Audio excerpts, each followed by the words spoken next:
Fan on YouTube. Subscribe to our YouTube channel and get the best content from our shows each and every weekday. That's 923 The Fan on YouTube. Headline sports news every 20 minutes on 92.3 The Fan. From the University Hospital Sports Desk, I'm Meredith Kane. The only place for Browns news on your way into work. The Ken Carman Show with Anthony Lima. Weekday mornings starting at 6 a.m. 92.3 The Fan. Talk sports with guys in the know. It's embarrassing. I mean, are they not embarrassed? It's time for Baskin and Phelps. Cleveland's sports radio. 92.3 The Fan.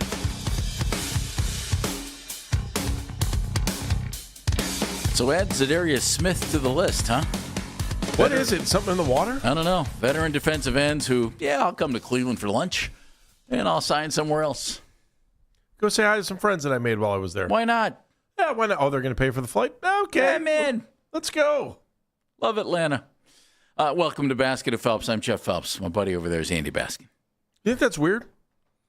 I mean, Zadarius, like yesterday, all the talk was, it looks like Zadarius is going to sign with the Browns today. I don't know if it's weird. I think it's interesting that he was here with Kevin. He goes and plays for Kevin's team now. And Kevin doesn't coach the defense, but still, I think it's interesting. Feels welcome there. That's the difference. And maybe more money, too. That's another thing. I don't know. Jadeveon Clowney. Same deal. Houston. Neither one of those guys wanted to come back. I guess you can't ever go home again. But then again, this wasn't really home. Well, it's the third veteran defensive end that they've, at least unless I'm missing one, they failed the physical with Epinesa from Buffalo. Still doesn't understand what happened there. And then, but he's glad that it did, is what he has said, which, of course, he's going to say because he's now in Philadelphia with a different team. And he says that every 2 weeks when his check comes. Well, but you're just going to go ahead and say that. Why would you say, gosh, I really wanted to go to fill in the blank, but so, this is a consolation prize. I'm here at plan B. Yeah, you're not going to say that. Yeah. And then Clowney, apparently liked the food in the cafeteria that day, but I get him going to Houston. Yeah, I get that too. His family's there. He lives there apparently in the offseason. This one I thought Zadarius Smith would end up here. That one surprises me a little. I thought so too. I was just all the momentum yesterday seemed to be like, by the end of the day, we're going to say that he's signed on with the Browns. Although I did think Todd Monken's answer yesterday was a little vague. It was the answer you should expect from a head coach, but there was a tinge of hesitancy in there, and I guess in other words, I'm not going to talk about him until he's here. No, it was more about that's not really my deal, and I don't think it's an Andrew question. Yeah, it's an Andrew question. Yeah, that's an Andrew question. Well, one thing, if you want to draw a conclusion from watching a preseason game, I think we can draw the conclusion that they could use a few more bodies on defense. Yeah. So I wouldn't be shocked after cut day that all the guys that you see on depth on defense could be on a different team and could be moving along. Huh? Yeah, we could be seeing a lot of new faces after cut down day if they start picking up pieces from other teams. Might be. That wouldn't stun me at all. Not at all. We heard Meredith just talk about the Guardians and the Giants. We're gonna talk some baseball coming up in the noon hour. Guardians, Indians, Giants. More connections there than you'd ever imagine. So much so that the all-time team of men who played for both the Giants and the Indians is coming up in the noon hour. Unless of course, mark it down. Unless, of course, you'll be stunned, Andy. Okay. Unless, of course, the quarterbacks decide to speak today in Berea, in which case that might all get preempted and you can tune in for it another time. Okay. Also, what if Rex Sunahara wants to speak today? Will we play that? I don't think we will. I think we should. I like Rex. Yeah, I do too. Local guy. Maybe Sunahara and Floria can both talk today. Gosh, if you really want to make it an Andy Baskin day, we can mix in Corey Bojorquez and whoever they have at fullback. What a day that would be, Andy, huh? That would be Michael Burton. But yes, thank you. That would be a great Andy Baskin day. That would be a great day. Mary Kay Cabot's going to join us coming up at 11 o'clock. We'll talk some Browns. And the all-Giants Indians team, I'll give you a preview. Oh, good. The shortstop on that team will join us at 1:20 today. That's easy. That would be Mr. Omar Vizquel. Omar! So Omar's joining us at 1:20 today. Cool. In the preseason opener against the drastically improved last year Chicago Bears, I think we saw some things, Andy, that I've been clamoring for many, many years. And I think we saw a preview of what it could be and where it's going in that game, and that is talent at wide receiver. I think I know I was happy when they drafted Denzel Boston because I wanted him when they took Casey Concepcion, and the fact that they were able to get both of those guys, I think it's a very fortunate move because I was fearful that Boston wouldn't be on the board when the Browns drafted in the second round. And if he had been, that's who I wanted all along. And so, boom, that happened. So I think that's a good thing. So now your wide receiving crew looks like this. Jerry Jeudy, and I'm not ranking guys, I'm just naming guys. Okay. Jerry Jeudy, Casey Concepcion, Denzel Boston, Isaiah Bond.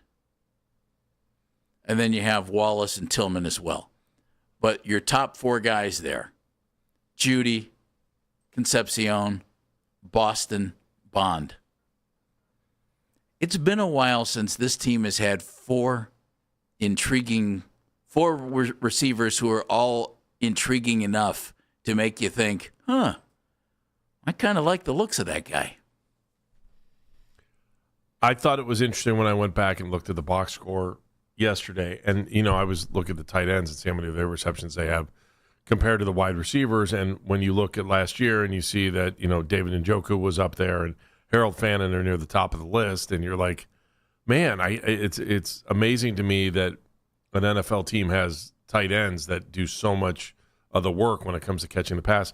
When I looked at the stats broken down for Saturday's game, it was interesting to see the tight ends were near the bottom. Like Blake Whiteheart and Harold Fannin Jr. only had 2 targets in the whole game and only 1 catch, which made me think, okay, we've got enough wide receivers. We want to see what we've got, and maybe we can turn the tide to receptions being made by wide receivers rather than tight ends all day long. Mm-hmm. I mean, that's where this team has been for the last couple of years. It's, your best receiver, and you were banking on Jerry Jeudy last year to be that number one guy. It's not. The go-to guy has been the tight end. So what does that mean? That means that they're not throwing the ball downfield. It means that, the dump-off play seems to be working, especially when you've got big targets like the tight ends that we have. So I actually think that if you're looking for some silver linings from the game the other day, you can see that it seems like they want to run the passing game through the wide receivers and not through the tight ends, or maybe even a little bit more on the running back side too. Well, if you look at the talent, we all like Harold Fannin. Mm-hmm. I'm more realistic on this, and not as optimistic as many.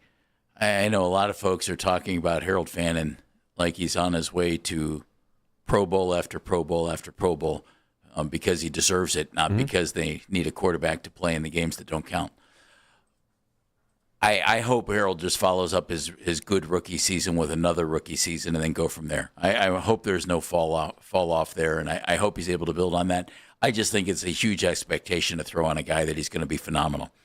However, I just hope he gets a gold jacket and inducted into the High School Hall of Fame in the same weekend. There it goes. At the same stadium. Talk about saving money. You're already there. Yeah, I mean, you could totally save money. You don't need to give him a hotel room. He can stay with family in Canton. No, are you kidding? So that works out great, right? Yeah. So that's taken care of.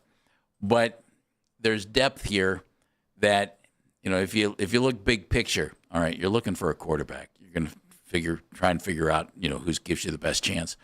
But you have this group of wide receivers. You have Judkins and Dylan Sampson, who, by the way, can't get the ball enough for my taste.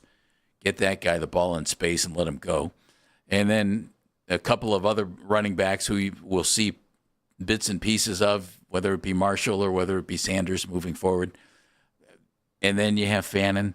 I mean, there are young skill position guys on this team who could make a quarterback's job much more enjoyable, I would think. And it's been a long time since any quarterback on this team was given as much good young talent at the skill positions. It's been a while. And all even, the skill positions, not just wide receiver. Not just wide receiver, but especially at wide receiver. And, though we've had that before, think about Chubb and Hunt and Jarvis and Odell. That was a pretty good crew. Though it's happened, it hasn't happened too many years, where we've had that kind of skill position talent. So whoever ends up being the quarterback is going to be put in a position, whether it be a quarterback who's here now or one who comes in next year, where, okay, looks like there's some talent here. And then you can be sure they'll be adding to the offensive line. So it would appear, Andy, that there are going to be some real good things to watch this year. Now, whether it turns into wins or not, who knows? They got to get him the ball. That's the thing. Yeah. And then unless you're going to hand it off, that should be and you no-brainer. will to Concepcion from time to time, but you still got to throw it to him. I think for the first time in a long time, beyond the total package that you're talking about, it's that you've got 3 wide receivers that you can look at. As long as they stay healthy, you can say, okay, we've got 3 viable options. And we haven't had that since Edwards, Winslow, and Jaravicius. We've not really had 3. We've had 2 before, but I just don't feel like we've had 3 viable options the way we had then compared to the way we do now. And make it a 4th if you want to throw Fannin in there, right? So now you're lock and load. You have 4 guys that you can feel comfortable throwing the ball to on any given down. It's been a long time since I felt that way. But you got to get it to them. That's the problem. You know why it's been a long time since you felt that way? Because it's true. It hasn't been the case. Yeah. That's exactly right. There just hasn't been the talent here. When they've tried to make additions to the wide receiver group, it seemed like, and it's, Ray Farmer did the same thing. The only guy who didn't seem to do it was John Dorsey. John went out and brought in veteran guys. Ray Farmer didn't like a wide receiver who was taller than 6'1". And then Andrew Berry didn't bring in anybody until he started to use some draft capital on it this last year. And you were trying to make do. Let's sneak a guy in the 3rd round. That didn't do it. You go for Anthony Schwartz. Yeah, that didn't work. You go for Cedric Tillman. Though I like Cedric, that hasn't worked yet. And so they've kind of been waiting around this wide receiver position. And then this year finally went all in. At least I think so. You draft a guy in the 1st and you draft a guy with one of the top picks in the 2nd round. That's going all in my estimation. Now, what could this mean? Especially for a general manager for Cleveland. Exactly. It has been a while. That's very true. A long while. That's very true. It means that this crew, I personally think,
Wilkinson, a.k.a. Tugboat. The Guardians initially drafted the lefty in 2023, but traded him to San Francisco back in May in exchange for catcher Patrick Bailey. The Giants reportedly calling him up for this series in Cleveland. Foster Griffin gets the start for the Guards tonight. First pitch from Progressive Field is at 6:40. The Todd Monken Show is back tonight at 7 o'clock. You can catch tonight's Coach's Show immediately following Afternoon Drive right here on the radio home of the Browns, 92.3 The Fan. Headline sports news every 20 minutes on 92.3 The Fan. From the University Hospital Sports Desk, I'm Meredith Kane.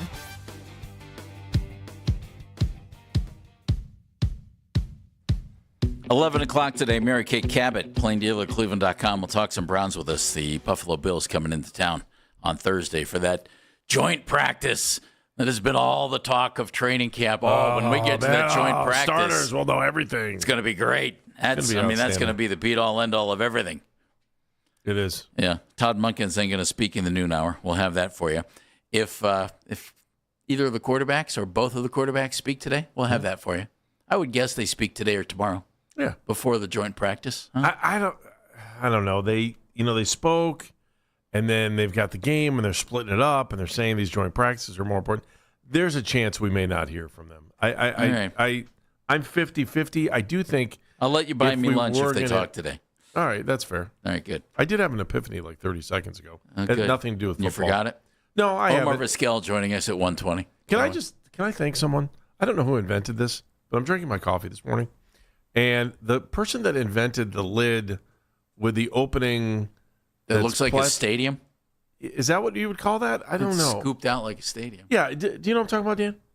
Like, what would you call that? I don't know. I don't know who invented that, and I don't know. It's sure it was a coffee thing, but if you think about it, straws, like environmentally, straws are like bad, right? And you're going back to paper straws. Well, like when we were out in the West Coast, I didn't see one plastic straw, right? None, zero, zilch. But whoever invented that was pretty smart. I give them credit. Absolutely. It's the like. Well, that's plastic. Yeah, but there's no straw, so it's a lid, and it just kind of I don't know. And this hasn't been around that long, maybe 5 years. I don't know, maybe a little bit longer. That's great. I don't know. That was my epiphany. I want to thank the person that's outstanding that invented that. That's outstanding. It's one of those small things that makes your life better that we don't acknowledge very often, but we are appreciative of the people, and hopefully they're on a yacht somewhere. Tip of the cap to you, Mr. or Mrs. or Miss or insert your own pronoun, person that invented that. It's the small wins of life. It is. That is a small win. That's a small win. Isn't it amazing how just tiny little things can make you happy? Yeah, it makes your day so much better to know that you have something that operates in such a way that now your coffee isn't on your shirt. That's true. It makes up for all the idiots on Reddit and all the people that now think they can drive like 10,000 miles an hour on our freeways. Okay. Can we talk Browns again? Yeah, I just had. Do you want to thank the person who invented the Browns for your small win today? Do you want to thank God for the man that put the white lines on the highway? Him too. Yeah, that guy I do want to thank. Thank you, Michael. I want to thank the guy we who will wrote always the song. thank you, and that's why I'm glad. Yeah, although I want to thank the guy who wrote the song. I know. I'll thank the band. I'm not sure which one of those guys wrote it. I think Michael wrote the song. Did Michael write that? Yeah, Michael. God bless you, Michael. And you know where the line came from? No. They were driving to a gig, and one of them said, "Thank God for the man who put the white lines on the highway." And that became a song. Yeah. It became a memorable line. I just, the other day I was listening, and I've got like my own playlist. I know we'll get back to football in a second. So Strike Up the Band is like probably one of my favorite Michael Stanley Band songs. And it came on, and I'm like, I wish somebody would cover that song. Like some big, gigantic rock group right now. Whether it could be country or it could be either way. Absolute treat to see him here every day. It was really cool to see we worked with Michael Stanley. Very cool. Especially after all those nights at Blossom. We're talking wide receivers. If Michael were here, he'd say, "Oh my God, it looks like we finally have some." He would say, "Why are you talking about me? Why aren't you talking about the wide receivers?" He would have said That's that. exactly what he was like. So guys. Here Andrew Berry finally put something into this position. And I honestly think Casey Concepcion and Denzel Boston, maybe Jerry Jeudy. Don't count Jerry out here. I know Jerry's not been a fan favorite here. Jerry actually had a 1,000-yard season, and there haven't been too many of those in Cleveland. We're going to get to that. But I think the two rookies in particular, probably not this year because they're rookies, but I think they can become just the second duo in team history to each have 1,000 yards receiving in a season. It's only happened once, And it was in 2019. Mm-hmm. A gentleman named Jarvis Landry, Yeah. his college teammate named Odell Beckham, both brought here by a gentleman named John Dorsey. They each had a 1,000-yard season in 2019. Interesting thing about this, and I think about this because Concepcion, Boston, Judy, they're here now. The head coach of that team was Freddie Kitchens, but the offensive coordinator of that 2019 team, where they had 2,000-yard wide receivers, was? I believe it's the man who now currently wears a headset on the That sidelines. would be correct. Todd Monken. Yeah. That would be Todd Monken. Todd had 2 good wide receivers, and he knew what to do with them. And I appreciate that. He had 2 good ones. He knew what to do with them. And I think we're going to see a similar situation here. You know, in the past, you could make the argument, well, why didn't you do this with that guy or whatever? And you could always argue about the talent. When Todd had the talent here as offensive coordinator, he knew what to do with them. He got him the football. And that, to me, bodes really well, Andy, for this receiver group this year if the quarterback can get him the ball. All right, so let me ask you my one dilemma. A lot of dilemmas coming out of the game on Saturday. Casey Concepcion, dynamic on the punt return, right? Yeah. And you want him to be a top 3, I'll be nice, wide receiver, if not number 1, right? Do you continue to let him Yes. return punts? Yes. I do not trust Gage Larvadan back there. Sorry. I just don't. Gage, I don't know. Gage had one bad game. No, he had another muff. I mean, he's like, He's all right. Jeff? I think Gage is going to be hard-pressed to make the team, but that's another story. So they're going to have to would find think you're somebody gonna else. I would think you're going to put KC back there. It's Casey Concepcion. Yeah, what about him? It's one of the He's gonna reasons be you out there. drafted him. Yep. You drafted him to give him the ball, Andy. That's your punt I- returner. By the way, there was I don't want him getting hurt. And Well, no, that's but- just the crazy spot. Well, of I mean, course, but Andy, it's football. Guys are going to get hurt. I mean, it was awesome to watch him run that. I mean, 31 yards. Come on, man. Mm-hmm. I think that would have been the second longest return. I think that's what he said during the broadcast, wasn't it? I think Andrew said that. That would have been the second longest return of the year last year. Makes on a sense. I punt mean, they return. were 31 horrendous on yards. special Yeah. teams. And But yeah, Gage- it's Gage going to was be not Casey good. Concepcion. Yeah.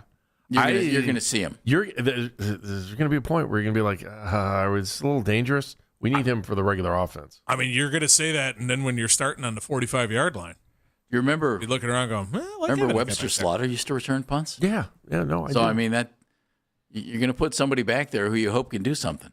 There was another time since the team returned, or ever, where they had 2,000-yard pass catchers in the same season. It was 2007 with Braylon and Kellen Winslow. Mm-hmm. And though Kellen seemed more like a wide receiver, he was listed as a tight end. So, but there's only been one time where 2 wide receivers had 1,000 yards in the season. It was 2019. But think about That's in the history of the franchise, in right? the history of the franchise. Yeah, but remember, the game has changed a lot. Mm-hmm. You know, if you had a 1,000-yard wide receiver, that was really good. If you had 2 of them, oh, look out. The only team I think that had 3 was the Indianapolis Colts, and it was Reggie Wayne and Marvin Harrison and Brandon Stokely, I think. This franchise overall, Andy, though I think they've had some good receiver groups, hasn't had too many of those just absolute incredible seasons. Is that, can I just Only ask, 18,000-yard receiving seasons in franchise history. does a 1,000-yard receiver mean? Not what it used to. No, I mean, same thing with a rusher. You're asking but that's what I'm saying. The bar is still so low because now you're playing 17 games. You were playing 16, and they still didn't have wide receivers who were having 1,000-yard seasons. Right. And so you're talking about less than 60 yards a game. Yeah, in a it's not 17 games. it's not that big of a anywhere deal near anymore. 1,000-yard season in a 10-game season, 12-game 12 season. yeah, is pretty 12-game amazing. season. Yeah. You know, Jim Brown's averaging 100 yards a game when he's getting 1,000 yards. That was a big deal when you're playing 12 games. Yes. Then you kick it to 14, it's still a pretty big deal. But now I don't know. I mean, your number one receiver shouldn't have any problems getting to 60 yards a game. True. Well, You're probably looking at 5 to depends who 6 your- catches a game. depends who your quarterback Well, is. that's true too. Yeah. Oddly enough, since Andrew Berry's been the GM, they have had 3,000-yard receiver seasons. Thank you, Amari Cooper, for 2 of them. Mm-hmm. Good trade. And thank you, Jerry Jeudy, for 1 of them. So, and they had 3 in a row, 2022, 23, and 24, and didn't have one last year. But this group, I think you've mentioned the one that we all liked a lot. Odell and Jarvis were key. Yeah, I mean, I loved watching Jarvis play. I agree completely. In 2007, when Braylon and Winslow had the 1,000-yard seasons, they also had Joe Juravicius, of course.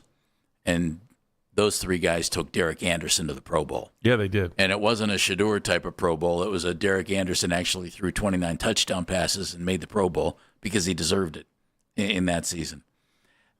The other group that I thought was, since they've been back. Can we say that Pro Bowl thing meant a little bit more there, too? Well, it was. It was an actual Pro Bowl. It wasn't just are we saying that Harold Fannin took Shedeur to the Pro Bowl last year? I mean, I don't mean to belittle the honor for Shedeur. That was nice that he was able to go, but obviously we all know it was like when Tyler Huntley made it. They needed a quarterback, and so that's okay. Good for them. Yeah, I say. You're ready for this? This perspective. This one you might not like, but I think this is an interesting group, and it's just since the Browns have been back. If you're looking for the best overall group, other than the two we've already talked about. You ready for something strange?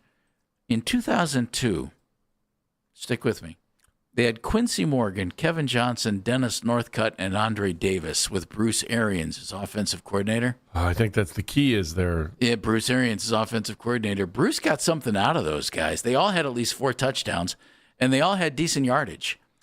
And I think if you're going to go 4 deep at wide receiver, that might be the group that most closely resembles what we have right now.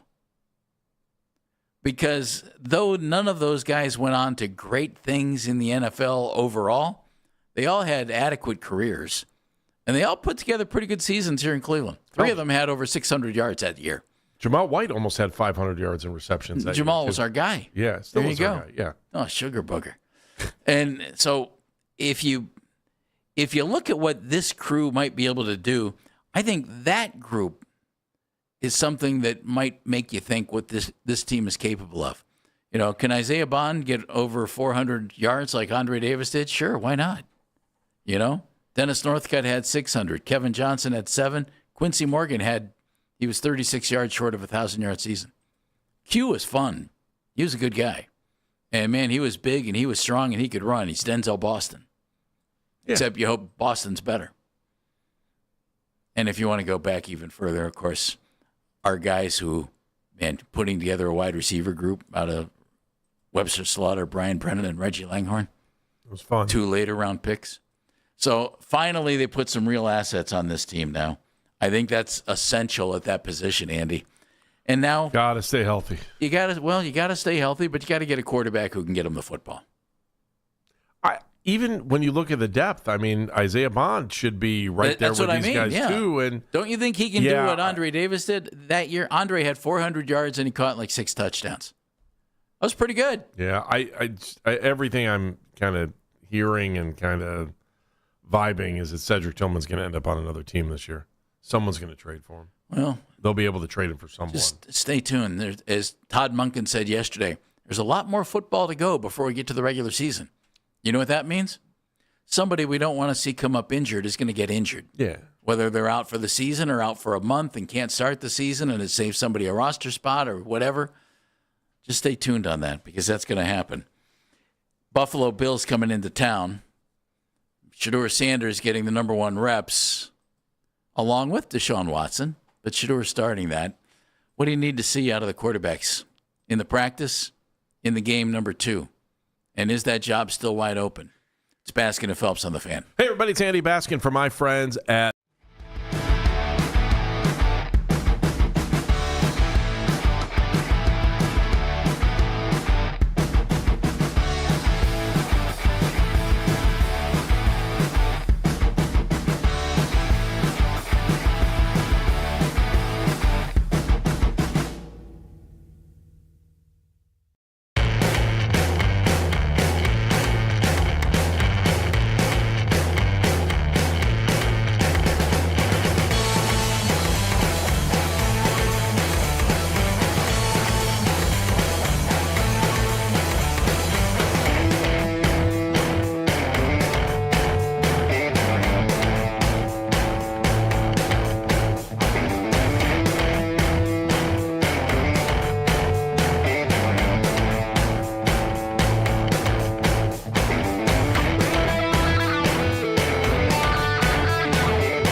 on the Odyssey app for all of today's headline segments. Headline sports news every 20 minutes on 92.3 The Fan. From the University Hospital Sports Desk, I'm Meredith Kane.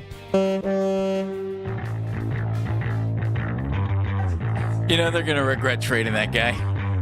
If for no other reason than such great in-ballpark entertainment, every time he would have pitched, we would have just heard this. Would have been great. Instead. Okay. Welcome back to Baskin and Phelps. And, you know, you can listen to The Fan anytime, anywhere on the free Odyssey app. Yeah. Or by telling your smart speaker to play 92.3 The Fan. Yeah. And now you can find 92.3 The Fan on YouTube, You don't including say. the Ken Carmen Show. This is true. Huh. With Anthony Lima from 6 to 10. Yeah. Our show from 10 to 2. Yep. Afternoon Drive with Wilson and Peterlin. Oh, they're from good. 2 to 7. Yeah, I yes. like them. No one ever calls them Wilson and Peterlin, though, do they? No. No, it's just You and I have it cornered on just the last names. Their Afternoon Drive with Nick Wilson and Jonathan Peterlin. That's a good point. I still It's the Ken Carmen Show with Anthony Lima. You and me, it's just Baskin and Phelps. I don't know. I just think it should be. Never mind. I'll save myself the trouble of a meeting. Every weekday, you can listen to all this stuff on 92.3 The Fan's YouTube channel. Subscribe to our channel for free and watch all the best content from your favorite shows on The Fan, live and on demand now. Iceberg, please. Thank you. Met a loyal listener this morning, Keith, who was working outside. Yes. Keith, it was nice talking to you. Keith, thank you. I'm sure you're not on Reddit. So there. What do you need to see out of these quarterbacks this week, Andy? And his What do I want? I want Shedeur to go out there and light it up on Saturday. That's exactly what I want. I want Shedeur Sanders to go out there, light it up, so we're not talking about pre-snap anything. We're not talking about post-snap anything other than touchdowns and moving the ball forward. No sacks, no block passes, no penalties walking up to the line. Just move the ball down the field so we all walk out of Saturdays going, Saturday's game go, no, I get it. I get it. Shedeur's our starting quarterback. Okay, that's what I want to see. Deshaun does the same thing in the third quarter. But it's the third quarter. That's and the other problem is they're going to marry. Deshaun did it in the first half last game. The Bears told Albert Breer, people in Chicago, yeah, certainly looks like Watson to us. Okay, well, does it matter to them? No, because they don't have to watch the Browns every week. We do, and we get to watch the Browns every week. And my point is, as far as the draft next year, Benninger just shook his head. No, I'll be honest. This is that moment where all of a sudden they become your kid and not our kid. Yeah, we have to watch the Browns this week. I get to watch the Browns this week. Yeah, he's your child. They're my team. You fix him. I've been trying for about 15 years right here on this station. By the way, Nobody you need to come up with some more money for listening. You need to come up with some more money for school supplies because these crayons aren't paying for themselves. Now go talk to your team. I think Deshaun played well enough. And by the way, quit embarrassing your kid, putting your fingers in to make sure that the waistband is right when we're trying on these new school jeans. Thank you. What are you saying about tugboat?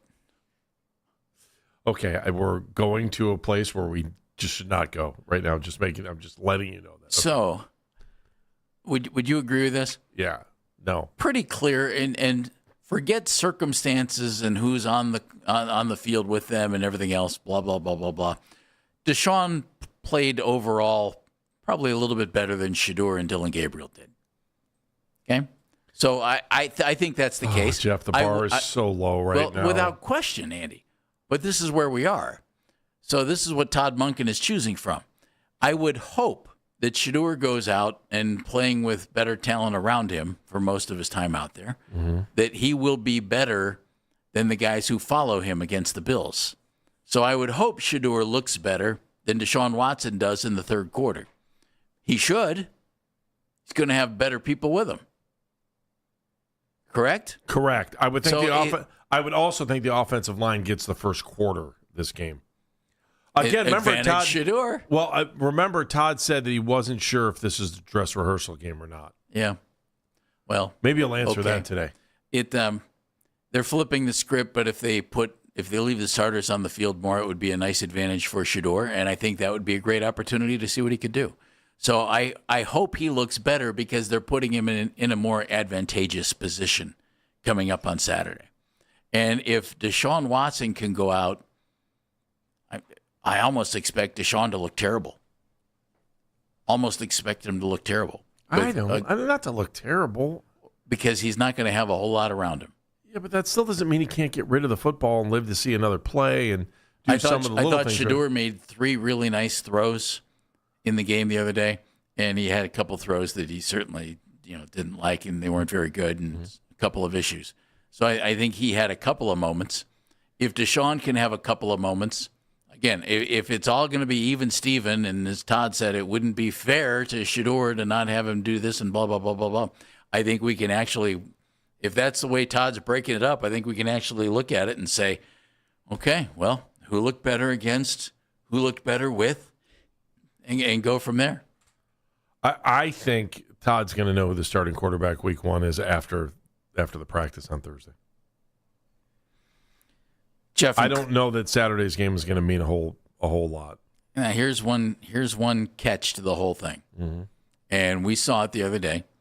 And Mennigan will scream, yes!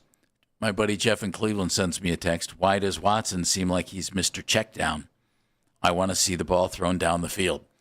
That's what I was rooting for the entire first half last game, was like, Deshaun, crank one up and let it go. Let's see what you have. And I don't think we really saw that. The big play was to Dylan Sampson, but it was a screen pass. I think we do need to see, and Jeff, I think you're right. I think we need to see, hey, Deshaun, how's that shoulder? Can you push off that Achilles and throw the ball down the field? Shedeur clearly can. Yeah. And that's, to be honest, that's why at this point when I watch the two of them play, I think Deshaun had a better game, but I think Shedeur is more intriguing because Shedeur let her rip a couple of times. Got the ball down the field. Deshaun hasn't done that. At some point, especially now with wide receiver talent, speedy wide receiver talent, big wide receiver talent, you're going to have to cut it loose and throw it down the field. And I think we need to see that from Deshaun. Now, are they seeing enough of it in practice to make them think, okay, he can do that? But I do think, and Jeff, I think you're right. I think that's a big part of this that may or may not be visible to us right now. What are they doing in practice? Is Deshaun cutting it loose in practice and getting it down the field, or is he just kind of checking down like crazy like we saw a lot of in the game against the Bears? Again, I'm just ready for that. I think we're all looking forward to this week because of what's coming up, because you can get to the other side. You get to the other side of the river, right? We're going to find out who's going to be starting when the season starts. Are we rafting? That's what it feels like, doesn't it? I don't know. All I know is that since 1999, we've been on the Titanic, and we're still trying to figure out how to get past this iceberg. We're stuck. Andy, there were some good moments. The little orchestra played well. The food was good. Had great china on the Titanic. Made a couple of playoffs. Won a game. Yeah. Had plenty of ice for our cocktails. It was great. You're brutal, man. I want to get to the other side to where we can. Well, until we get there, we have decisions to make. I just need a team that can consistently try to make the playoffs every year. I want playoffs to be in my vocabulary. I do. Browns fans, we put a lot of time and effort into this. We have spent countless hours rooting for this team. To me, the pinnacle is going to be what we had when I was a kid, and that was the thought that our team could make the playoffs every year. Every year. I hope that's the case. I'm just entirely just sick of thinking of can't wait to get to the draft. Good teams don't live like this. Well, until you're a good team, you do. So there you go. Oh, can't wait to get to the draft. Can I wrap up our little wide receiver thought from earlier? Sure, go ahead. I'm going to throw some names at you. Since the team, in franchise history, according to Pro Football Reference, only 18 1,000-yard seasons by Browns receivers in franchise history. But since 99, when the team returned, these players have had 1,000-yard receiving seasons. Okay. Some of them will surprise you. Jerry Jeudy, Amari Cooper had 2. Jarvis and Odell in the same year. Terrell Pryor in 2016 Oh, I forgot about had that. 1,000 year. yards. Gary Barnidge had a 1,000-yard season as a tight end in 2015. In 2013, with the combination of Jason Campbell, Brandon Whedon, and Brian Hoyer playing quarterback, Josh Gordon set a franchise record with 1,646 yards receiving. Amazing. God, that guy was good. He had demons, but man, was he good. Can I ask you a crazy question? Hold on. Do you, In 2007, it was Braylon and Kellen. Remember Antonio Bryant? oh, yeah. 2005, he had 1,000 yards, and Kevin Johnson did in 2001. Do you think if Josh Gordon was playing today that his demons would be? Overlooked? Yes, No. I do.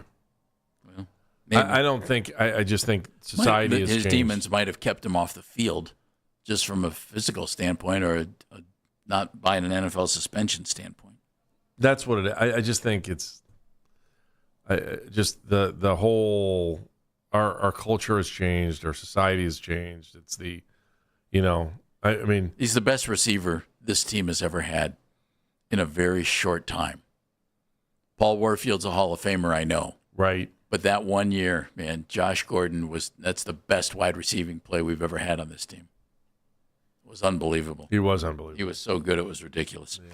Mary Kay Cabot, my partner in Get Us Some Wide Receivers, will join us next from the Plain Dealer, Cleveland.com. It's Baskin and Phelps here on The Fan. So we're going to talk to Mary Kay. That'll be great fun. And then coming up at 12 o'clock, maybe some Browns players. We hope we're going to hear from the quarterbacks. We will definitely hear from Todd Monken in that noon hour. It's Baskin and Phelps. An Odyssey Sports Minute. Speeding catches up with you. Paid for by NHTSA. If you wanted to make the case that the New York Yankees could win the American League, could even win the World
was better because he has Elton Jenkins as a center? In the grand scheme of things, guys, none of them are going to be here next year. So what's the point of us ruining relationships with each other over this QB room? I mean, would anybody be surprised if neither are in the NFL next year? The Ken Carman Show with Anthony Lima. Weekday mornings starting at 6 a.m. 1, 2, 3. We are Sports Radio 92.3 The Fan. Take the fan with you wherever you go. Listen to us on the Odyssey, iHeartRadio, or TuneIn apps. Our buddy Mary Kay Cabot has been my partner in the Get Us Some Wide Receiver campaign. Oh, and it's finally happened. Mary Kay, you probably didn't even know. We go to the Wise Heart Right. We make it right. Call kind of right hotline. She covers the Browns for the Plain Dealer, Cleveland.com. You can hear her on the Orange and Brown Talk podcast. Mary Kay, we have wide receivers. At least it looks that way. Oh, I know that we've been in the wide receiver club together, Jeff. There's no question about that. You and me. We've been hammering away at this for years, really. And I do think they finally have that formidable wide receiving core that they have needed. And these two young guys have just been dynamite. They're fun to watch. They're eclectic. They can do so many different things. And I think fans are going to love these guys. I love when you two wear your velour jerseys to your games. You guys are the best. And Jeff's got those sequins. They're amazing. It's a good look, yeah. They are amazing. It's a real good look. How refreshing is that, though? I mean, just from a big – I think Browns fans, there were a lot of things that they were probably like, oh, over the weekend. But being able to see a couple wide receivers that can do some damage and then watching Casey Concepcion not only play wide receiver but also return punts, I think was it's one of those things that's been broken, and it feels like it was fixed. Well, all you have to do is look to last year and see what Joe Flacco was able to do in Cleveland and then what he was able to do in Cincinnati when he went and had some great receivers to throw the ball to. So it really helps a quarterback, and you just can't put a quarterback out there without enough weapons. Now they've got weapons, and once it all comes together, whoever's out there at quarterback, if you've got KC and Denzel and Isaiah and Jerry, who's starting to really heat up and look great, and Harold Fannin Jr., you're going to be able to pick your poison. Mary Kay, Jerry Jeudy has caught a lot of grief here, and people would say, well, it's because he hasn't caught enough balls that were thrown into his hands. Okay, whatever the reason, fine. The idea that there are a couple of other wide receivers who are going to attract some attention and keep maybe some of it away from Jerry, I expect him to look pretty good this year and maybe have a big-time season. Well, I think so, too. And the key here right now with Jerry is that they're freeing him up to move around, to play in the slot, to play outside, to do some different things.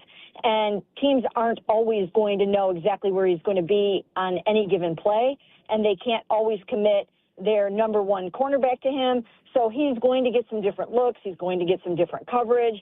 And I think it's really going to bring him back to an elite level. And he looks really good in camp lately, and I just think that he'll have a better year this year. What do you think Todd Monken learned about himself in the first preseason game, and then what did he learn about his team? Well, I think operationally they are owning some of the issues themselves. I think they know that they have to fix some things on the coaching end of it, and if they have to simplify a few things, so be it. But I think for the most part he felt pretty good about how they were communicating, how they were handling things on the sidelines. I'm sure it's just a lot of traffic and a lot of busyness for him that he hasn't had to deal with before. And he really hasn't been in this kind of role since 2013 to 2015 when he was the head coach at Southern Miss. Fortunately for him, he's been a head coach on some level before. I think that's important because you do then realize how you are in charge of the whole entire operation and how many ways you are being pulled on any given day. So I think that's good. But they still have some kinks to work out, and they still have some operational stuff to work through. Mary Kay Cabot joining us, Orange and Brown Talk podcast. And, of course, you can read all of her coverage, terrific coverage of the Browns at the Plain Dealer and Cleveland.com.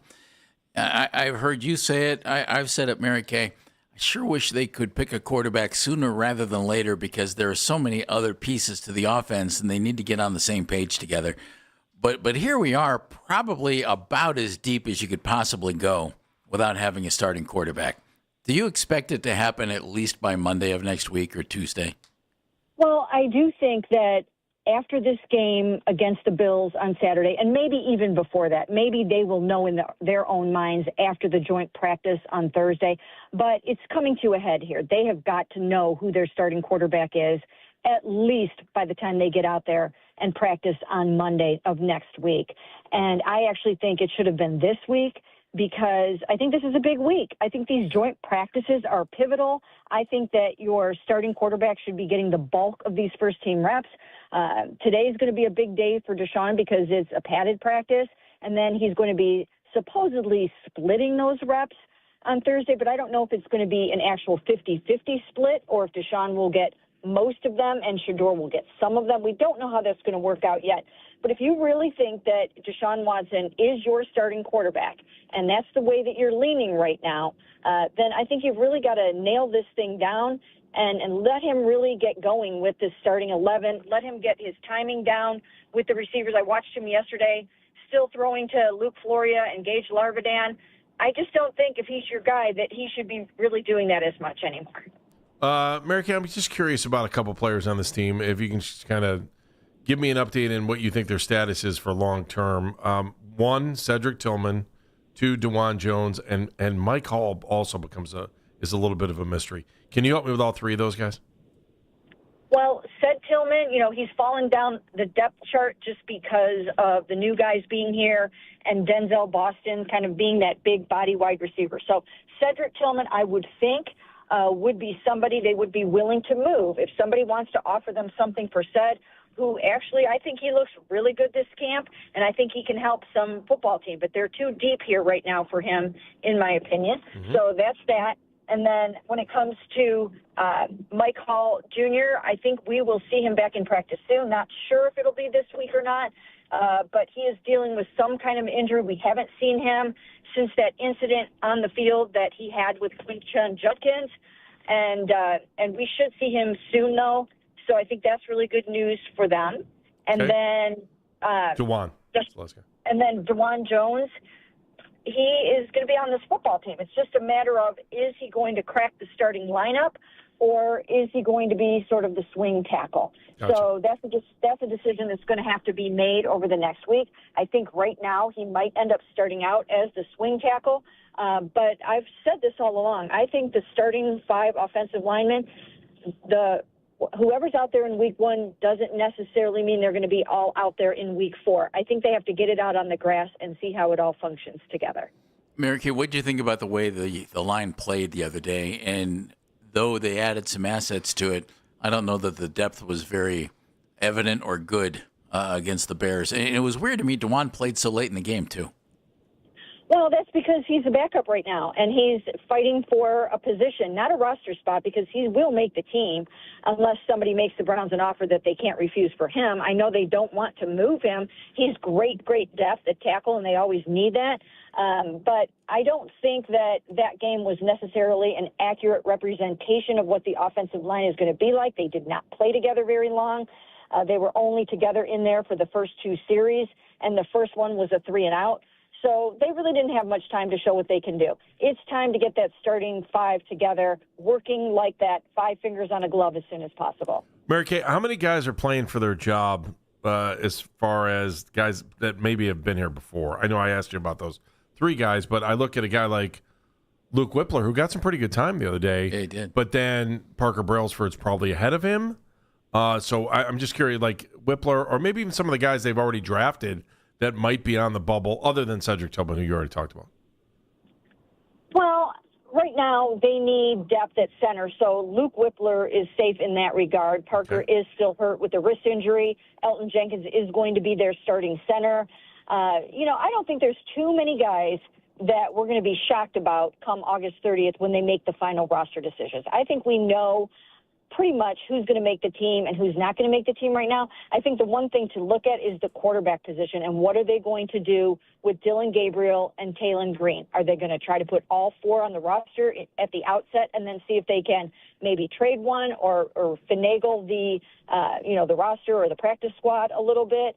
So I think that's an area to watch. But other than that, I don't think we have a whole bunch of guys that we're super curious about. Mary Kay Cabot joining us. You think we're going to see Taylon Green in the 3rd preseason game? Maybe I would like to see him. I would definitely like to see him. I think this would be the game to play him because we know that, we know that it's going to be Shedeur and then Deshaun. And by the way, I don't think Deshaun should play in this game. I'm on record as stating that on our pod and stuff like that. I just don't think that it's going to be good work for him in the third quarter of this game with and against backups. I think it's too much of an injury risk. I just don't think it's the wise decision, but I know nobody agrees with me on that. But hey, I'll buy in. You sold me on that. I didn't really think about it until you just said it. I'll buy in with exactly what you're saying. What does Deshaun have to gain by playing in the third quarter if he's playing with all those backups? He's gonna play. I think that they want him to have more time just in a live situation, and maybe they also want to see how he's going to handle the inevitable probably booze at Huntington Bank Field. So maybe that's part of it. But I would like to see Talon. We haven't seen very, very much of Talon in practice. I would like to see him in a game. I would like to see what he can do. I don't know if we'll get it or not. Maybe in the third preseason game we'll see some of that. But I'm very curious to see what he would be able to accomplish. Okay, there was one guy defensively who was not a starter who just jumped off the page, and then he got dinged up.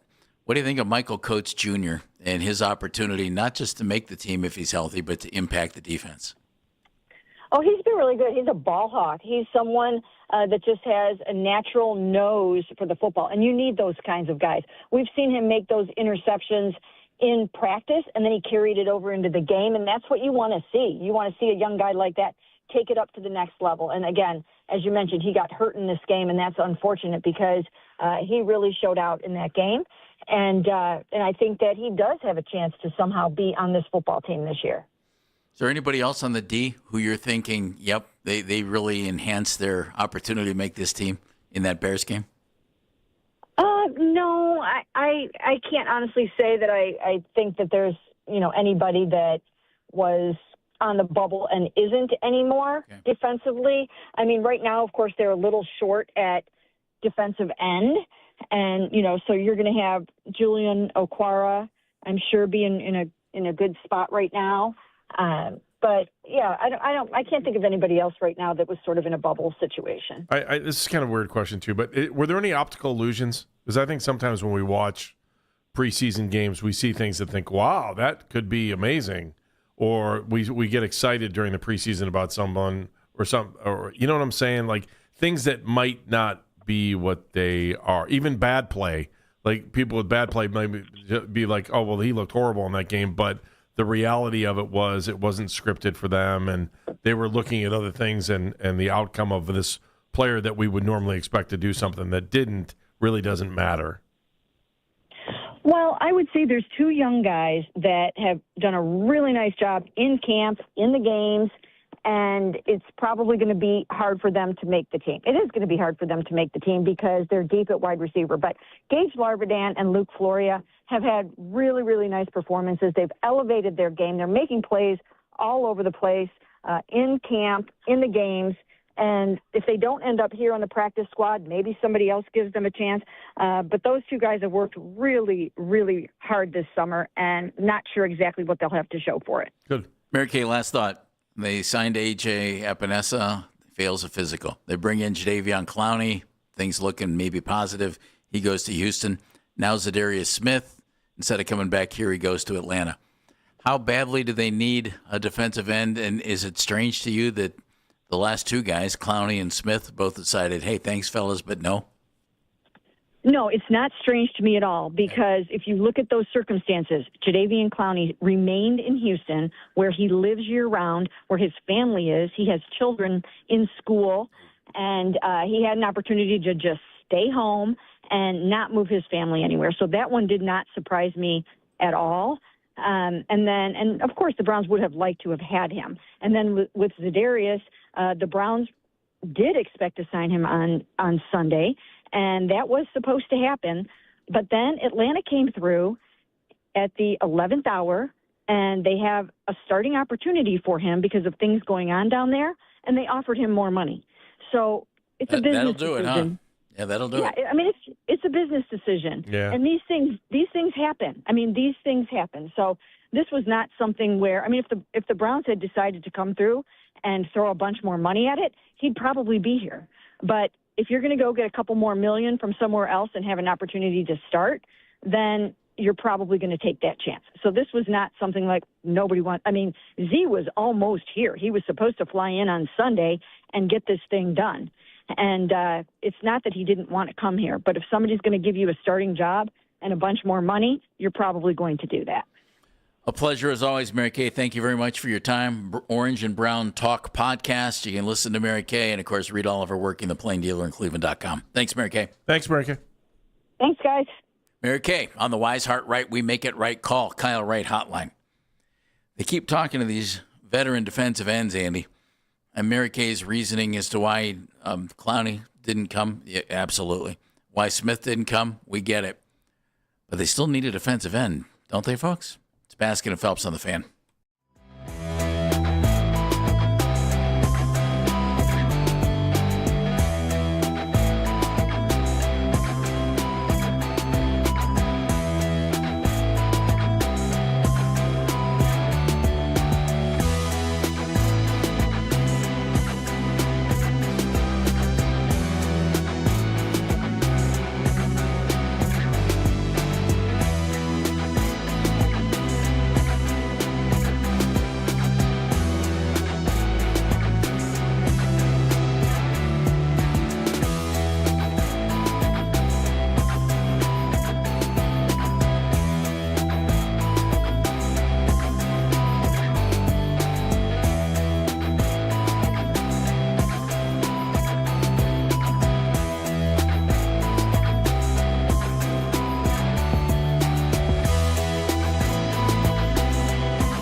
has a 6.11 ERA on the season. The Guards are currently 5.5 games behind the leading White Sox in the AL Central. Detroit and Minnesota also overtook over Cleveland after both teams won yesterday.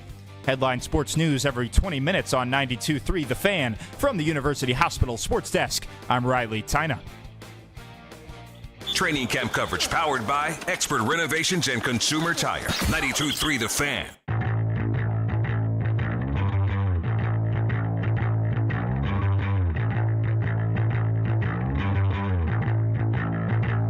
Coming up in the noon hour, get ready, Todd Monken.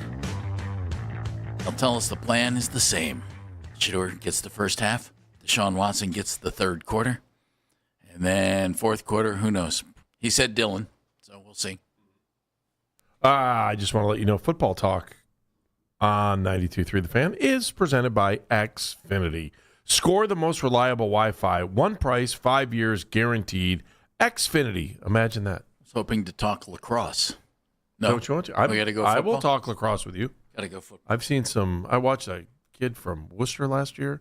Man, was he a great face-off guy. Well, Okay. and then he ended up deciding he didn't want to play in college. Well, there you go. You'll have that. You just heard Mary Kay Cabot say, don't want to see Deshaun play the third quarter. That's sensible. Don't you think? If you think totally makes sense. If you think he's your but- starting quarterback or might be, or isn't, why would you waste your time with it? Yeah. It doesn't make any sense. It doesn't You're going to make put any Deshaun sense. Watson out there with the second and third teamers, or third and fourth teamers. It doesn't make any sense. You're asking for him to get hurt again. See, Andy, I think you're right. I think she's right. And I don't think anyone's brought that up until she said that. I haven't really even kicked it around. We've heard the word fair thrown around a lot by Todd Monken, and okay, that's nice. To quote Dan Mennigan, that's adorable. But there's nothing fair about pro sports, and I don't think, for instance, I don't think the third quarter that Shedeur played against Chicago is going to have any impact on whether or not he is the starting quarterback or not. I would think the big thing would be what he does in practice and what he does against the Bills in the joint practice and in the first half. And so with that thought in mind, why would you throw Deshaun out there? He's getting his work in the joint practice Without against question. the ones. So, Yeah. And Todd talked about that yesterday. I love this because it's the ones versus the ones. It's twos versus the twos. It makes no sense at all for Deshaun Watson to play Saturday. And if you're just going to throw him out there so he's used to getting booed, Or so, that seems silly. Or so that you can say, well, it was fair because they each had a It half. doesn't have- and like, it doesn't this have to whole- be fair, yes. right? See, that's what This I whole think too. fair thing is ridiculous. I think so too. May I give a counter? Yeah, by Sure. all means. We have perpetually harped on the fact that this man has not taken a professional snap in over 600 days, right? In joint practices, this man will not be hit, right? If anything, he'll be pushed, he'll be hugged. That would be the tail end of it. Maybe a light cuddle. We'll see where it all goes from there. The Bills like him. They're going to hug him. Absolutely. Huh. But they're not going to tackle him. They're not going to be trying to slam him into the dirt. They're not going to be trying to make him know that he can't step up in the pocket I the don't way know that about he that, is. Dano. Have you joint practices typically Yes, don't I've have watched pads a joint on. practice, No, I'm Dan. not saying Yes, you I haven't. have. Yeah. I'm saying they typically don't have pads involved. Therefore, quarterbacks don't get hit. If we're worried about this guy taking hits, They're putting on pads, dude. Yeah, and this is where They're most gonna go for fights it. they're start. not going to hit the quarterback. These Well, are the in, best. in theory. We get more fights in these things than any other thing. yeah. I mean- if Jared Verse is hitting the quarterback, don't you think the Bills might? Okay, fights are one thing, sacks are another. No, Jared Verse isn't fighting with the quarterback. He got into it the other day with a couple of his offensive linemen because he hit Deshaun. Andy pointed out the fact that they were going to possibly get into fights. That's where I was going with that. Well, Todd Monken Well, said that it's happens all day the time. 2. That's why we're Yeah, only I don't practicing think they one care. day. It's going to happen no matter what.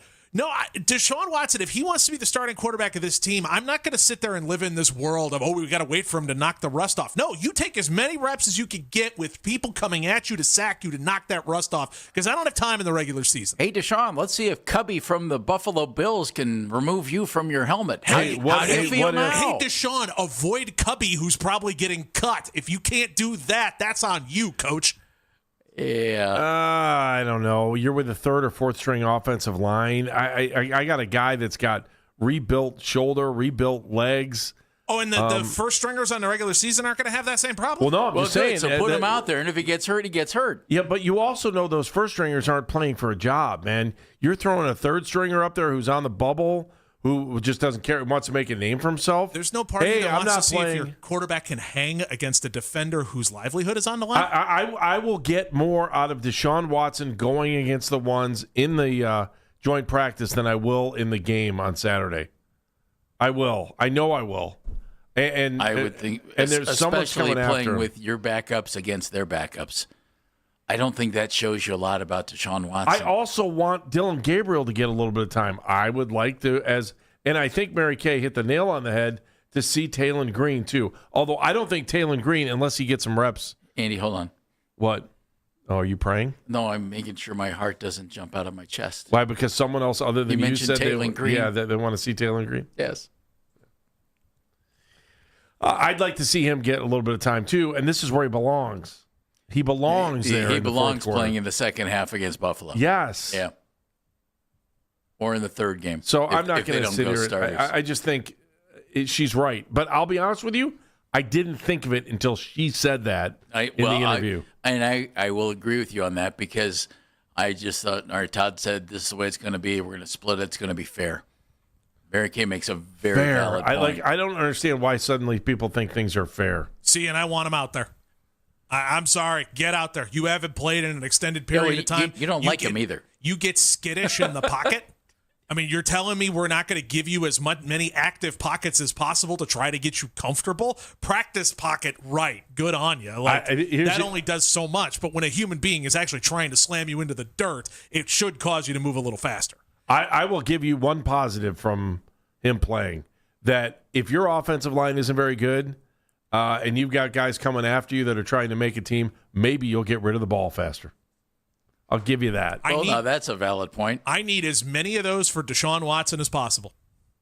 I am so tired of sitting here and making excuses for things going left or right, and it'll happen again if he gets the number one job. Then he'll be out there in week one, and we'll go, well, he's shaking the rust. I'll be honest. I think I would get more out of the second half by watching Gabriel and Green play than I would out of Watson. You know what Watson is.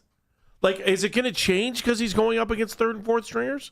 Do we know what Watson is right now? Yeah, I think we do. I don't know that we do. I think two of the three of us know what you were saying. I think what you're saying is more correct. I think the reason I don't want to see Watson play is because he might be your starting quarterback, and the reason you don't want him to play might be different. I don't want him to play in the third quarter because he might be your starting quarterback, and I don't want to see him get ripped up. If he's not going to be your starting quarterback, then Dano, I agree with you. So if Todd Monken in his mind already thinks it's Shedeur, all right, well then play Deshaun in the third quarter. That's fine. I want to hear Todd say this is the dress rehearsal game. If that's what he thinks. Well, if he tells you that, then that means whoever starts at quarterback is going to be the guy. Yeah. And he was on the edge yesterday, right? Which is kind of what we thought it could be, but like the two things that don't go with normal preseason play would be starting Deshaun in game one and thinking that Shedeur is that Shedeur will be the starting quarterback week one. Like, that goes against all the rules of preseason, right? Like, who does that? Nobody. Yeah. Unless you're having a competition. And so, to me, by starting Deshaun in game one, you're saying there's a competition. I think we're reading into a lot of things that aren't real. I think that. Do you think? I also think that's where we are now. I also think we don't have a quarterback, guys. We just don't. I would not be upset if they brought a quarterback in week one to start something else. That everything we watch in the preseason from all three, now maybe four quarterbacks into game three, Anthony if Richardson? none of those guys start. God, no. He did not impress, Jeff.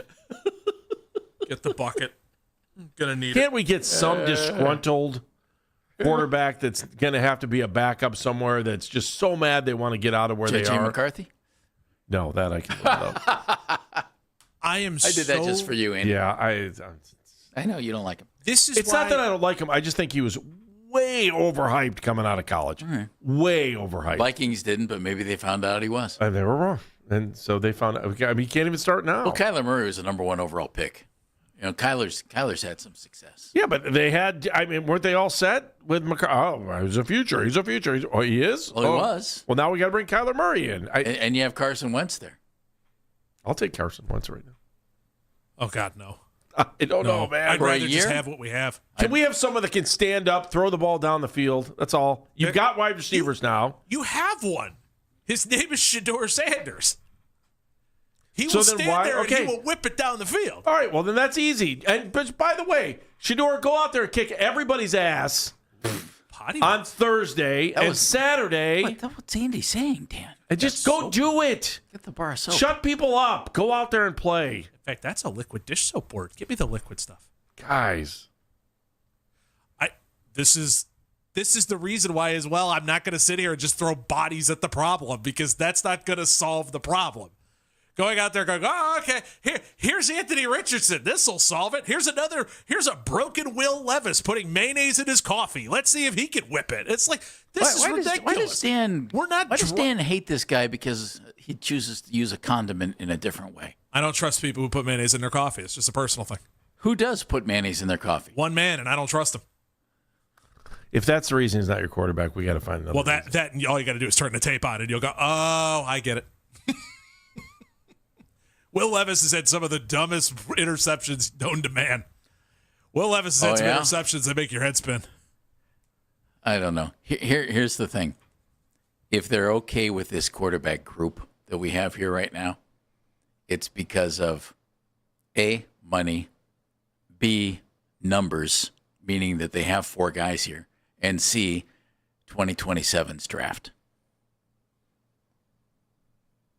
Because who's really okay with this group of quarterbacks? Nobody. You shouldn't be. But it just rips my heart out that we're 2 games away from the regular season, and the focus is the draft. It sucks to be a Browns fan. It's not the focus. It's the reality. You've got all this talent, right? I mean, I don't know that you have a lot of depth. Well, but you've got a ton of talent. We hope we have talent. Among your starting 22, among your 21 of your 22 players, you may feel like you've got some sort of talent. Some sort of talent. And the most important out of the 22 starters is incomplete, emerging. Say whatever you want. We're waiting for a parachute to fall in, probably with the last name Manning next year. If they have enough assets to get him. More. Yeah, or saying. Or Sellers. Yeah, plenty, but I don't know why, but I go back to the Haslam, Tennessee thing, and I think they will do anything to get Manning. It's hard not to look at that. I mean, one Manning went to Tennessee. The others went to Ole Miss and Texas. Yeah, I understand it, but it's all about contributions. It's a bad way to live life if you're just going to read a last name and go, wonderful, your job's yours. Well, if that was the case, Sanders would be the starting quarterback, and we never would have questioned anything. It's a bad way to live life, to look at someone's bloodline and go, great, you're the starter. Worked for all the offspring of Secretariat. Yeah, that's a good point. Thanks very much, Andy. Woo, good one, Jeff. Thank you. You want to talk about a coaching tree? Now that's a coaching tree. That is, yeah. That is a coaching tree. That's for darn sure. Bill Belichick, come on, man. Not many branches off of that coaching tree, but that is a coaching tree. Todd Monken's coming up in the noon hour, probably around 12:45, something like that. So tune in.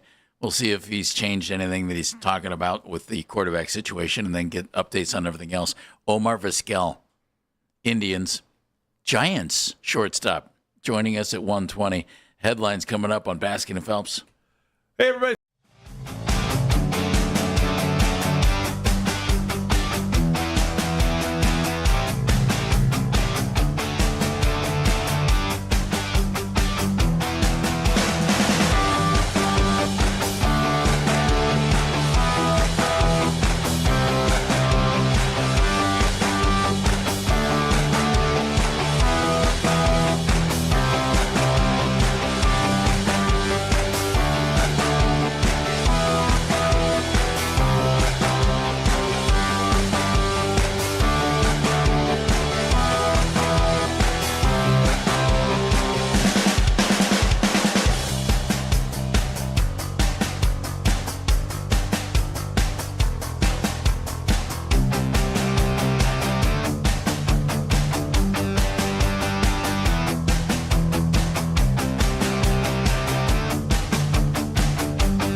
Griffin will go up against Carson Wisenhunt, who is 3-3 and has a 6.11 ERA on the season.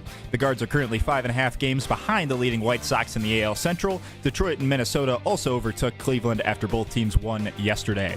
Headline Sports News every 20 minutes on 92.3 The Fan from the University Hospital Sports Desk. I'm Riley Tyna.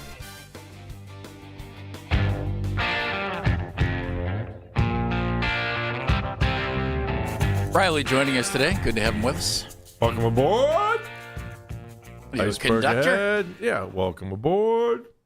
Iceberg ahead.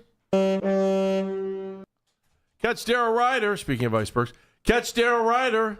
Lance Riceland's Daily Browns training camp. Isn't it recap. still too soon to make iceberg jokes? No, it's not. Especially because I think I read somewhere things that'll probably happen in our lifetime. Titanic 2 should be coming out. Electric Boogaloo? No, the actual boat. Yeah, I'm buying a ticket. You on? Hang on, let me read this and then answer the question. Daryl and Coach Riceland break down the storylines for each of the day's practice and, of course, your daily quarterback competition updates. And you can catch the recap each night on Overtime with Jake Volnick at 8:40. Subscribe to the 92.3 The Fan YouTube page now. Okay, would you buy a ticket? Yes. On the Titanic 2? Yeah. If the shipping industry were ever to create a ship that they would make sure didn't sink, it would be the Titanic 2. Didn't they say that about Titanic 1? This thing is unsinkable? Yes, we have Molly? multiple Titanics all over the ocean at all times right now. They're called cruise ships. They're about the same size as the Titanic, if not bigger. Oh, they're way bigger. Yeah. Yeah. I mean, we're already floating on a Titanic. Have you seen some of these cruise ships that are, like, they seem like they're 10 stories tall? And Yeah. it's like, have you ever taken a cruise? It's been a while, but yeah, I have to wear the patches. I know that. I've taken 2 cruises. It's been a while. It was before I ever got married. Same as me. And one was like to the Bahamas, and that was rough water, and I got sick. Yeah, but then I ripped off the patch, and I got better. So, really? Yeah, I don't know why. Oh. And then I took a cruise to Alaska, and that was so much fun, and the water was nice and calm. Oh, that would have been fun. But yeah. the whole time I'm on it, if I'm on a ship, I'm thinking, okay, I'm out here in the middle of nowhere. If this thing goes down, we're doomed. Yeah, but you can say that for every plane that Yeah, I crosses know, the but- Atlantic or Pacific yeah, except- every day, too. So. I mean, if you're in a plane, you could be in big trouble. If you're in a ship and you're way out there, it's like, wonder how long it might take somebody to get to us. Well, they do have boats there, and they've got floaties. Yeah, that worked for so many people on the Titanic. It's been 100 years. You don't think this tech's gotten any better in 100 years? It's still water, and it's still a ship. I don't know. I'm still green. When we were, I think I was a sophomore going to my junior year, we went to Finland. And I don't know why, it was terribly unorganized. Hockey trip, right? Yeah, it was a hockey trip. So we had to lug our bags all the way across, We had to lug our bags. Dude, I'm just for a week, you can have a hockey bag that I had just to carry reeks. my own equipment, Dan. That reeks. And then we had all that I'm stuff. sure they do. But for some reason, we were on a cruise that was we went to Helsinki to go play. And we were leaving what from a cool Germany. experience It was for a awesome. kid, It was man. awesome. I'm so jealous. That's awesome. Very cool. But so we missed a bunch of games because I don't want to throw anybody under the bus, but they didn't realize that we were there over a change of seasons between spring and summer, and the boat that was going from Germany to Helsinki took 2 days to get there rather than 1, like it said on the back end. So because they changed seasons, the boat would go faster. I don't know why. And like none of us That had was daylight savings time. None of us you had- gained an hour. and we didn't have rooms either. We sat in like a little airplane area, and I hated the food. And I just remember the only thing I could find in the gift shop, they had Snickers, and I ate like 2 bags of Snickers, and then I could not eat a Snickers for like 10 years after that. And I remember being one of the only guys on the boat that got sick on the way there, and so they got me the patches on the way back. And then I was one of the only guys that didn't get sick because I was wearing the patch on the back of my hair. This is all stuff that you're just going to go home and go, God, I'm so glad you told us that story. By the way, I can die now. though I've been on 2 cruises, let me give you cruise ship advice. Okay? Oh, here we go. Well, I don't have much of it. Jeff Phelps, The swinging at sea. I went with buddies. Does that, how much swinging is that? Amen. Ron Janssen and I went on a cruise together. Make sure It was your fun. pineapple is turned Ronnie, we had fun. upside right. The trip to the Bahamas, where it was warm. No idea. The ship was so crowded it was ridiculous. But on the cruise to Alaska, as the people on the younger folks who were working on the cruise ship, Yeah. my buddy and I Well, were how old were you at the time? You probably weren't that old. mid-30s. Yeah, okay. My buddy and I, they said, it's so nice to see somebody who's like under the age of 70 on this cruise. Oh, for sure. They said, I was on one. That was the same kind of cruise people we took. come on a cruise to Alaska and then they want to die. So it's you got to do this before you. That's what they said. They said people come here before they die. So it's great to have somebody, which might be why I actually won in the casino. Oh, I think they rigged it. Why? Because you could see the numbers? I think that might have been it. That's not a bad deal. I think I got good cards because of it. I But did if you're looking for a nice, calm cruise where there's no hurry to get to the buffet or anything like that, go on an Alaskan cruise because it's full of older people.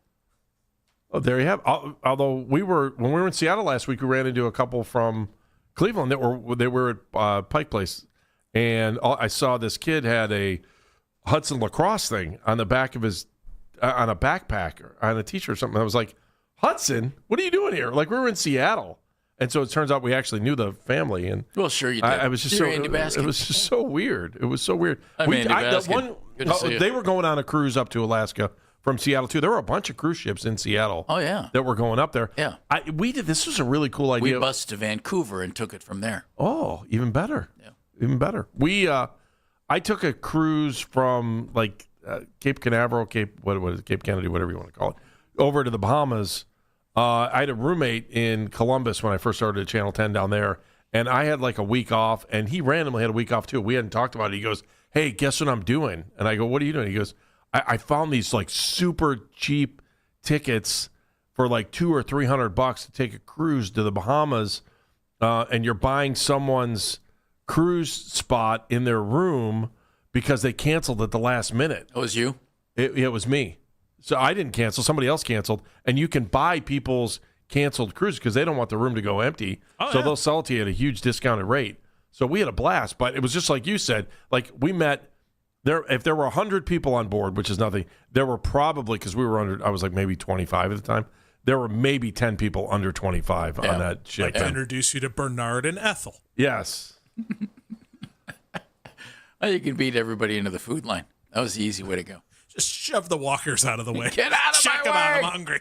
Walkers. Oh, man. I was taking sticks and putting them in the wheelchairs so they couldn't spin. Get out of my way, man. You're a bad man. It's brunch. It's only funny because we're all going to get there. Oh, if we're not already God there. willing. Yes. God willing. God willing. God willing. All right, well, we were going Dude, to do... you can make some cash on that. Never mind. I'm going to... We were going to do headlines, and then the Titanic 2 completely just, like, derailed us. That's all right. I mean, as somebody who put headlines together, that's kind of close to what was in here. All right, well, we got 5 ahead. minutes. Go. Live from the Fiesta deck. Oh, the Lido deck, baby. We're doing a Lido shuffle over here. It's me and Boz. He's Isaac, your personal bartender. Take it away, Dan Mennigan. We know guys who were comedians on cruise ships. We do? Yeah. Yeah. Oh, you'll tell me the break? Pete Michael and Bill Barranque. I didn't know Pete did that. Oh, yeah. Pete's an actor now. Is he back home? No, he's in Atlanta. He was used to be. Yeah. Yeah. Pete. Poor Forget Pete. it. Pete said Pete was on Channel 23 when they used to do news, and on April Fool's Day, he said Hot Rod Williams was getting traded. It was April Fool's joke. Like, no big deal. Got fired? Oh, yeah. They weren't real happy about it. Pete, hope you're doing well. And the worst part about it was they were so cheap at the time that, like, they didn't do the news live. Like, I can't think of anything cheaper than, like, not being able to do live, that like having to tape your news. So we're early. really not going to get to So headlines. are we? anyway, we just played the music. No, and so it was on tape, and they still ran it, and it was like, today you'd get a promotion and a raise if you did that. Okay, Bill go ahead. Barranque, who used to be at Channel 5, does stand-up comedy now. I remember Bill. Great man. Hi, Bill. All right, gentlemen, let's just get into this really quickly. Have you been paying attention to this Los Angeles Lakers sale and the hiccups that have been getting the What's going on with that? man. Yeah. So what has happened, for those of you to catch you up, of course, the Los Angeles Lakers, it was last week, Yeah. right? About mid last week, were put up for sale for about $12.5 billion because the guy who had initially bought it from the Bus family has found himself into some financial hot water. He is also selling Chelsea Football Club. He will not sell the Dodgers as of this time. But anyway, a part of that was that the Bus family, and specifically Jeannie Buss, always maintained enough of it to be considered the governor of the team, which means when they have all the rich guy meetings, Jeannie Buss goes to the meetings for them. Right. Well, what has happened is the Buss family has voted to sell those shares for everybody, the 17.8% of the Lakers, except for Jeannie Buss. Okay. Jeannie is the only one who is saying, no way I want to sell these shares. And now it is looking like this is going to find its way into court. Wow. Because it was all in the giant Lakers Buss family trust. Didn't they say they were going to let Jeannie do what she does and not remove her from her position? That was the previous group. That was okay. Yeah, Oh, this the new new group group wants was not to do The that. Walters group was going to keep her in place. Oh, I Correct. got you. Okay. And then the new group was going to keep her in place as well. Until the this? Iger group until this.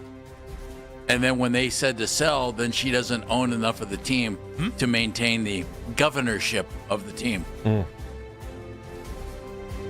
This is a mess. It's going to court. There's going to be lawyers. I don't know what's going to happen. But, I mean, if this happens, I mean, goodness, guys, this is the first time the Buss family won't have control of the Lakers in, 50 years? I saw that it listed all the siblings. They all start with the letter J. All the siblings. Man, they want nothing to do with the team anymore, huh? Oh, they just want their money. Everybody but Jeannie. Yeah, Jeannie wants to be the boss of the Lakers, following her dad's footsteps. But there are like 5 other siblings, and they're just like, cash, please. I wonder what her actual percentage is. So she owns. She fired her brother. Remember? Yeah, so that's probably the other reason. That's this doesn't help it. generally frowned upon in a family business. Makes it an awkward Thanksgiving dinner. Hey, bro, you're out. Exactly. Pass the sweet potatoes, and by the way, you're fired. All right, well, that was headline here on Baskin and Phelps. Best one we've done yet. Hard to argue with that. Hard to argue. I think I've mentioned this before. Something about my favorite National League team when I was a kid. Well, they're in town this week, and it's critical for our Cleveland Guardians. We're going to get into that, plus our All Guardians Giants team at 12:20. Todd Monken after that. It's Baskin and Phelps on the Fan. Hey, everybody, it's Andy Baskin for Choice Cabinet. Hey, I was looking in the garage the other day, and I was like, Yeah. man, I would really like, maybe we could put some cabinets in here. Good idea. I should probably paint it first, but, we've only had the house for a while, and I probably should have painted it right away, but didn't do that. But I was looking up, I was like, man, we could use some cabinets over here. And then all of a sudden, it's like, we should remodel the kitchen. And I was like, okay, let me take a look in the checkbook. And then I'm like, well, you know what? If we do need cabinets, I know where I'm going. And the answer was really simple and really easy. It's Choice Cabinet, well known all across the country, right? Choice Cabinet, big name in the cabinet business around the United States, right? But guess where they're made? And they're assembled and they're put together right here in their warehouse in Solon, and it's gigantic. They're off of Miles Road. There's all this construction going on over there, so I had to go down a little side street. And next thing you know, I'm next to the warehouse, and I'm like, man, Choice Cabinet has a huge warehouse. But I also know it's right around the corner from their showroom at 4856 Richmond Road. 4856 Richmond Road. So if you're looking for cabinets and you're looking for professional grade quality and you're looking for factory direct pricing, the answer is clear. It's easy. It's Choice Cabinet. Choice Cabinet. So you want to look, you want to check it out, go do that. And the easiest way to get it done, just tell your contractor you want Choice Cabinet. Very simple, very easy. So work with your contractor and choose Choice Cabinet. ChoiceCabinet.com. This is an Odyssey Sports Minute. Speeding catches up with you. Paid for by NHTSA. The Indianapolis Colts signing 34-year-old free agent wide receiver Keenan Allen to a one-year deal does not make me confident that Alec Pierce is going to be ready for Week 1 against the Baltimore Ravens. The Colts gave Pierce a huge contract at the start of free agency, but he underwent ankle surgery. We don't know if he's going to play in Week 1. If he doesn't, I like the Ravens big. I'm Nick Costos. Indeed presents hires you can't afford to get wrong, like a social media manager. Did you just post our Q4 earnings to your personal social media? Oh yeah, used the trending audio and everything. That's confidential financial data. Relax. It only went a little viral. The SEC just commented with the eyeball watching emoji. This is a job for sponsored jobs. This is what happens when you don't sponsor your job on Indeed. Next time, get matched with quality candidates with Indeed sponsored jobs. Visit Indeed.com/hire now and sponsor your job today. This is the story of the one. As a maintenance engineer at a beverage manufacturing plant, he starts his day knowing every line is ready to run because Grainger delivers the industrial-grade products he needs to keep mixers, conveyors, and packaging equipment moving. With Grainger's vast selection of bearings, belts, and motors, he keeps operations running smoothly, so nothing grinds to a halt. Call 1-800-GRAINGER, click Grainger.com, or just stop by. Grainger, for the ones who get it done. Hey, it's Brew. Between my radio show, filming content, editing videos, and trying to stay connected with family, reliable Wi-Fi isn't really optional anymore. I just need it to work. That's why I like that with Xfinity, you get the most reliable, fiber-powered Wi-Fi with the best equipment at one price for 5 years, guaranteed. No contracts or commitments. Plus, Xfinity makes getting connected simple with same-day Wi-Fi so you can get online in minutes. Restrictions apply. Not available in all areas. Use of fiber or coaxial cable. Learn more at Xfinity.com/same-day Wi-Fi. Xfinity. Imagine that. Straight Talk Wireless presents Pickup Truck Wisdom. If you're only good to your new friends, you're not going to have any old ones. Straight Talk gets it. That's why new and existing customers get free 5G phones on Verizon's 5G network. Pretty simple, really. You keep good people by being good people. Find us at straighttalk.com and Walmart. Straight Talk Wireless. Straightforward. Always. Taxes and fees apply. Plan purchase required for free phone offers. Copyright 2026 Verizon. Hey, it's Nick Wilson. Let's talk about the roof on your home. A lot of you will need to replace your roof this summer, but be forewarned, there are roofing companies out there that skip over the most important part of the process, the attic ventilation. You see, if your attic doesn't have proper air circulation, it can cause problems such as mold and wood rot, leaks in the winter, not to mention higher AC bills in the summer. This is one of the reasons I recommend Victor's Home Solutions to my listeners. 866-VICTORS. That's 866-VICTORS. Their process begins with a free 21-point roof inspection that includes a thorough inspection of your attic. They know if the ventilation isn't right, the roof will be built on a shaky foundation. Every Victor's roof comes with a well-thought-out attic ventilation plan, and that's why they can offer a 50-year leak-free guarantee on every roof they install. Money-saving discounts and financing incentives are available. Call for your free 21-point roof inspection and estimate today, 866-VICTORS. That's 866-VICTORS, or book an appointment online at victors.com. Hey, don't be pressured when it's time to shop for an engagement ring. Stop in and see Josh at Bookman & Son, where jewelry shopping is made easy and comfortable. BookmanandSon.com. It's training camp time in Northeast Ohio. Orange and brown is popping up all over town. Woo! It's the doggone best time of the year for fantastic savings that will knock high prices helmets right off their head. Mike, Coach D. D'Amato here from training camp at Nissan in North Olmsted and I-90 Nissan. We're giving you our best deals on the strongest Nissan lineup ever. Stop in and huddle up with my DB, Dale Belza. He'll save you up to $1,000 off a new Nissan, scoring you a tremendous savings on your new ride. We've got the right game plan for you to score APRs as low as 0%. Every member of our big Nissan team is ready to get you into the end zone and make you a winner. And you don't have to go long. We're just a short drive from anywhere. Get off the sidelines. Get in the game. Only at Nissan in North Olmsted on the North Olmsted Auto Mile and I-90 Nissan in Sheffield Village. Because the deals are so good. It's the 2-minute warning and the clock is running out. So hurry in. Start drawing up your next perfect play online at BigNissan.com.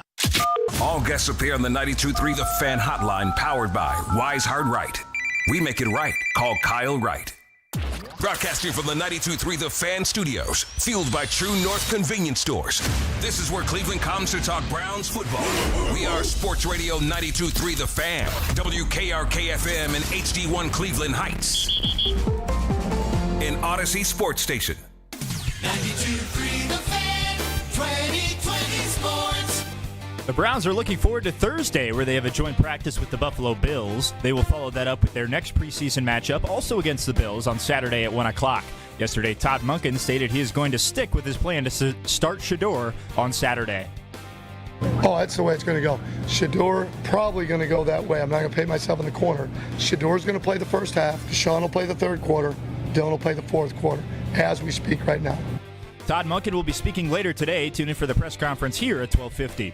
A reunion between the Browns and Za'Darius Smith is not happening. Smith worked out with the Falcons yesterday, and the signing was announced earlier today. Smith is reuniting with head coach Kevin Stefanski in Atlanta after playing under him with the Browns in 2023 and 24. Some other news around the NFL. The Colts are signing veteran wide receiver Keenan Allen to help booster their pass-catching room, and New York Jets starting running back Breece Hall avoids a major injury. Hall went down on Monday's practice with a non-contact groin strain, but reports say he will only miss the next 2 to 3 weeks and should be ready for the start of the regular season. The Guardians will continue their homestand this week against the San Francisco Giants. Game 1 will start tonight at 6:40. Foster Griffin will toe the rubber for the third time since being acquired by the Guards at the trade deadline. He comes in sporting a 3.25 ERA. Griffin will go up against Carson Wisenhunt, who is 3-3 and has a 6.11 ERA on the season. The Guards are currently 5.5 games behind the leading White Sox in the AL Central. Detroit and Minnesota also overtook Cleveland after both teams won yesterday. Headline Sports News every 20 minutes on 92.3 The Fan. From the University Hospital Sports Desk, I'm Riley Tyna. The only place for Browns news on your way into work. The Ken Carman Show with Anthony Lima. Weekday mornings starting at 6 a.m. 92.3 The Fan.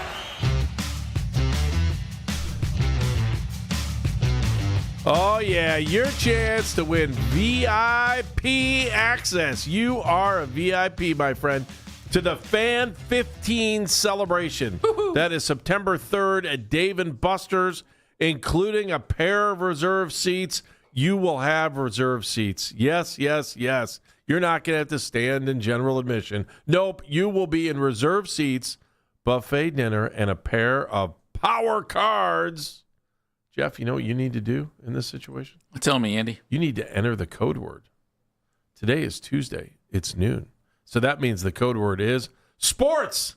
S-P-O-R-T-S, sports. Catchy. That is your code word.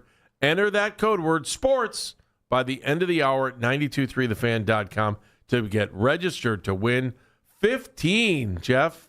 15 years. Wow. That's what I heard, Andy. We want you to be a winner. Just think. People who weren't driving will be driving next year for our 16th anniversary. Yep. They weren't even born. Yep. And yet there we were. Yep.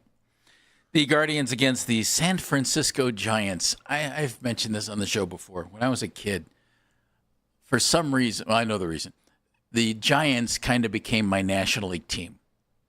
I just liked the Giants. I really liked Willie Mays.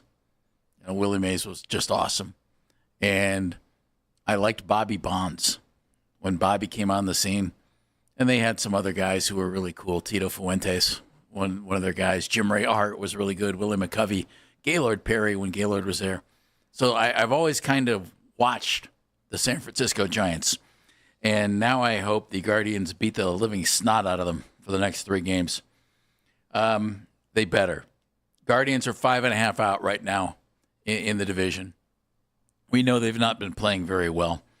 And the Guardians are in a stretch now where their next 12 games, series against the Giants, the Rockies, and the Angels, teams with 3 of the 4 worst records in Major League Baseball. It's time to make some hay, Andy. Let's make some hay. I agree. You look at the whole schedule over the next couple of weeks, and this is where they've got to. This is it. I mean, this is the turning point because it's not you made all the moves at the break. Like the roster looks better than it did in the beginning of the season. It does, doesn't it? The lineup looks better. Like when you see we got a guy hitting cleanup. Okay, great. He can hit. Awesome. There's Joe Adell. He can hit it out once in a while. Okay. It's almost like somebody pulled the batteries out of the back of the remote, though, right? Like, how there's 4 batteries in the back, and so now all of a sudden you're like, we changed out the battery on the end. Oh, that's good. More power. But then somebody took out the bullpen battery. Now you're sitting there with 3 batteries instead of 4. That's what the problem is. Somebody's got to put that battery back in. We need the bullpen. Never heard the remote to give analogy some energy. Before. Thank you. It's a new one. It's a winner. I can work with that. Can you understand what I'm saying when it comes to this if team? If you're missing one, the whole thing doesn't work. That's correct. It's not working. It's not working. You got all these great new batteries in the back of that remote, except you only put 3 in instead of 4. And by the way, it's not like the fourth battery wasn't in there. It was there. It just doesn't have any juice left, so it can't work. You got to figure out what's going on with that reliever battery quickly. And I'm not talking pitcher-catcher, kids. That reliever battery. Giants and Rockies have the 2 worst records in the National League. 6 games. Let's look, go. You've got to get it going here. I do like the look of the lineup. Put Nathaniel Lowe in the middle of that lineup, he's a force. Joe Adell has some pop, and even though Joe's struggled with batting average a little bit, I mean it's real clear he's a threat in there. And we're going to see Foster Griffin tonight. And Foster's first start as a Guardian wasn't real good. His second start was pretty good, certainly better. And so we'll see what he can do tonight. But it's time to string some wins together, Andy. Well, it's the next 9 games, Jeff. I mean, you got the Angels on the back end of that too. I mean, you're playing the cellar dwellers. Oh yeah. If you want to be a playoff After team, that, you have the Royals. Yeah, the Royals are in last place. There you go. So let's go. Was that 12 or? So that's 12 games right now. Like 10-2. Let's go. Is that asking too much? I wouldn't think so. Is 10-2 asking too much when you're playing the worst teams in baseball over the next 12 games? Yes, they're professional baseball teams. Make it 9-3, and you're okay. Even 8-4 will do you. The Royals are in last place in our division, so you've got, second to last, last, and last. 3 of the next 4 opponents are last place teams. Well, you got to get 5 games to finish up August. I don't think you can. You have to look at it, but you also need to look at the milestones you need to hit to get back. The first milestone is get back at 500. Forget about looking at games back. Forget about looking at the wild card. Don't look at anything there. Get back to 500. Then once you get back to 500, then I think you can think about, okay, do we have enough to get to the postseason? But this is the time. They've got to do it now. Now, that's it. Because if you're still under 500 after you have these next 4 series, done. You're not coming back. Well, you wouldn't think so. This is it. They did it last year. I know they did. You can't bank on that. You were 12 out, right? You're not banking on that. So now's the time. And, should Stephen Vogt adjust the lineup? Should he manage differently? I don't necessarily think so. But I don't. I mean, it's still odd you need that guys to play. It's still odd that you're pinch hitting for your 4 hitter. Like, it drives me nuts. Weird, but I'll live with it for now. The bullpen is what's got to keep this thing together. Because offensively, it hasn't been anywhere where I felt so much worse when the season started. It just felt worse, and now it's like, okay, they're getting a little bit of the offense they need. For a while they were able to kind of keep things above board without Jose Ramirez performing real well, having a typical Jose season. I think Jose's down year has caught up with him a little bit. I think that's there. The team is paying the price for it. Yeah. Well, actually, it's the win. It's not the team is paying the price. It's the win-loss record. DeLauder okay? Yeah, was removed from the game on Sunday with what they're calling mild left hamstring tightness. Which he had before the game. And then apparently it just didn't go away, and it kind of bothered him a little bit. It's better than spicy. Well, that's my question is, you're in this midst. This is when you need to make hay. And so are you going to push him out there and be good to go? By the way, look how proud Andy is. It's better than spicy hamstring strain. Look, he's laughing at himself. He's turning red. He's so amused or medium, with himself. If you think about it. What's better than a garlic parm hamstring strain? Garlic parm? You mean garlic or like a dry rub, right? Garlic parmesan. I mean, I guess that is a flavor. It would be a mild strain if it was a garlic parm. You don't get a spicy garlic parm. I don't know. Give me the Buffalo Ranch anytime, man. Those are the best. Something fun. I'm sorry to everybody out there who's I just noticed this. What is the name? What's the name of the scale? Scoville scale? Isn't that what it is? Something like that. Yeah. Oh, goodness. I don't know. There are 3 Guardians who are tied now for the team lead in home runs. Kyle Manzardo is still one of them. Well, considering they didn't hit one all weekend long. What do you do with Chase DeLauder? Do you kind of push him out there and say, this is go time, we got to go? Yeah, he's got to go. You better play through it. This is playoff time for them. If he has a hamstring strain right now and it's bothering him at all, you do not play him tonight. Why? A strain that gets yanked and you're down 2 months. He could be done for the season if it gets worse. So season's going to be over if they can't figure this thing out. Yeah, well, it'll be over for him if he goes out there tonight and yanks it if it's still a problem. You're seriously not like he's got to play now. No, he doesn't. Yes, he does. If he has a slight hamstring strain, you sit him. They took him out the other day. He got an extra day's rest. He's fine. Get him back out there. Is this the hockey mentality? You never think Jeff, anybody. I mean, look, if they you never don't win think now, anybody you should take care of from a physical standpoint. If he has a hamstring issue, and he goes out and he tries to explode out of the batter's box, he yanks it. They said they were doing this out of an abundance of caution. Okay, that's fine. Can we trust the team on this one? Sure, absolutely. Then get his back out there. Well, no, you need to trust the team. You just said trust the team, and then you said get his back out there. Yeah, that's because they said they did this out of an abundance of caution. Yeah, well, what if they're cautious again tonight? You going to yell at them? Jeff, I'm serious. You know as well as I do, they've got 4 series right now in front of them that if they're not over 500 by the time this is over, the season's over, and you might as well forget about when they... that's too early to say that. Then you've got Toronto, Detroit, Baltimore, Minnesota. But I'm telling you, if they don't dig their way out of this hole here in the next month, or by the end of the month, by August 30th, it's over. If they get it in the right direction. The problem is, Andy, if you let DeLauder sit for like 2 more games and he's good to go, all right, then you have a guy who's good to go for the rest of the year. Have you ever had a pulled hamstring? Yeah, I pulled a hamstring before. Yeah, it's not fun. Oh, it's terrible. And the risk is, the fear is, anytime you explode off of that hamstring and you think it's healed up, if he's not healed, don't play him. I'm with you on that. Okay, thank you. Okay, I'm not saying that. There. But I'm just saying, if it's like, it's a little tender. All I needed to hear. It's a little tender. I can't play. No, I don't think he's that guy I'm anyway. going with what you said, Andy. Trust the team. Yeah, but you said trust Jeff, the team. they said it was closely followed by get his ass out there. Well, I do think they need to get him up there. In that toilet. That's true, I figured man. Andy said it earlier. You know what the problem is here? I think we feel like we're free and loose with the language because I was reading Cleveland.com today, and they were discussing people in country music that are not nice guys, and they used a word I've never seen in a headline before. Golly gee, over here with that gutter language. That's not nice. I can't believe this was a headline in Cleveland.com today. Go look for it yourself. Go look for it yourself. I'm not going to say it. The 2 G I could teams not going at it believe tonight. the word they used to describe the evil men of country music. Giants. Is essentially what it was. Well, if we're going to talk about hamstring strains and use foul language, we have to play this by law. They did push-ups, jumping jacks, sit-ups, climbed the rope, and ran. But none of this fancy, right? And they won 2 world wars. 2 world wars by doing jumping jacks, push-ups, and sit-ups. You think they were worried when they're running across Normandy about stretching? Are you kidding me? By the way, did you see the movie Pressure? That's about Normandy and Eisenhower. Oh my God, I watched that this weekend. I didn't realize it existed. Hey, Andy, it was good. Andy, a bird just flew through the studio. He was talking about Normandy, not me. Can you go off on a tangent about a robin now, please?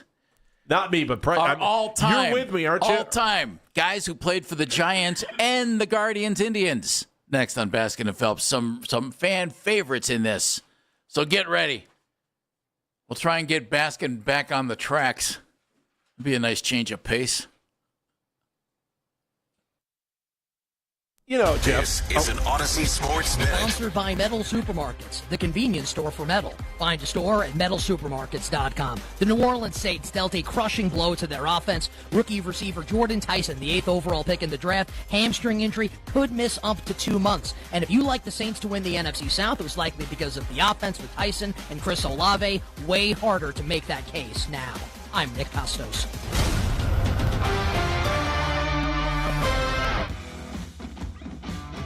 When you've got real work to do, Metal Supermarkets will help you get it done, fast. We've got a huge variety of metals in stock, and we cut to size, fast. Bottom line, we get it done fast, so you get it done fast. doesn't get easier than that. Metal Supermarkets, the convenience stores for metal. Find a store or buy online at metalsupermarkets.com.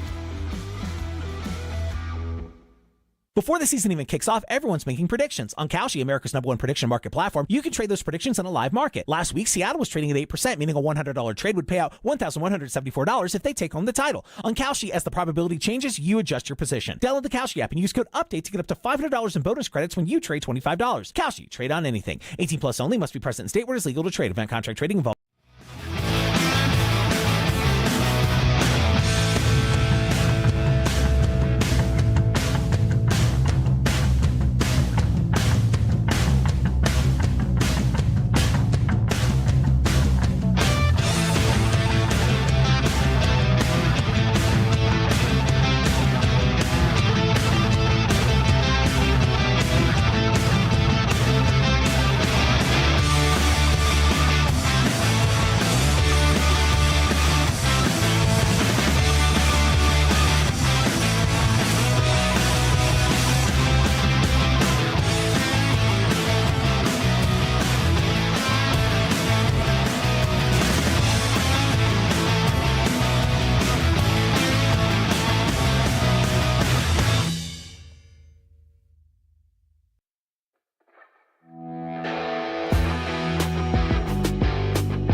yesterday. Headline Sports News every 20 minutes on 92.3 The Fan. From the University Hospital Sports Desk, I'm Riley Tyna.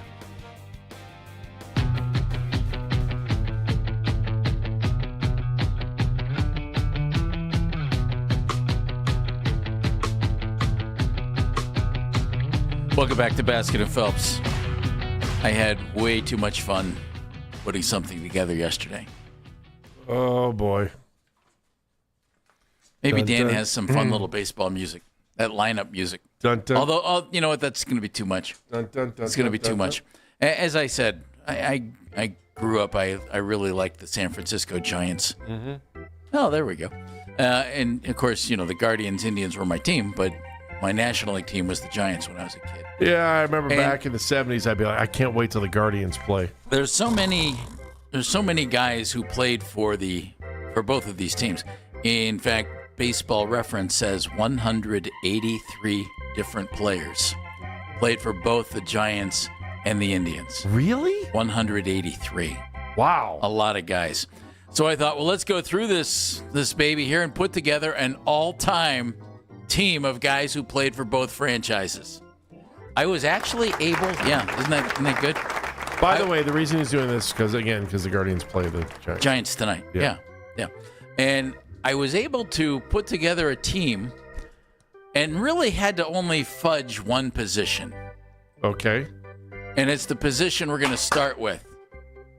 At first base for our all Giants, Indians, Guardians team, Hall of Famer, Jeff Kent. Oh, good call. Good call. Now, Jeff Kent's a second baseman, right? But he actually played first base for the Indians, and he played first base for the Giants. So occasionally, each team would slide him over. He only played 39 games for the Indians back in '96. But Jeff, then he went out to the Giants, and he was awesome, and he made the Hall of Fame. Both of us would have graduated from State University if he didn't exist. Yeah, and he and Barry Bonds didn't seem to get along. At second base on our all Indians, Guardians, Giants team, the man who is in town and will be calling play-by-play for the San Francisco Giants tonight. Sure. He would not have been the starting second baseman had I found a really good first baseman, but instead it was Jeff Kent going to first. It's Dwayne Kuiper at second base. Yes. Of course, he was traded by the Indians to the Giants for right-hander Ed Whitson back in the day. Yeah. Our third baseman. Wait, did we have a better second baseman coming up after that? Jack Brohammer was before, right? It was beforehand. Yeah, they traded Brohammer to make room for Kuiper. Who was Larvell Blanks? Dwayne, welcome back to town if you're listening, and I'm sure you are. Matt Williams is our third baseman on this team, despite the fact that he spent only 1 year here in Cleveland. He was 97, and he hit 32 home runs, and it led to Jim Thome becoming a first baseman. No worries on either one of those. Nope, that worked out well. Matt Williams was a heck of a baseball player. He could really pick it at third base, man. He was good. There's no way Thome would have bulked up if he was playing third either, right? He would have been one of the biggest third basemen in the history of the game. He was getting bigger. Yeah. Jim comes from a family of really big guys. This is true. So, I mean, he wasn't going to stay a long, lanky, skinny kid for a long time. No. Our shortstop on this team. Oh, this is easy. Will be joining us at 1:20 today. Man who spent 11 seasons playing for the Cleveland Indians and 4 for the San Francisco Giants, Omar Vizquel. Okay. And Omar left our team and went right to San Francisco. And the thinking was, along with the Indians moving on from Omar and bringing up, was it Johnny Peralta at the time? I think it was Johnny. That maybe Hall of Fame voters might get to see Omar in the National League, and it would help his cause. And it would have. Omar's a Hall of Famer in my estimation. Yeah. And he should be there. We're going to talk to Omar coming up at 1:20. This is our all-time team of players who played for both the Indians or Guardians and the San Francisco Giants, or maybe New York Giants. Oh, really? Maybe. Yeah, maybe. Because you have to have 2 catchers. We have 2 catchers on our team. One of them will probably be playing tonight. Yeah, that's Patrick Bailey. I hope you're right on this. I hope you're right. Patrick's a heck of a defensive catcher, man. He's been fun to watch. And by the way, Tugboat is the guy who's going to maybe go up against the Guardians on Wednesday. Okay. Matt Wilkinson, who they traded for Patrick Bailey, so that'll be a lot of fun. We'll see that. You almost missed that. We'll see that one. The other catcher on this team, Andy, you'll like this. I didn't know this. Mike Hegan's dad, Jim. I didn't realize he played in. I didn't either. Jim Hegan, legendary Cleveland Indian. He was a catcher in Cleveland for 14 years, despite missing 3 seasons to serve in World War II. So he could have been in Cleveland for 17 seasons, but he was here for a couple, went off to serve the country for 3 years, came back and played like 12 more in Cleveland, and then played 1 year in San Francisco for the Giants. Mm-hmm. So, Jim, congratulations. I think it was San Francisco. Might have been New York. Forget the year. But it was Patrick Bailey and Jim Hegan at catcher. Our outfield, all Indians Giants team, absolutely stacked. Wow, there's a lot of great names there. Absolutely stacked. I'll start with our buddy who's been on the show before, Kenny Lofton. Oh, I have somebody else who's been on the show before that you could have put in there, too. Well, maybe we will, so stay tuned, okay? All right, okay. Don't jump the gun. All right, I'm being nice. Oh, that's nice of you. Kenny Lofton, 10 years in Cleveland, of course, and then he split 2002 between the White Sox and the Giants. Giants were part of Kenny's one team per year for the last, 8 years of his career tour. So, Kenny Lofton. My guy, Bobby Bonds. Yeah, I am. Yep. 1979 with the Indians, he was good. 25 homers, 85 runs batted in. But it was really his last good season in the major leagues. He played 2 more and he wasn't very good. But man, he was like the next Willie Mays when he came up in San Francisco. His kid was pretty good too. His kid wasn't bad. Yeah. The other outfielder on this team, not our guy, we're getting to him. Joe Carter. Yeah, I saw that. Joe had 105 at-bats for the Giants in 1998. It was the end of his career. But he played for the Giants, and he played for the Indians, of course. I couldn't differentiate between these 3 guys, and you need a bench. So we have 3 DHs on the team. Oh, wow. Corey Snyder. Yeah, that's easy. 5 in Cleveland, 1 in San Francisco. Brett Butler. Yeah, he did hit the ball well. Brett Butler was a heck of a center fielder. He played 84-87 with the Indians and then went right to the Giants, 88-90, and then spent most of his career with the Dodgers at the end of his career. And the other DH, by golly, friend of the show, Ellis Burks. Yeah, okay, I definitely had There him. you go. He was from 98 to 2000 in San Francisco and then came here the next year and was a terrific Cleveland Indian. Didn't spend a whole lot of time here as an Indian, but he has spent a whole lot of time here in life. So wait, the outfield was who then? The outfield was Kenny Lofton, Bobby Burks. Bonds, and Joe Carter. And then coming off the bench, DHing, and just because I liked him, okay. Corey Snyder, Brett Butler, and Ellis Burks. Yeah, that's all good. I love it. If you need a utility infielder, we'll throw in Frank Duffy. But I didn't put one in. But we'd throw in Frank Duffy. All right, how's this for a starting rotation? Ooh, I got one we may have missed. Okay, go ahead. We didn't miss anything. This is what I chose. Yeah, you may have We missed. didn't miss anything. Do you want me to argue it? Yeah. Candy Maldonado. Candy was not as good as Kenny Lofton, Bobby Bonds, Joe Carter, Corey Snyder, Brett Butler, or Ellis Burks. I don't know, and I like man. Candy. I like Candy. I don't know, man. Dan, his WAR for the Indians was 3.1. His WAR for the Giants. Look at Andy going WAR. 4.9. It's because he has to make a point. To you. Our starting rotation. Kevin Mitchell's WAR for Kevin the Mitch- Giants was Kevin 19.2. Kevin Mitchell was wow. stunningly good. Kevin Mitchell was really I mean, he good did for a play while. Stunningly 20 good. games for us. But Yeah, he wasn't here very long. But he made one of the great catches I've ever seen. Do you remember the catch? He's going toward the left field line, put his glove out, and decided just to barehand it, and he caught the ball barehanded in his right hand right out of the air. Well, by the way, Kennedy Maldonado, the first interview I ever did. It was in like a sophomore in wonderful. college. Yeah. Our starting rotation. Thank you, Mr. Maldonado, for the Our interview. starting I can't rotation. believe Are I you said ready? that. Yeah, go ahead. Gaylord Perry. Yeah, that's who, of course, was traded to Cleveland with Frank Duffy for Sam McDowell, who's also in our rotation. Okay. So that's phenomenal. Gaylord's a Hall of Famer. Yeah.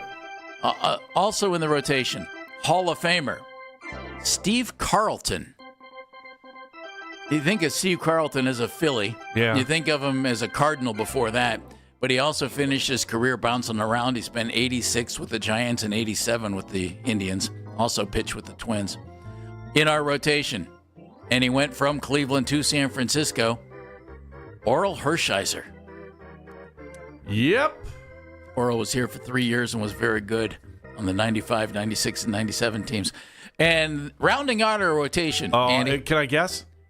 Yeah, you can guess. Terry Mulholland. Nope. Ugh. I put this guy in because we like him. Bob Howry. Dave Burba. Oh, Dave Burba, yeah. Dave Burba. The Buckeye. 3.5 with San Francisco, 4.5 with our Cleveland Indians. Coming out of the bullpen for us, Hall of Famer, Hoyt Wilhelm. Hoyt Wilhelm, knuckleballer. All of 6 foot, about 180 pounds. But, man, Hoyt Wilhelm threw that knuckleball, and he was fabulous. And he went right from the New York Giants in the 50s, coming to Cleveland. Second best. In 57, 58. Only Matt Wilhelm, the better athlete. Also coming out of the bullpen, and his son is at Ohio State this year. Andy. Better question is to find the better Hoyt. Oh, yeah. Also coming out of the bullpen, Terry Mulholland. Well, okay. Yeah, he wasn't in the rotation. By the way, happy birthday to He was a Hoyt first Wilhelm. rounder for the Giants and pitched 2 seasons here and told me to read the book Zen and the Art of Motorcycle Maintenance. And And there's our more final to it. bullpen man, Jose Mesa, traded by the Indians to San Francisco in July of 1998. And that, folks, is our all-time team of players who played for both the Giants and the Indians and Guardians. And by the way, Hoyt Wilhelm would have been 104 this year, so salute. Hey, he's in the Hall of Fame. Take that and stick it where the sun don't shine. Todd Monken coming up next. Hey, everybody, it's Andy Baskin for FanDuel. Baseball fans, big hits get even bigger with Dinger Tuesdays on FanDuel. Customers choose their own reward every Tuesday to use on home run bets. How will you play your game? Option 1, the bet reset. Use this on your wager and you'll get refunded in bonus bets if your bet loses. Option 2, a 50% profit boost. Make your bet, activate the profit boost, and if it hits, that's extra winnings at no cost. Make your choice, and the reward will be ready to use on your next home run bet. Man, this team needs to hit a couple home runs over the next couple weeks. They went dry over the weekend, but let's see what the Guardians can do over the next 4 series because they are huge, and they need to win a series here just to get things moving in the right direction. So just visit FanDuel.com/local to choose your reward for home run bets every Dinger Tuesday. Play ball with a home for home runs on FanDuel, an official partner of MLB, and FanDuel Sportsbook is the official sportsbook of 92.3 The Fan.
White Sox in the AL Central. Detroit and Minnesota also overtook Cleveland after both teams won yesterday. Headline sports news every 20 minutes on 92.3 The Fan. From the University Hospital Sports Desk, I'm Riley Tyna.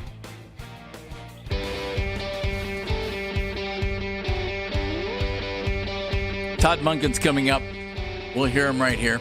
And, of course, press conferences on 92.3 The Fan are brought to us by Expert Renovations, expertrenovationllc.com. Monken coming up momentarily. We now go live to Berea for Browns head coach Todd Monken. You know, I think we've seen a lot of development and taking steps forward from Austin Barber and Spencer, the guys that you would expect that to occur. You know, obviously between Elton, Zion, and Titus, you expect them to play well, which they have. So it's just been hard because we all been, and most teams go through this, haven't had them all in there at one time, but that's part of camp. So why did Barber move inside this week? We just want to see him inside, along with seeing maybe KT at tackle. Yesterday, we want to take a look at that. It kind of came out of, you know, when Tevin was having a few issues with his back, we thought, well, why don't we, before we get too far down the road, look at Austin at guard? Because you're really trying to piece it together. Austin at guard, KT at tackle, could Elton play guard, could Whit play center? Parker got dinged up. We were thinking maybe he could be at center. We're just trying to move those pieces around to see what the best combination is. Todd, how has Taylon Green been doing in his limited amount of reps, I know, but and do you feel like he will get some time in any of these preseason? He'll get in the preseason 3. He's doing fine, really smart, doing a really good job, but we just don't have enough reps for him. What have you seen in the competition for the depth in your secondary in particular? Well, we've been banged up there, losing Terrence. You know, D. Ross has been out, and I know I'm missing some guys that have been out. Miles has been out, Bryant. So we've been banged up there. So it's been fun watching Michael Coates play. I mean, that's a guy who just shows up every day and makes plays. So that's probably the one that stood out with the other guys beat up at corner. How concerned are you with the depth behind the starters at corner, given all those injuries that you mentioned? Well, not yet. We aren't playing a game yet. As we get closer, certainly, you know, trying to find a third corner is on our radar. And and within the guys we have here. Kind of going back to Austin, you talked about seeing him. We've talked a lot about Spencer moving from right to left, but Austin played primarily left at Florida and moved to right. Just how has he kind of handled that transition? I thought he did really well yesterday. I mean, you wouldn't have thought that he hadn't played guard before or even on the right side. So I was really impressed yesterday with the way he handled it. And I thought KT looked better at right tackle than he did at guard. Sometimes things just happen a little too fast inside, at least now for them. I would never say never, but actually looked a little bit better flipping those guys. Todd, you mentioned yesterday this idea of callousing, take a few more bruises now, it'll help you later. In what areas down the road do you think that can help you guys? Well, it's been proven the more reps that you get, whether it's in preseason games or in practicing against other teams, that you get some nagging injuries, but you callous yourself for some of the major injuries down the road. Now, again, knock on wood, we won't have it this week either, but I'm just fired up about the way our guys practice. They don't blink. Came out yesterday. I know I meet with you guys beforehand, but that was a pretty damn festive practice. I mean, the guys were fired up, got a lot of good work yesterday, and which is impressive for some of those guys really didn't play a lot on Saturday, and then having Sunday off. Usually you don't have that kind of juice, but that's just how our guys are wired. Todd, Alex today was talking about some of the stuff he's learned from working with Jared. I guess looking at him, Alex, from the spring till now, how has he grown, and how can you think he can up his production maybe? Well, it's hard to really say. I haven't been here with Alex in the past, and in the spring we don't have pads on. From afar, I've always had a lot of respect for Alex, how physical he plays. And I think he's really developed, not only being around Miles, but then Jared. I think he's developed a real niche for pass rush, being a kind of a crafty, powerful pass rusher. And I look forward to seeing it. I mean, the more he plays and the more opportunities he gets, I think you're gonna see it. Alex and Denzel talked about life without Miles for the first time. You game planned against him. How do you think offenses are going to approach the Browns defense differently than they did when Miles was out there? Well, we still have Jared. I mean, that was the greatest thing about the trade is you get a Pro Bowl player in return. So, and going against either one of those guys is very, very difficult because they can wreck the game. Miles was a guy that could wreck the game, so you have to know where he's at all times. And Jared's one of those guys. We had to do the same thing at the last place I was at. So, it really, you'd have to ask the other teams of how they would approach that. They're both special players. Longish practice, what are your hopes? Full pads today. Yesterday was really just shells. When we put the pads on, we will get 9-on-7. I mean, certainly we've got to, irrespective of what we face defensively, we've got to be able to run the ball better. It starts there. You can't control the game. I think from a pass protection standpoint, when you got the full pads on, you have a chance to really see where you're at, hard in shorts and spiders. So that's what it is. To me, it's really, when you put the pads on, it's about the guys up front. We saw Carson Ryan. We saw Elton take a few snaps off yesterday, first game. Is he dealing with an injury? We'll see. He's got a few nagging things. I mean, lower body. I don't know if he'll be out there today, but he's fine. So Carson Ryan has kind of had to, take on a lot of different roles, especially, kind of moonlighting as fullback too. Just where's his development there, and where's your comfort level with him? Like if you have to, play a regular season game today in terms of carrying out those various roles. Well, he's still a work in progress. I mean, he's a rookie. We're asking him to do things in the backfield as a fullback, which he didn't do. I think he's willing. I think he's physical, but learning to get his pad level down and strike, and then have moving targets. And he's a developmental player in a lot of areas, and I've been really impressed with his work. He's certainly been durable. He's been out there every day, which is important. We haven't had that with every tight end in the group. So I'm excited to see his progression over the next few weeks. How do you feel about your edge rush rotation with just the guys that you have right now? Do you have what you need to get the job done the way you want to, or do you think maybe you'll still keep your eyes peeled?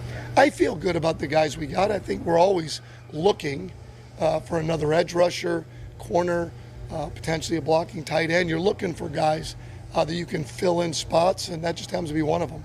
There's always so much said about camaraderie and the communication that's necessary with the offensive line and those guys kind of coming together.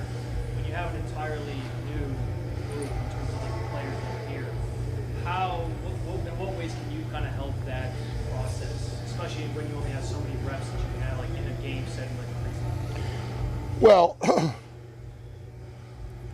it helps if you can run the football. That's probably the most important thing, if you can stay ahead of the chains. Obviously, I'm not even talking about the operational piece, but if you can run the ball, because where a lot of that communication comes in is when you have to throw it, with all of your pass protection rules, communicating with the quarterback in the back. So your ability to run the football, stay ahead of the chains, and the ball can come out, certainly helps with that. You're definitely up against it if you're throwing it, get back on track, third downs, 2-minute, you better be on point. Todd, you guys signed a wide receiver this morning. Is that sort of because of Said being out, kind of to give you another? A little bit that way. Said being down, Cole had dealt with a little bit of a hamstring. He's fine. So just to make sure we have enough legs in practice. Safe to say we're not going to see Joe Royer. I don't know that. That's. I'm hopeful that we get Joe back soon, but I can't speak to that. Good. Well, that was it. That's Todd Monken. Press conferences on 92.3 The Fan, brought to us by Expert Renovations, expertrenovationslllc.com. Sounds to me like Todd's a little concerned about the running game, a little concerned about the offensive line. Should be about the offensive line. I don't know. I Well, you can't have a running game if your offensive line isn't run blocking very well. I guess I'm not concerned about the running backs. How's that sound? Is that a better way to put it? I'm concerned about their health if the offensive line can't do the job. Is it interesting? Is it good? Or is it concerning that here you are getting ready for the second preseason game, and in practice you're dropping Austin Barber in at guard and moving KT Leviston to tackle and looking for flexibility and maybe better fits? Is that a concern, or is that a good thing because you have guys who are versatile? I think they're looking for a way to. Leviston, I find probably one of the most interesting guys on the offensive line because, you come in here and it's not like you were drafted by this team, right? And so now from the Rams, you're trying to find a place for him on this team. Well, he was here last year too. I know, but I still think you brought in 5 guys, and although did he start? I think he started. Didn't he start on Saturday? Leviston? I'm pretty sure he did. I don't believe he did. I think it was Tevin Jenkins at right guard. Or maybe Leviston was in by the third series. He was in quickly. Yeah, okay. I just remember seeing him at the beginning of the game the other day. So I just think they feel like they have some flexibility with him, that he can do multiple things so he can be an asset on the team. When I look at Leviston, I think of a solid offensive lineman for this team. You hope so. That's my I mean, and I don't mind like the idea of Austin Barber moving to the inside. Okay, I get it. Maybe that means if they want to see what Barber can look like inside, maybe that means they're really happy with Dwan Jones as the swing tackle, and they want to find a way to get Barber on the field. The one thing I did like that Todd said about it, we want to find out who our best 5 are. That's okay. I like that. If they think Barber can move to right guard and they think he's better than Tevin Jenkins, okay. Then you have Fano, Zion Johnson, Elton Jenkins, maybe Barber, Titus Howard. And then Tevin Jenkins you'd have Tevin Jenkins, KT Leviston, Dwan Jones as guys who are backing him up. And maybe Luke Whippler. And Whippler right now is your backup center. But as he said, can Luke get in there and maybe you move Elton Jenkins to right guard? They're still looking for their best 5 guys, and that's okay. I think it's just there are too many things to me, Andy. You're kicking some of these things. You're not kicking them down the road, like putting off the decisions. You just haven't made the decisions yet. But at some point, man, you got to get these guys out there and get the entire offense working as one unit and get it ready for the Jacksonville game. And I don't know if just a couple of weeks at the end of the preseason is enough to get it done. I would have that. We were making the argument about quarterback and whether Deshaun should play. That offensive line needs to play as much as they can together. I agree with that. Like, how do you not give them the first half of Saturday's game? Maybe because you overplayed them in the scrimmage in the joint practice. I don't know. It's kind of tricky because what you traditionally think of the way things should go are all out the window, and they've been out the window since we eliminated the 4th game. Can you imagine what's going to be like if they eliminate another preseason game? You also might want to... Or eliminate the entire preseason. If you really want to get a look at, say, Austin Barber at guard, well, play him with the rest of the first team at guard. Let Tevin Jenkins play the first 2 series, then put Barber in there. Well, isn't that putting guys in the best position to succeed? Well, it's putting them in the best position to find out if they can do it for you. By putting them out there with the best players. Yeah. Omar Vizquel's coming up at 1:20. We're going to talk to the former Indians and Giants shortstop. But Todd's concerned about the offensive line. Sounds like an offensive coordinator who knows what has to be good for an offense to work.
yesterday against the Mets. D-back skipper Torey Lovullo didn't know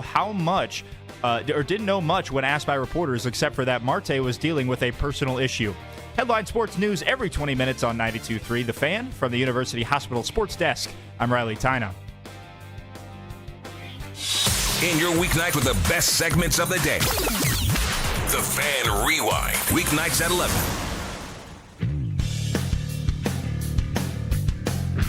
Contest time. Yes, it is. 92.3 The Fan is looking for a winner. Enter the code MOBILE, M-O-B-I-L-E, MOBILE, M-O-B-I-L-E, at 923thefan.com before 2 o'clock for your chance to win a 4-pack of combo meals from our friends at Mr. Hero. That's right. Download Mr. Hero's mobile app. Get a regular BOGO offer just for signing up. It's that easy and that great. Receive monthly coupon offers, order online, earn points while you enjoy your favorite menu items. Download today in the Google Play Store or the Apple Play Store. It's all there right there for you. The word is mobile, and it's your chance to win a 4-pack of combo meals from Mr. Hero. It's all from Mr. Hero and 92.3 The Fan. It's Andy Baskin. I'm Jeff Phelps. Dan Menningen sitting behind the glass. Riley Tyna doing 2020s for us today. We just heard from Todd Monken. And by the way, Omar Vizquel joining us coming up at 1:20. Two of his teams going at it tonight. Indians, Giants, Guardians. Figure out which ones you want. We'll pick two of the three. Guardians won't play the Indians, so one of them will play the Giants. That's true. Was that be in New York or San Francisco? You can go ahead, whichever one you want. Okay, I would assume we'd go with San Francisco. Probably, but the color scheme's the same. So what are you going to do? I would think so. I would do that if I were you.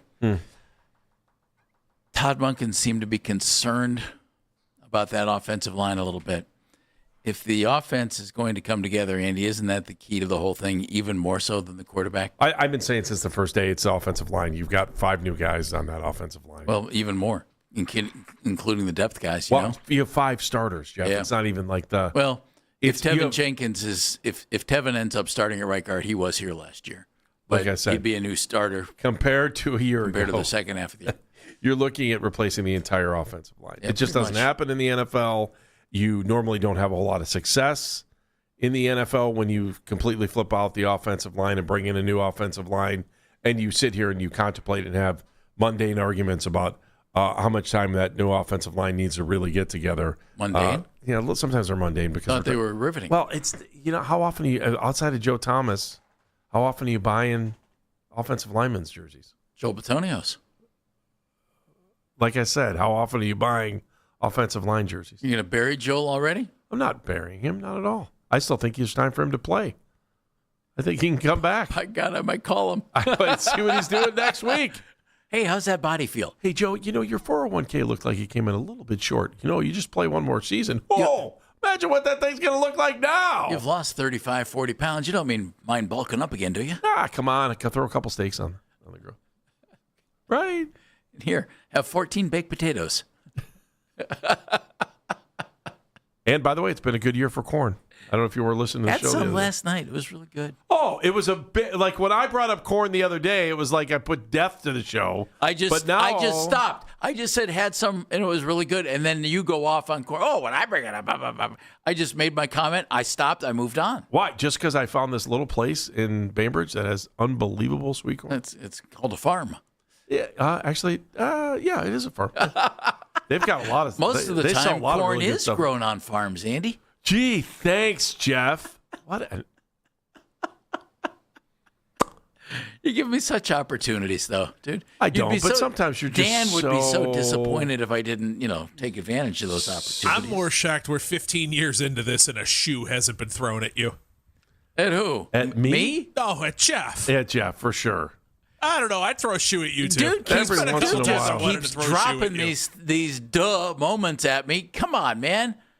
Well, we can't all be Mensa like Jeff Phelps. Our loyal listeners would be so disappointed. They would be. If I just let them go. Oh, my God. I got to hold on to my fantasy player. I got to get into a fantasy league where I can draft kids when they're in the 6th grade.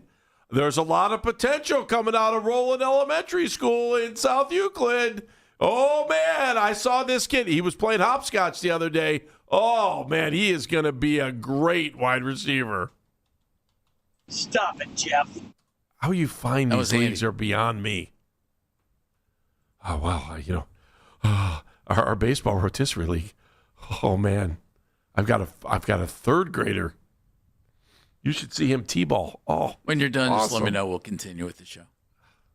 All right, I'm done. You good now? A little bit. A little Okay. bit. All right, good. All right, just All right, making good. sure. All right. If you're monking, are you going to try and bust up the offensive line and look at different combinations on Yeah, Saturday? I would. What does he have to lose? What's the difference? I mean, you're still trying to let this thing settle in. The DeJuan Jones, I'm just confused on what's going on. All we heard for days was how great he looked, and I'm like, oh, maybe they're gonna have to find a place to put him on the starting line, right? When they went out and drafted him, they were like, oh, what do we do? And then all of a sudden it was like, wow, look at this guy, man. He takes some space too. Where are we going to? And then the other day, like you brought it up, you brought it up a couple times, like, can't believe how late in the game he had to play. And then Mary Kay earlier today said, well, he's got a spot on the team. I'm like, Yeah, and it's. I was interested in hearing her say that because Todd Monken ran from starting to getting cut with DeJuan in a previous comment. yeah, I don't get it. It was really weird. Yeah, it was. Unless they're trying to push him a Unless little they're trying bit to more. send a message, yeah. If you And want to send a message, though, don't do it through the media. Pull the guy in the office and say, hey, man, you're hanging in by the skin of your teeth. Yeah. We like a lot of the things you did. We need to see continue more. to do them. Keep doing that because we want you to be a member of this team when the season starts. I want you here. I can't stand it when we're trying to send a message through the media. Well, why? The guy works for you. Pull him in your office. Tell him exactly what you want from him.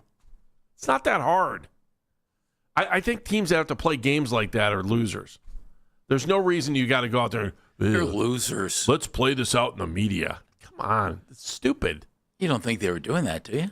I don't. No, but you said they're trying to send him a message. Well, I don't know. Are they?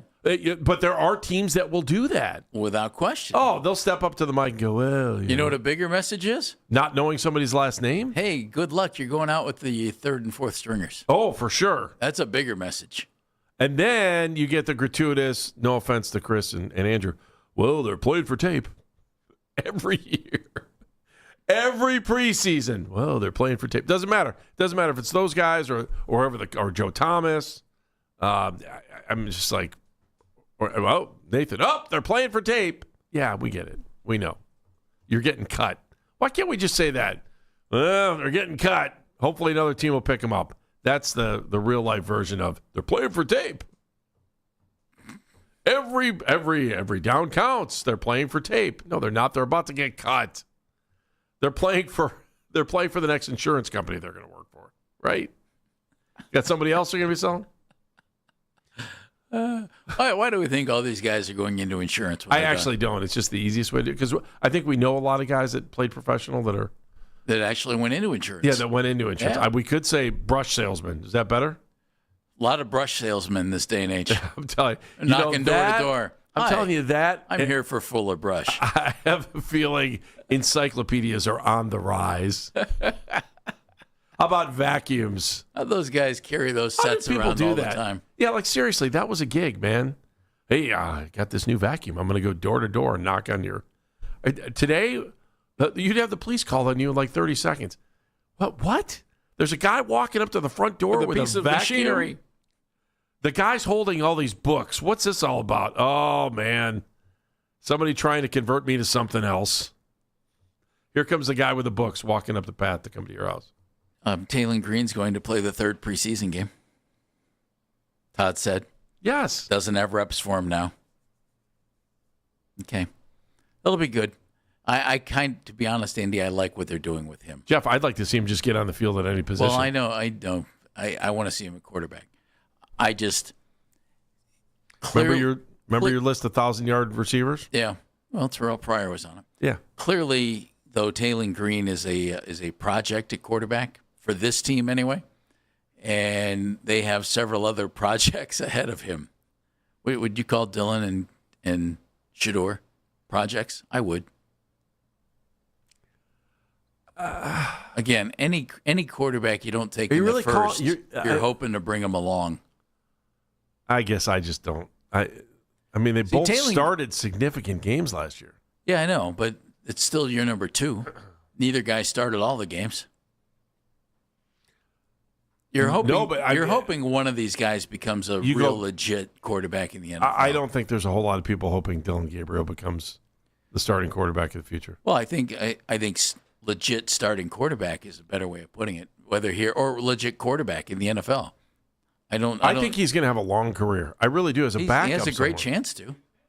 Yeah, it just seems weird to what's your career goal? Well, I wanted to be a starting quarterback, but my career goal kept me in the league for 10 years as a backup. And look at me, I'm 10 times healthier than everybody else. I've mentioned this before, so I'm going to mention it again.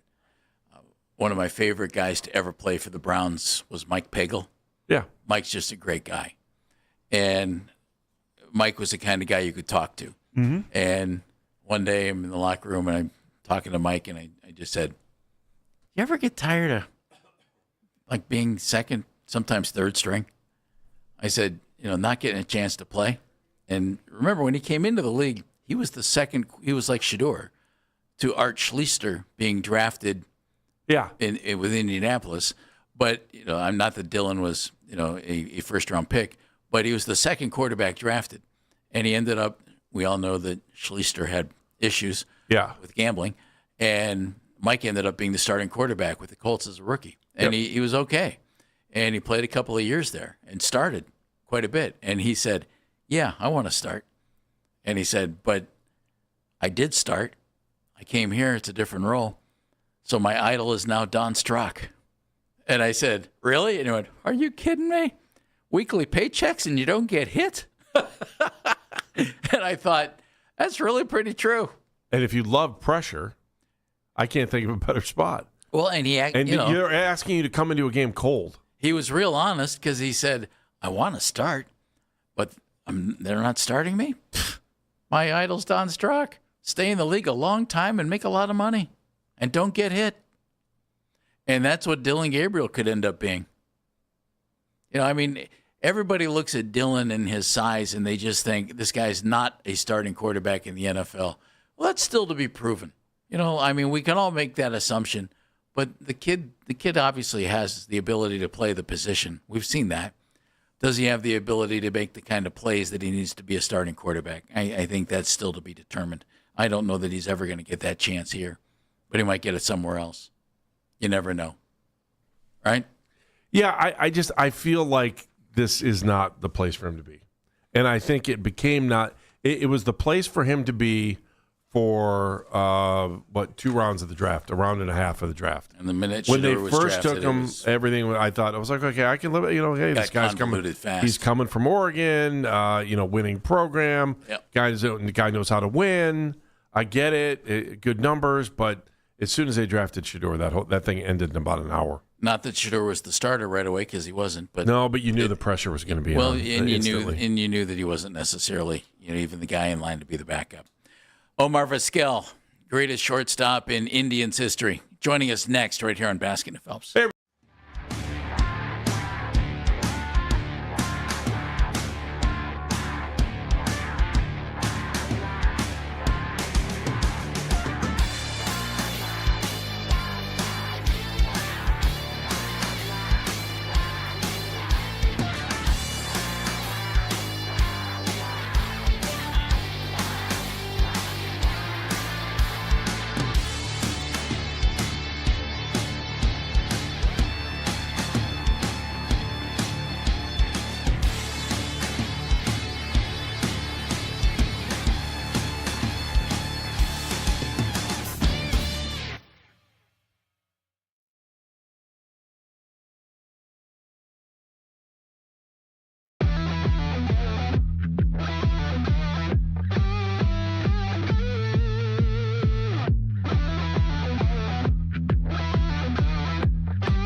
Griffin will toe the rubber for the third time since being acquired by the Guards at the trade deadline. He comes in sporting a 3.25 ERA. Griffin will go up against Carson Wisenhunt, who is 3-3 and has a 6.11 ERA on the season. The Guards are currently 5.5 games behind the leading White Sox in the AL Central. Detroit and Minnesota also overtook Cleveland after both teams won yesterday. Headline sports news every 20 minutes on 92.3 The Fan. From the University Hospital Sports Desk, I'm Riley Tyna.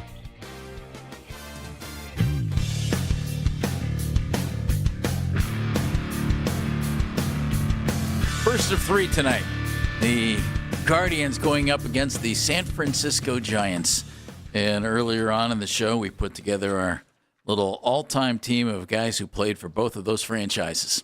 And the guy who's the starting shortstop on that team joins us right now here on Baskin and Phelps. He's on the Wise Heart Right, We Make It Right, Call Kyle Wright hotline. Omar Vizquel. Hello, Omar. Omar! Hello, guys. How you doing? We're doing well. No surprise to anybody that you were our pick for the starting shortstop on the All Indians Giants team. Congratulations. There is no prize money or anything, so sorry about that. Yeah, thank you very much. I don't know if there is any other shortstop that came from Cleveland that plays in the Giants uniform, don't they? Did you look? You went through a lot of Frank Duffy did way back in the day. Yeah, a couple second basemen, right? Yeah. Dwayne Kuiper, who's here. Yeah, Dwayne Kuiper, Jeff Kent. Yeah. Yeah, Jeff Kent did it. That's right. There were actually, Omar, there were 183 guys who played for both franchises, which I found an extraordinarily large number. We both did, yeah. Yeah, that is surprising. I didn't know there were that many people. I know, there were a ton of guys. What did it mean for you when you left Cleveland to go to the National League and play for the Giants and have at that point, a different bunch of folks look at you and maybe some getting their first real good look at you? Yeah, I mean, to me, first of all, I was pretty sad that I left the Indians at that time. So were we. We were too. We were too. I didn't want to go. I mean, once you play with the team that, you get used to it and you know everybody and you obviously want to finish your career in that organization. I was in the Cleveland Indians for 11 years already, and I knew things were changing. Everybody that was in those winner teams in 95 and 97 were disappearing. And I remember they were calling me the last of the Mohicans. Because everybody else was gone, and the new generation of players were coming up with Johnny Peralta being my replacement, and other guys that were coming behind me. But going to the National League was a turning point in my career because I never played in the National League. All the years that I play in the big leagues were in the American League. I played with the Seattle Mariners in the beginning when I came from before I joined the Cleveland Indians. And then, I didn't know what my future was going to be. And, the San Francisco Giants was one of those teams that, wanted me for my service. And I remember at the time that the Chicago White Sox were trying to sign me. And the difference was the number of years. The Giants offered 3 years, and Chicago offered me 2 years.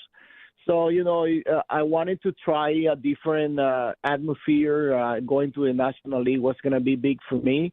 And going to an organization that, have a great reputation of players and a great atmosphere of baseball was going to be huge for me. And I made the decision to go to the Giants.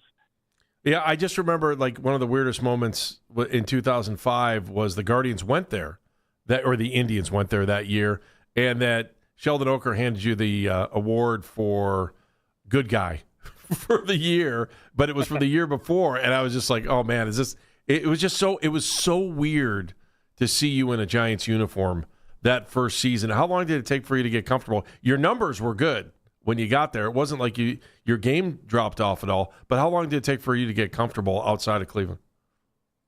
Oh, it took me a couple of weeks. As soon as I got to spring training, I knew some of the players there. Moises Alou received me with an open hug. Then Barry Bonds show up. Yeah.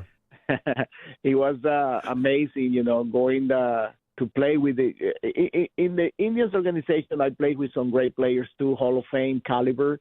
But being around Barry Bonds was something weird, It was like walking around Michael Jordan. Everybody followed Barry, and everybody wanted to talk to Barry.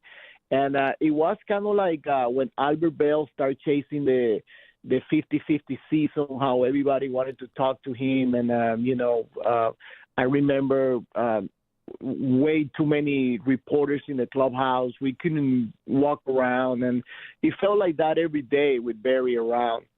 So, being around one of the best players ever to play the game was extremely awesome. It was amazing to see that. Omar, I thought it was interesting. You said, you wanted to play your whole career here, and Jose Ramirez is doing that. It's just everything seems to be heading in that direction. I don't know what will happen like the final years of his playing, but he made a commitment here. And for a guy to take less money to stay here, like, what do you think of Jose, and what does that mean that he took less to be here? Yeah, that is awesome. It was an awesome decision for him to stay there and left a lot of money on the table. I think that's reflect one of those examples of a player that want to finish a career with an organization that give you a hand, that put everything for you in order for you to succeed. And, it's awesome that he's able to do that. He could choose any other team, try to look for a championship anywhere else, but, he decided to stay there. He's comfortable there. And, it's amazing. I hope the Guardians do everything for him to stay in the organization until the end of his career, because, in his prime, he took that decision. And I hope the Guardians can look at that and say, okay, let's make this guy retire here with his uniform. Omar Vizquel joining us. Omar, your guy, Brian Rocchio, has been really good at shortstop this year. Started at second base, and then Arias got hurt, and they moved Brian over to short, which is his natural spot, and he's been really good. He has struggled a little bit offensively in August, but what have you thought of his development this year? Obviously, it was just a matter of time. I know the Indians and the Guardians in Cleveland, they have the opportunity to see a lot of great Venezuelan shortstop throughout, the last 30 years.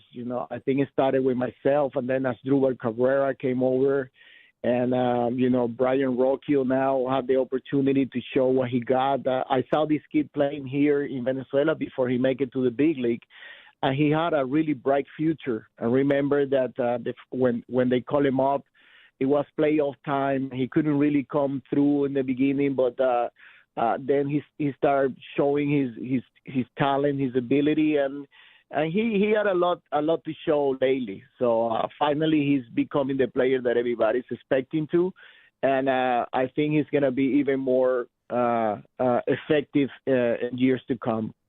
Omar, sometimes I look at the lineups you played with, and then I look at the batting averages, and then I think about where you hit in the lineup.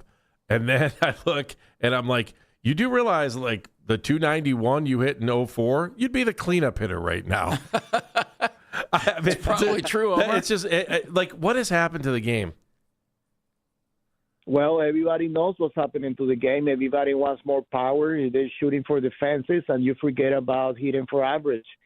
Where hitting for average in our time was like a great moment for you. I mean, in order for you to stay, you have to be able to hit 270 plus. And, right now, if you don't hit 20 homers, then you don't have the opportunity. So, I think the values of the game change a little bit, and I think players are adjusting to that. Is that good or bad? Oh, is it good or bad for the game that hitting has changed like this? I think it's bad. You don't want guys hitting 220, 230. Throughout the lineup. You want things happening on the bases, but you have. I have to take my hat off to the Cleveland front office, who has been doing a tremendous job to try to keep the team on top in the top two spots in the division every year. And even though they don't have those really, really expensive players, they always shuffling the guys in order for them to have a chance to win. They has been amazing. In the last 7 years, Jose Ramirez is only the guy that stick up in some of these lineups, and you don't really see another guy that, is a big star, have all-star games, or maybe the Naylor brothers or some of these guys. But it's not a team that is constructed around star. And like everybody just put a little something into the game, and they have the position to go to the playoff. They surprise some people, and it has been great. But the fact that you don't find those players anymore, you don't find 5-6 guys that can hit 300 and hit 30, 40 homers like we did in the 90s. They has been able to have success with that, and that's great. Omar Vizquel joining us. Omar, the Guardians have had a young guy come up, and Angel Hanao, shortstop by trade. He's played some second. He played a little bit of third. You have Travis Bazzana, who was the number 1 overall pick, playing second base, and there's some rumbling. All right, who's going to play where moving forward? Because obviously those are 2 guys you'd like to have, and Rocchio over at shortstop. What would you do there, and how easy might it be to make the transition from an infield position to an outfield position if you're one of those guys and they want to figure out a place to play you? I know that guys, scouts that are watching these guys, they say to the players that you have to play as many positions as you can, because that's gonna raise the value of your game, and you're gonna have the opportunity to play longer in the game if you play multiple positions. I saw Travis play, a while ago, 4 years ago, 3 years ago. He was playing second base. He played other positions, but the fact that he have a good bat is going to give him a possibility to stay in the lineup regardless what he plays. I don't think defense is very strong right now in too many teams, as long as you can hit. And, it's rare to find a guy that hit the ball as hard as he does. So, he's going to have the opportunity to play in the outfield a little bit. But I think that he can adjust to that, because you're coming from the infield where, you have more chances and you involve the game a little more. And then being in the outfield, maybe that opens a possibility for you to hit more. So, it's going to be good. It's going to be great, and he's going to be in the lineup. I just want to ask before we let you go, what are you up to right now? Where are you living? I'm in Houston, Texas right now. Okay. I've been living here for the last 4 years. It's a good city. There is a lot of things to do. But remember, in Venezuela, there has been 2 huge earthquakes that, broke down the city. There were a lot of people that lose their homes and families. And we has been trying to work with them together. I'm going back there again in 2 weeks, and I'm going to work straight with the families that that lost people, and also do a lot of baseball clinics to kids that lost their homes. We have been in contact with some organizations that are providing needs like water and food, and try to bring a smile to this kid that lost their family. So that's what I'm doing up to now. Wow. Is there anywhere we can help? Good work. Is there a website or any place we can go to try to help? There is different organizations like the Red Cross Venezuela is doing a great job. There is another organization called Caritas with a C. And those are the 2 that we have been focusing on, because a lot of people have been opening private organizations, but we don't really know what is the destiny of the things that you donate. Mm-hmm. So, as long as you do it with a secure organization, I think you can be good. Omar, thank you. Good work. And best of luck with that. Always great to have you with us, buddy. Good luck. There's only 5 games behind. I think we can reach that. We can't. Omar, we're sure hoping. Just make sure there's no cats underneath your seat on the airplane. That's all I can say to you. Thank you, guys. Thanks. Goodbye. Omar Vizquel joining us on the Wise Heart Right. We make it right. Call Kyle Wright hotline. I always love talking baseball with Omar. Up next, and you're gonna want to see the video of this. A story that will make Andy Baskin's head explode. Oh, great! Next. Gentlemen, before we head to break, unofficial depth chart has been released starting at quarterback for your Cleveland Browns. Or Deshaun Watson or Shedeur Sanders. Nice.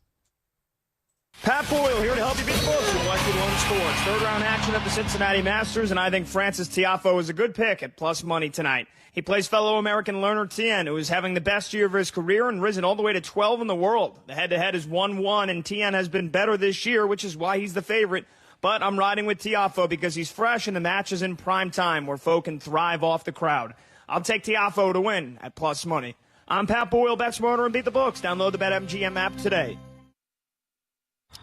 2 hours ago, Kyle arrived at the bar.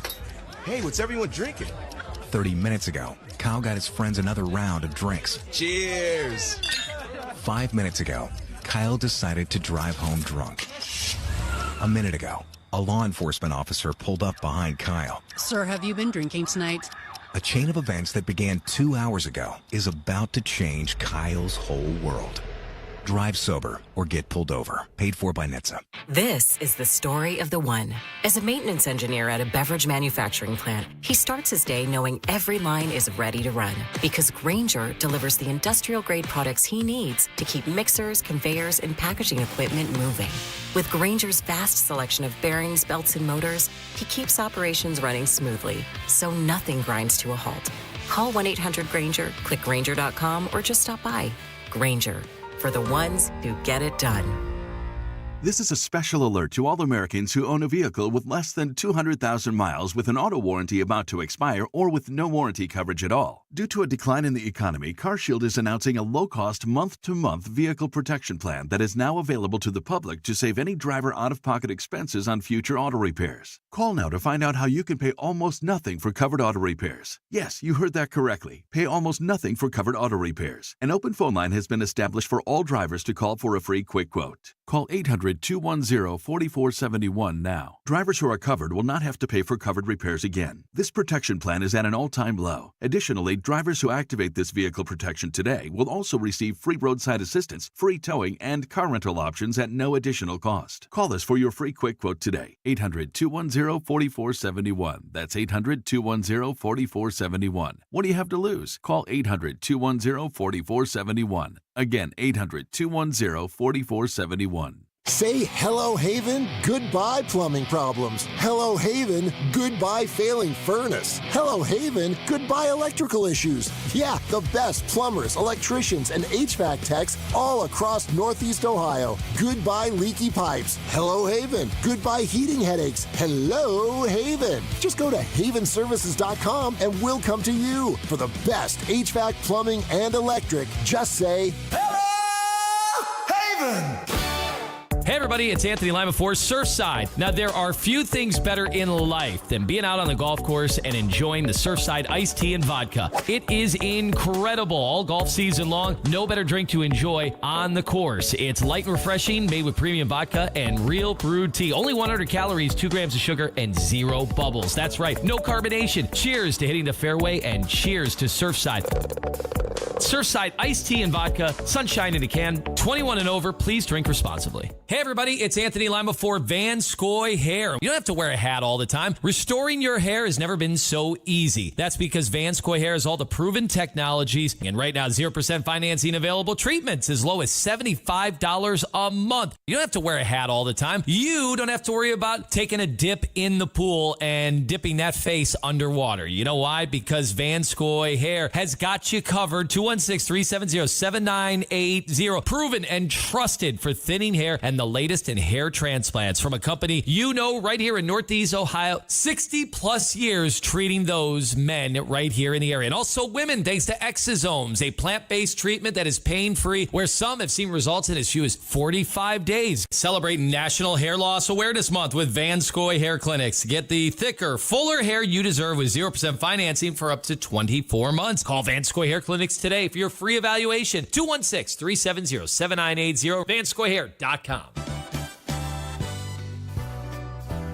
You won't regret coming to see the Denise Ann Diamond at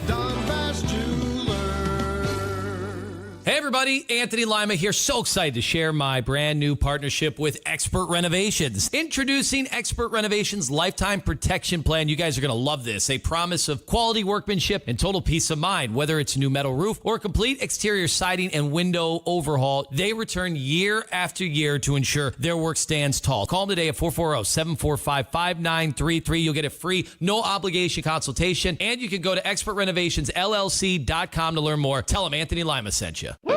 Northeast Ohio, I got something you should know. For the very best deals, I got your new set of wheels. That's Nissan and North Olmsted and I-90 Nissan. Jamming to get you up to $1,000 off a new Nissan. So ramble on over to Nissan and North Olmsted on the North Olmsted Auto Mile and I-90 Nissan in Sheffield Village.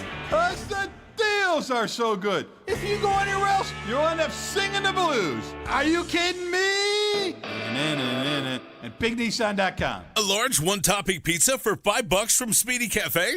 Yeah, you're not cooking tonight. Save time and money. Stop by Speedy Cafe for a $5 large one-topping pizza. Valid through 8/25/2026. Plus tax where applicable. 2026 7-Eleven Inc. All rights reserved. Listen to 92.3 The Fan on the Odyssey, iHeartRadio, and TuneIn app. 92.3 The Fan, 2020 Sports. The Browns are looking forward to Thursday, where they have a joint practice with the Buffalo Bills. They will follow that up with their next preseason matchup, also against the Bills, on Saturday at 1 o'clock. When asked about rookie quarterback Taylon Green today, Todd Monken had this to say about him. He'll get in preseason 3. He's doing fine, really smart, doing a really good job, but we just don't have enough reps for him. A reunion between the Browns and Za'Darius Smith is not happening. Smith worked out with the Falcons yesterday, and the signing was announced earlier today. Smith is reuniting with head coach Kevin Stefanski in Atlanta after playing under him with the Browns in 2023 and 24. Some other news around the NFL. Najee Harris was just signed to the New York Giants. He will compete for the starting job with Cam Skattebo and Tyrone Tracy.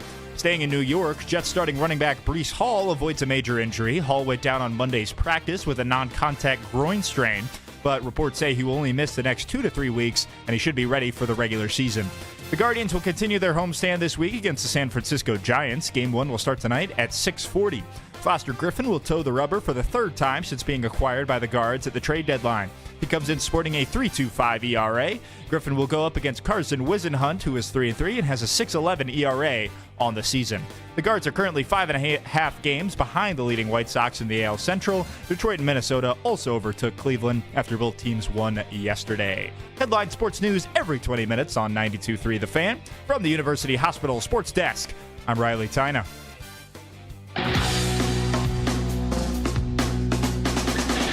Ladies and gentlemen, time for this day in sports history. It's powered by Balmer Sports Cards.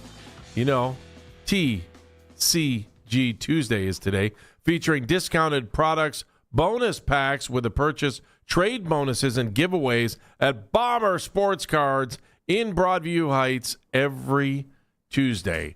On this day, August 18th, 1951, 75 years ago, there was a key person in Cleveland sports history that entered the world. He would become a big deal here in Cleveland. He was a huge deal at Oklahoma, and he won a Super Bowl with the Los Angeles Raiders.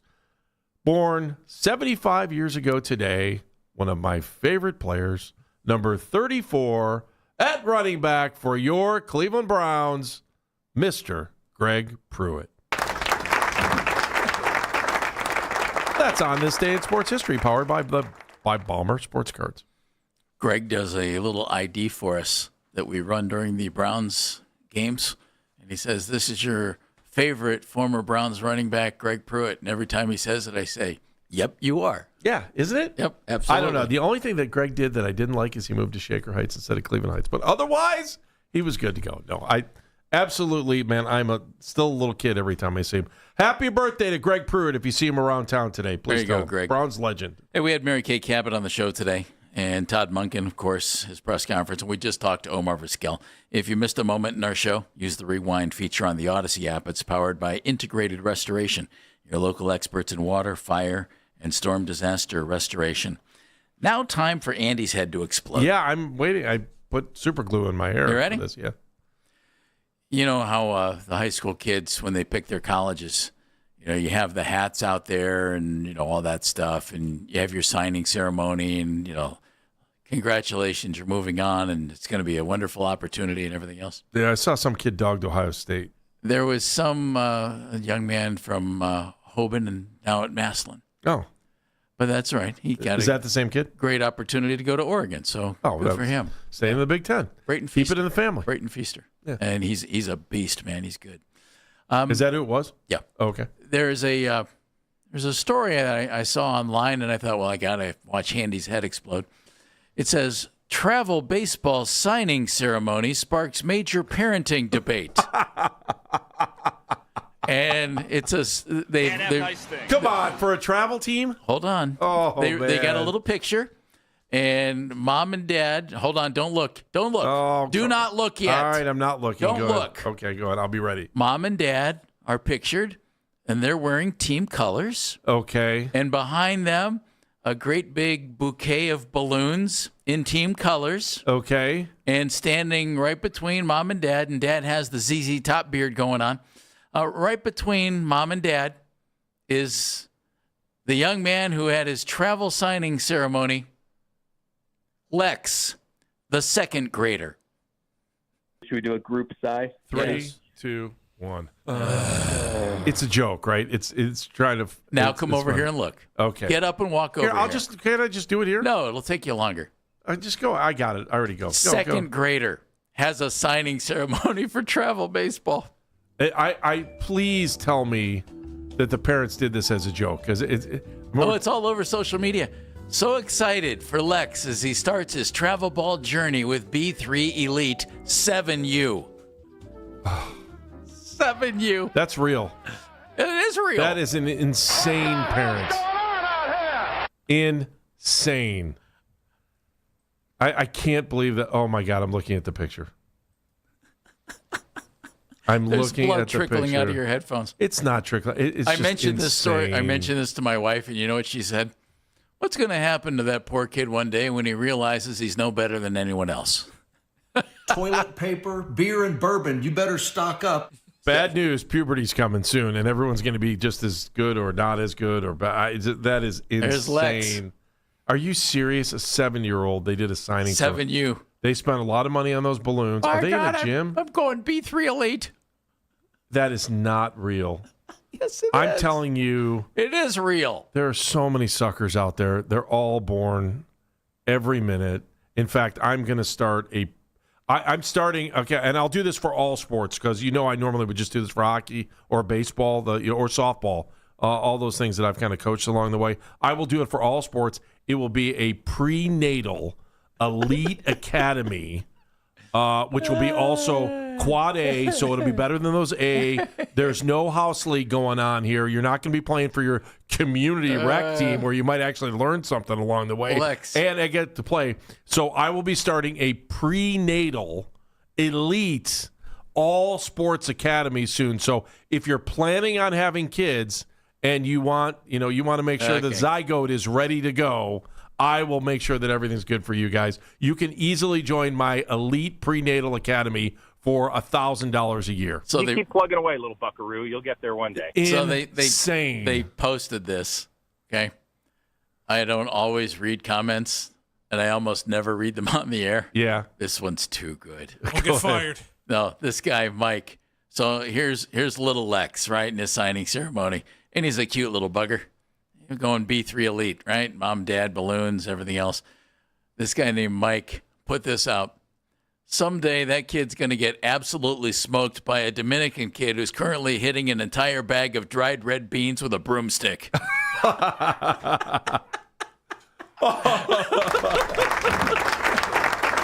Andy's making his glove out of a cardboard box. Yeah, out of a box of cereal. Yes. There you go, Andy. Beware Got the a headache? word elite. Got a headache? Oh, and by the way, for my prenatal, I just want to make sure all the parents know that we will be traveling every weekend to stay-to-play performance, whether it's baseball or any other sport. And so that way you can get drunk with all the other parents that are there because that's really the reason you're in it in the first place. I heard about it. Toilet paper, beer, and bourbon. You better stock up. There you go. And that's all a part of Andy Baskin's Prenatal Elite Academy for all sports. I'll cut you a deal, $999. You keep plugging away, little buckaroo. You'll get there one day. I do help a buddy coach a travel team in baseball. Yes. And I'm kind of like, I'm the guy that all the kids come up to and they're just like, hey, Coach Phelps, what's going on? And I'm the guy who busts chops so that and keeps it light. Yeah. While the other coaches are a little more serious than I am. They call you pork chop. I just keep it going. Yeah. But we played a team this year. I was told about them, and they are traveling like by plane out of state every weekend for stuff. Oh, for sure. It sure. was a team based out of Georgia. Yeah, I believe it. Unbelievable stuff. There are athletes that deserve to be at that level, and more power to them. Yeah, well, when you and get to 14 or 15 or 16 tops, I mean, do yourself a 17, favor. 18. Wait till after puberty. Save do your yourself money. a favor. Save your money. There's one born every minute. There's a parent that thinks their kid, oh my God, my kid's, did you see the arm on that 4-month-old? Why are we smarter? Oh, man. Brought to us by QC Kinetics, the leader in regenerative medicine.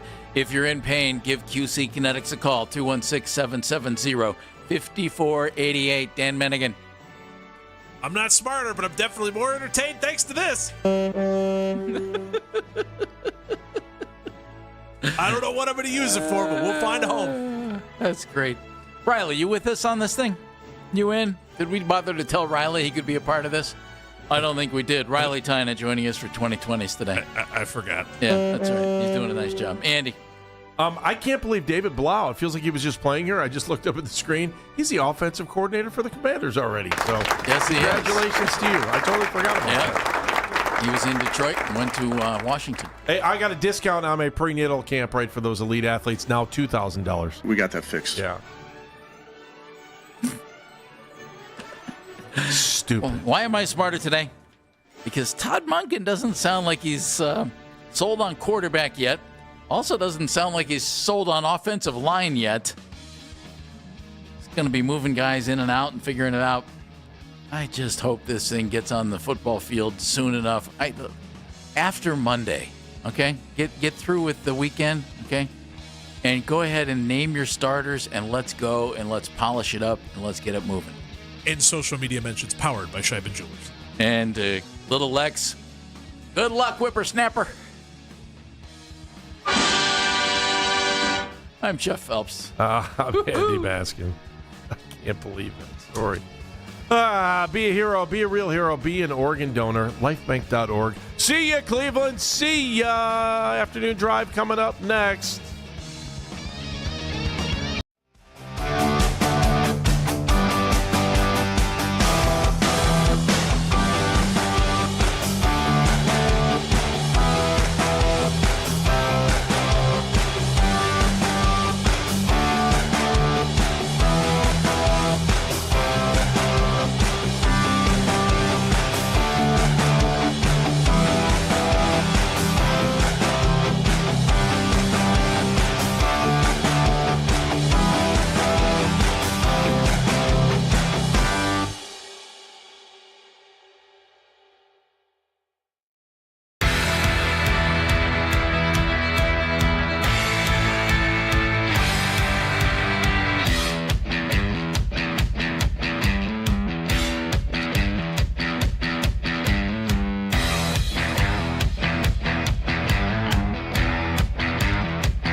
believe you just think this is like an okay thing to think that it's wild that if I married somebody named JP and I named my kid JP, that I would be the narcissist because of that. Like, no. Oh, we got such a slap in the face. It's on my sweater. No, here's the problem. Here's the problem. You didn't date enough. That's the problem that we have here. You didn't date enough. It's the Afternoon Drive with Nick Wilson and Jonathan Peterlin on Cleveland Sports Radio, 92.3 The Fan. The show is back. Nick Wilson, Jonathan Peterlin. We are Afternoon Drive. We're with you for the next 5 hours, locked and loaded. We've got a Guardians-Giants all-time crossover team. Who's going to make the cut and who isn't? I am ready for that today. We're on Watson Watch with both the Browns and the Cavaliers. The Guardians, I don't know, just win a freaking game if you could. We got Tugboat in town, toot toot, and that open, courtesy of Jax Gregory on the board. Yes, I was out of breath there. Hi, Jax, how you doing? Jake Murren, man in the 92.3 The Fan YouTube channel. As always, follow along with the show on there or the free Odyssey app. Of course, subscribe to 92.3 The Fan's YouTube channel. Ring that bell. Except you, Cornlito. Suck it, Cornlito. And like our videos, we desperately like to be liked around these parts. And Katie Pollock on the 2020s. Hi, JP. How you doing? Hello. How's it going today? I'm feeling for our friends that are sending kids off to college. Is that what that is? I really am. I mean, I thought Katie was actually in Gainesville, and turns out she's right here, just lying on Facebook about her locations. Facebook do lie. It does. It does. I don't know if you know that. It's not the most honest. Brutal is what it is. Platform out there. So what has you feeling for him? I mean, it's kind of an exciting time. You send your kid off to college, like you've done it. And in some instances, you get to become an empty nester. That's always great. Well, At least I think that's great. There's just the emotional component of like, I'm not prepared. My oldest daughter's going to be a sophomore. I'm not prepared for her to go to college. Even thinking about it makes me incredibly sad. So there's that part. There's also the part that they're doing these beautiful pictures, right? Yeah. Maybe sitting on the bed, or maybe there's it's our favorite place to eat in the college that I also went to. Yeah, dorm life. And I remember everything that happened after my parents left my first night in college. And I just know, like, it's such a wholesome thing. And it gets real unwholesome the first night in college real quick. Well, you try to have all these experiences that you feel like you couldn't really have when you were housed under your parents' roof, and you cram it all into one night, not realizing you got 4 years to do it all. Yeah. It's like a race. It's a race to see how much debauchery you can get into. And it Which turns is a lot out, of fun. It's a lot of fun. You meet, and oh, by the way, like you meet a lot of friends that first night. Yep. Everyone, here's the thing about the first night. If you're the person that goes around and just makes friends with so many people on the first night, everyone remembers the people they met the first day they got there. You just do. Like, there's as you go through college, there'll be people junior year, senior year. You'll be at a random party and you'll be like, "Oh, I made friends with that guy first night." Like you should be the person that goes around and makes as many friends you possibly can first night. Everyone remembers that guy. So there's the one half of I just emotionally feel for them. That's a big emotional moment, taking your kid to college, and then there's it's very wholesome, but it's not going to stay that way. Tops 48 hours. That's okay. Before the devil on their shoulder takes over. Isn't that nice, though? That's a part of life, Nick. A part of life is having that devil take over some of your actions and, in moderation. And then everything gets all right. Oh, what's that word? Moderation? Yeah. Yeah, I don't know. Well, it's different. It's different. Like Katie, we're talking about girls. I feel like it's a little bit different than guys in some respects. I feel like girls have a better handle on that. I think so. Yeah. At least maybe girl dads, we just have to tell ourselves that. But I feel like girls have a better handle on that. See, you can start to realize how all of a sudden I'm 3 years away from this. But don't you want your kids to experience everything that life offers? Yeah, but I don't want to think about it ever again. Well, then just don't think about it. Well, no, that's the problem, is if there's a quick association, then just don't. It's impossible to not think about it, because I'll think of my experience and be like, we got into some things that first weekend. We're going to do the Jonathan Moxon, the I don't want your life. Your kids are just going to have to, they're going to have to just not have your life. That's a pretty strong Mox there. Well, if we can do one thing, it's Jonathan Moxon. That is fair. But let's see. Gardos Giants get a 3-game set underway. Okay, I got nothing else on that. We will have something on that later in the show. Do you know 183 players have played for the Giants and the Guardians? All right, so I'm really torn between Dwayne Kuiper. You happen to know that. And Tony Fernandez at second base. You like Dwayne Kuiper a lot. I'm a big Kuip guy. Well, because he got into that problem with his broadcast a couple months ago. That's where Dwayne Kuiper really fell into your lap. Yep, he really does. And then, Mark Carrion, is he a DH? Is he a first baseman? We'll just, there's just so many choices. Matt Williams, of course, third base. Should we make a rival list? a list to combat Jeff Phelps' list of all-time crossover Giants Guardians? If you're suggesting a list off, I will have a list off. And we got to go position by position, and then Baskin has to call in and then chime in with that's a good call. Oh, actually, I was actually thinking then we could either kick our mutual lists to either Jake's show or the Morning Boys, and then they weigh in and they decide who truly wins. Should we just do Browns versus Jaguars as well? Should we just cover all the bases? And here's the thing. Who are the Cavs open the season against? Only since 99. Only since 99 for Browns versus Jags. Let's make it interesting, right? All 22. Yeah. Great Browns Jaguars. Might literally be like 12 players. We might not get to 22. Yeah. Although that number might surprise us, like the Giants and the Guardians. I mean, so many baseball players. I couldn't understand Omar Vizquel when they tried playing that to him, by the way. I don't think he understood. I don't know what he was saying. I couldn't understand a word Omar was saying the entire interview. Did anybody understand a word Omar was saying? I don't think Omar understood. I couldn't understand any of it. Yeah. But again, I think he was confused, and we get Omar confused. It's not going to go well from there. Yeah. All right. Anyway, we're having fun. So while we have this, it was interesting. I saw this at the end of yesterday's show, and I will tell you, we like Mina Kimes around these parts, and we like her even more when she says something like this on ESPN. I felt like with Sean Watson, the operation looked cleaner, not willing to push the ball down the field. With Scherr, he was willing to push it all out on the field early on. The operation was flawed. And the net result is I don't really think you're going to get, a top-end average quarterback play from either over the course of the season. But I will say this. These young Browns skill players are fun. They are ahead of schedule in the rebuild of everything around the quarterback. Obviously, Judkins and Fannin were excellent last season. Casey Concepcion was my number one takeaway from this game. So much juice with the ball in his hands. Yeah. By the way, speaking of the hands, made a tough catch. Contact balance reminded me of Jalen Waddle, who I compared him to in the pre-draft process. This has the opportunity to be a really talented young core. They really are a quarterback away. I feel that way. I mean, let's just start here. That was Michael Bay kind of music there under Mina Kimes. Well, it is part of the ESPN hook, is that every time you're in the middle of making a point, they have to play music that'll last about 10 seconds fewer than what your point is. But it really builds a scene. Like, Mina doesn't need that music. There are some people on that channel that do need the music, and it plays. The music plays.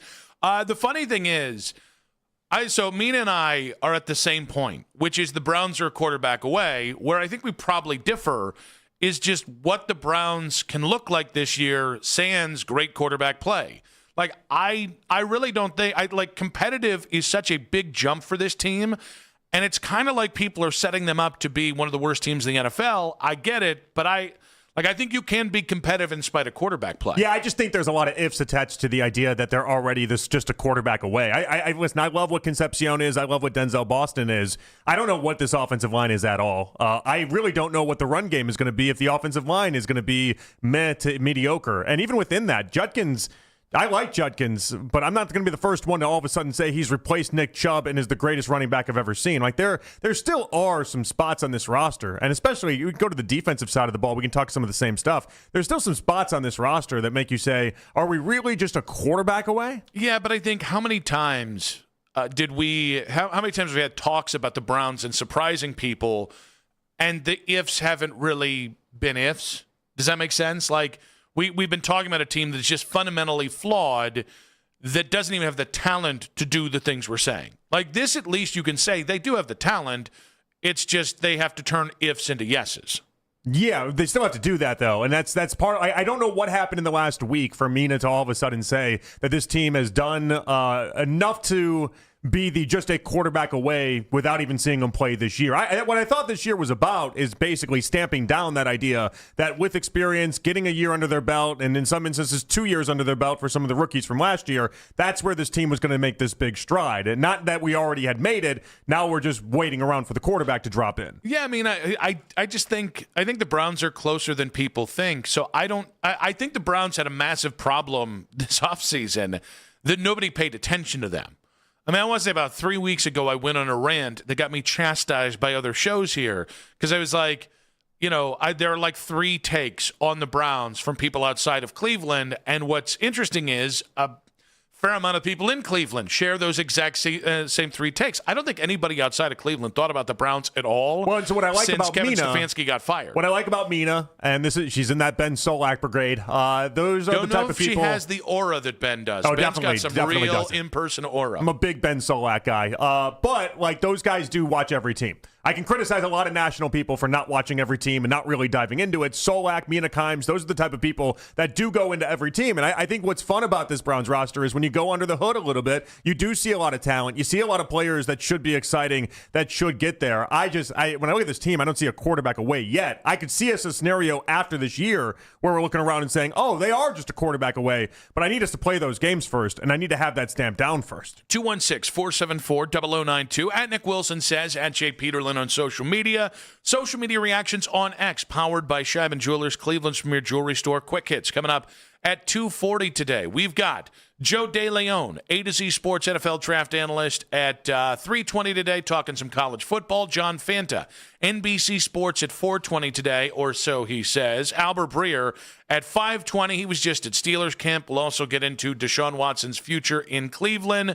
But 216-474-0092, are the Browns closer than people think? More on that. And the Browns struck out once again. That's in 5 minutes on 92.3 The Fan.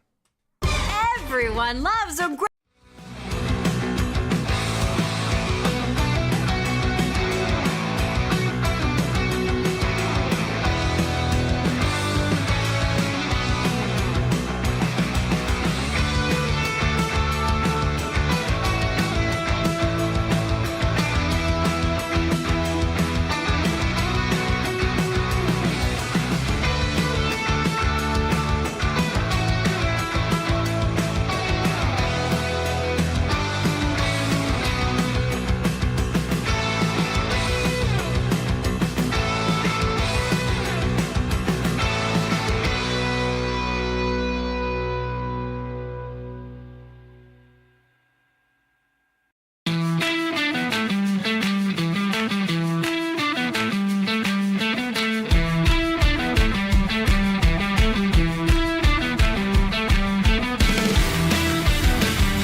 the app for all of today's headline segments. Headline sports news every 20 minutes on 92.3 The Fan. From the University Hospital Sports Desk, I'm Katie Pollack. Tune in Tuesday night at 7. There's a lot to clean up, coaching and play. The Todd Monken Coaches Show. Frustrating at certain levels, but certainly you can't turn the ball over 3 times. This is the radio home of the Cleveland Browns. 92.3 The Fan. Quick hits coming up in about 20 minutes. Nick Wilson, Jonathan Peterlin back on The Fan. So again, we got quick hits coming up. We got Joe DeLeon in 1 hour's time. Some camp reports coming out here. Tweets about camp. One, defense doing well on 11-11. Dominating is the word I think Zach Jackson used. I did just see a pass breakup by Denzel Ward on a Deshaun Watson deep pass to Denzel Boston. So there we have that, I guess. So you got that. And Mike Hall Jr. is apparently doing very well. He's back at practice today. Alex Wright also back at practice today. And Michael Jr. contributing this year would be gigantic because beyond Collins and Graham, they're pretty thin there up the middle of true defensive tackles. Yeah. They've got some guys who can kick in like Alex Wright, like Aiden Huntington, but pure defensive tackles, 310, 315 pounds.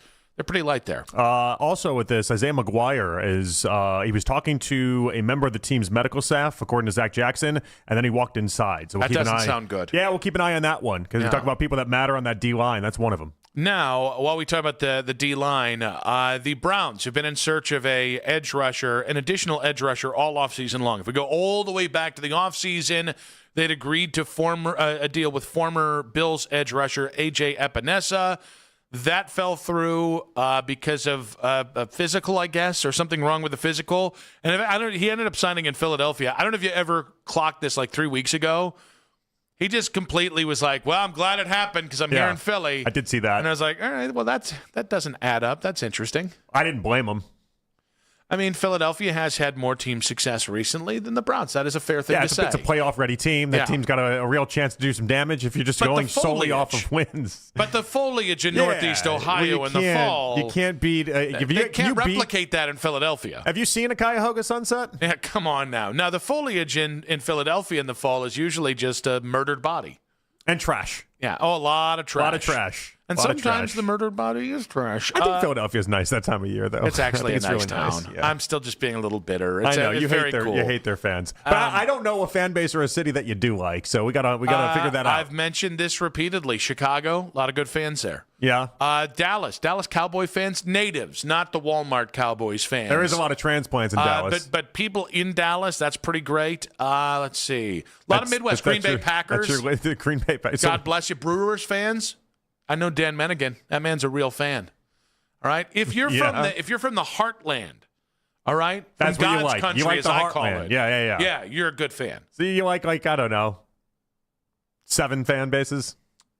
That about tracks. Maybe about that. Yeah. Okay. Because you can't get 2 East Coast. You get 2 East Coast, then we're in Philadelphia and New York territory. You can't get 2 West Coast. Yep. And so I mean, I don't even know how heartland we talking. Like if we go close to it and get like a Chiefs fan, are you a fan of the Chiefs? Throw the Chiefs fan. Yeah, they suffered a lot before. In between their 50 years of not winning a title, they suffered a lot in there. Those are some good fans right there. Okay, good. All right, I'm just trying to figure it out. Salt of the earth, I would say. Okay. So Kansas basketball fans, you got my heart. There we go. Rock Chalk Jayhawk. Yeah, just think about it. Literally anywhere in the heartland. You're not going to catch me cracking wise about you. Yeah, we'll see. Yeah. Yeah, I'm going to mark this. Find one. No, I'll mark this. Find one. No, I want to test me on my heartland fan bases are all awesome. All right. Heartland specifically? Yeah. Detroit's not really the heartland. That's the Rust Belt. OKC Thunder. Good one. Good pull. Okay. Good pull, Jax. Right. He hates the Thunder. No. All you ever do is talk trash in the Thunder. That's because they're the Sonics. Do I think they're a bit pampered? Do I think they've lived a very charmed life? Yes. Do they show up, and is that an impossible place to play? Yes. Good on you, Oklahoma City. Now you're just lying. I'm not lying. Now you're just lying. No, because they kicked Lou Dort off their team. Now all of a sudden you get to be a fan. And oh my gosh, Aaron Wiggins. You hated Lou Dort. I with good reason. Here. With good reason. I mean, it's Lou Dort. I mean, I don't know many people that really champion Lou Dort. The Max Strus of OKC. Some have called him. No, OKC. Those are God's people. Is that right? Yeah. Is that right? Well, come on, bring it on. Let's see what else you got there. Milwaukee, love him. great Brewers Yeah, but we've fans. established the entire East Coast and the entire West Coast, not a fan of. Oh, yeah, no, not at all. Saints fans, Pelicans fans. It's more of like That's a more the South Southeast. thing. Yeah, that's we definitely. gotta throw the South in there But you too. know what? No one in the South. But you know what? I'm going to give New Orleans a lot of credit for New Orleans Saints football. In Carolina, did you just like people in the South, or were you Heartland specific? Was I there only too? pandering Yeah, the South? I just want to know. No, but I did open up a little space in my heart for the South. And is it closed now? Although Is it closed now? I I talked don't know. endless crap about Atlanta and Tampa because it gets you over there, and it was really nice to pander. I did enjoy. Royals fans. Well, Yes. we brought up Chiefs fans. I mean, I think Kansas City's going to fall I'll in just the go bag. Kansas the same City bucket. in general. Yeah, and yeah. if they had an NBA team, gosh, they'd be even better. Some might say. They're trying to bring one. Cardinals fans, God bless you. Yeah, is that That's right? That's God's country too. Yeah, St. So Louis just baseball. keep them coming. I'm winning left and right here with these Heartland. What do you mean? We got like 10 teams, and half of them I don't even believe All you right, like. Now it's time to build my tiers of fandom. And we're going to start in the Heartland. That's tier 1. Everyone else is tier 20. Yep. Okay. Can we get Omar on here? Omar Vizquel, we'll ask him about them. Yeah, well, he does love lists. That's true. As evidenced by what Baskin and Phelps were doing with him today. He does love lists. And he was on that most wanted list for a minute there, but we don't talk about that. Now, getting back to the Guardians. Yeah. We're not talking Guardians right now. We're not. Getting We're back to the talking Browns. Browns. Getting back to the Browns. So we mentioned A.J. Epinesa. We should mention Jadeveon Clowney coming here. Looked like they were going to sign him, and then he went down and signed with Houston. For the third time this offseason, we thought we were going to reel in a edge rusher with a name, Zadarius Smith. And again, there was a report by Mary Kay Cabot on Sunday that it's pretty much a done deal. Zadarius was expected to sign with the Browns. He has since visited the Falcons and signed with the Falcons today. Yeah, $6 million is the price, and then it's worth up to $8 million with incentives. And so a lot of people are turning around and saying, okay, clearly money is what won the battle. But I didn't think we lost money battles. Yeah, I think this actually is probably more of a playing time thing with James Pierce being out for the first half of the season, and I can't remember the other kid's name. Is it Walker? The other edge rusher is out for the season with a knee injury. I think Zadarius gets to start, and I think that's starter money for them, by the way. I mean, $6 million with the $8 million up to incentives. It's starter money. But I think the problem the Browns have right now isn't necessarily a money one. I think it's an opportunity one. I think whomever the Browns end up signing is going to be playing about 25% of the snaps off the edge. That's about a fourth or fifth edge rusher kind of role for this team, and that's really hard to get somebody with a name to fill that. It's why Cameron Thomas was that guy for the last 2 years here. Well, then Clowney obviously went back to Houston because there's nostalgia attached to it. I think Clowney understands he's only getting 25 to 30% snaps basically anywhere he goes. That was the role he played last year in Dallas. That'd be the role he'd play here. At that point, you just lost out to favoritism and where he was drafted. And that was easier to chew. And that team very well could win the Super Bowl this year. I'm not saying I would bet on it, but with that defense in a halfway good performance by C.J. Stroud, they should be in the I'd say AFC why not? title I mean, game. C.J. Stroud wins a playoff game every year he's been in the league. That's 3 straight years. If he just looks somewhat adequate, and they're going to have healthy receivers this year. Everyone dogs their offense last season, and rightfully so. But Tank Dell was injured. He had all sorts of injuries last year. Now, I will say, because I think the natural thing people jump to is the idea of the Browns are being used as leverage again. I think something that Andrew Berry does that kind of flies under the radar is Andrew does tend to do favors for agents in a way that help guys get signed other places. So there are times where I think the Browns have been used as leverage.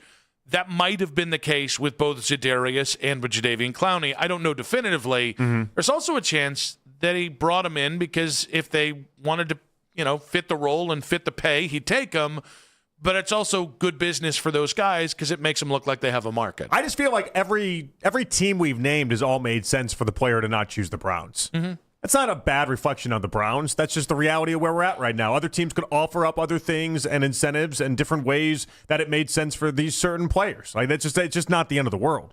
Yeah, so this is actually a significant deal, but it has nothing to do with Zadarius Smith. It has nothing to do with Jadeveon Clowney, and it has nothing to do with A.J. Epinesa.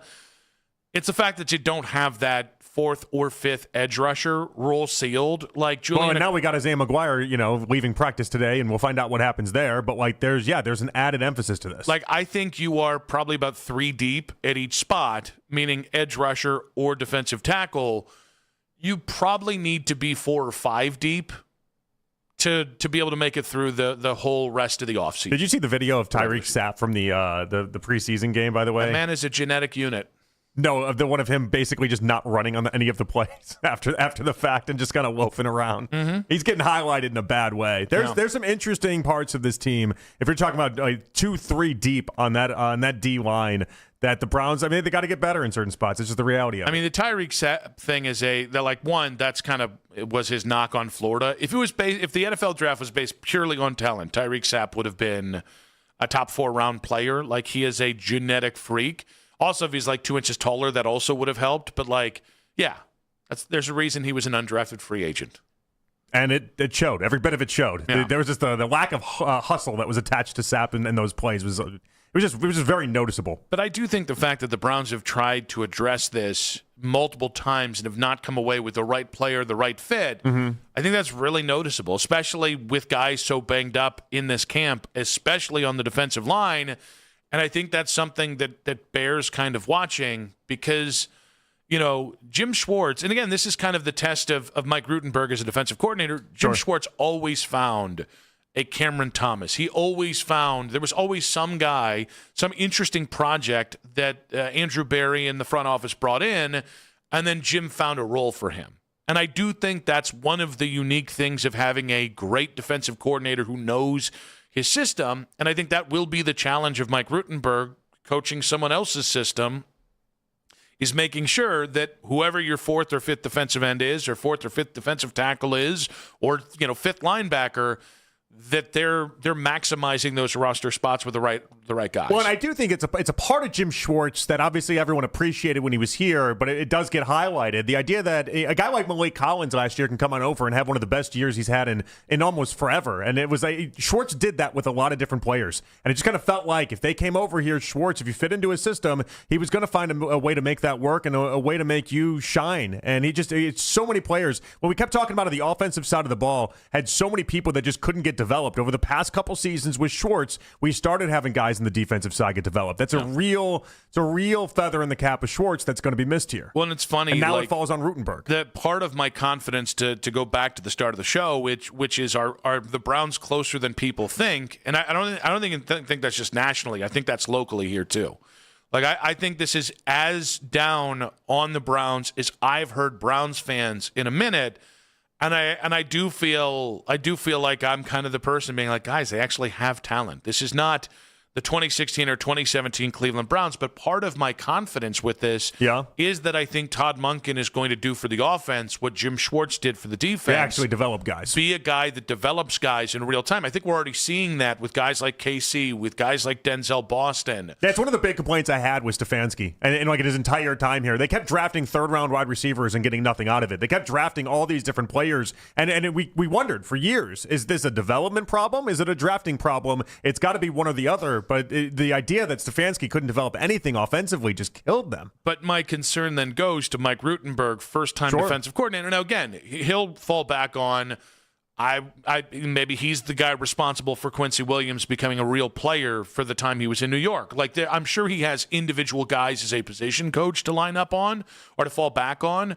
But yeah, for this team to be the 7 or 8 win team, to be competitive, to overcome the quarterback room, you are going to need to have a deeper bench across the way because that defensive line is going to have to carry a heavy load this year, as opposed to if you've got Pat Mahomes as your starting quarterback or Josh Allen as your starting quarterback. You want to hear my glass half full approach to the defensive line this year? I'm ready for it. All right, so everyone always talks about sacks as being the end-all be-all. And Myles Garrett going to the Rams, that's obviously a big component to that, and a lot of sacks that are leaving out the door. One thing I love about Jared Verse doesn't really light up the world as far as sacks are concerned, but he does with pressures. And so if I can point to a team that I feel like could be maybe not a copy and paste, but somebody the Browns could maybe try to look towards and say, this is who we need to be, and this is going to be more than respectable and damn near actually really good last year, the Seattle Seahawks.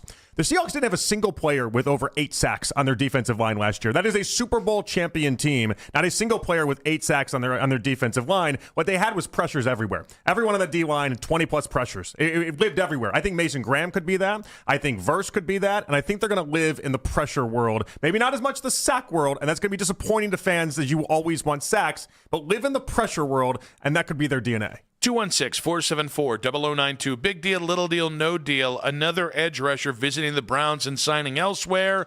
Quick hits in 5 minutes on 92.3 The Fan.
Katie Pollock.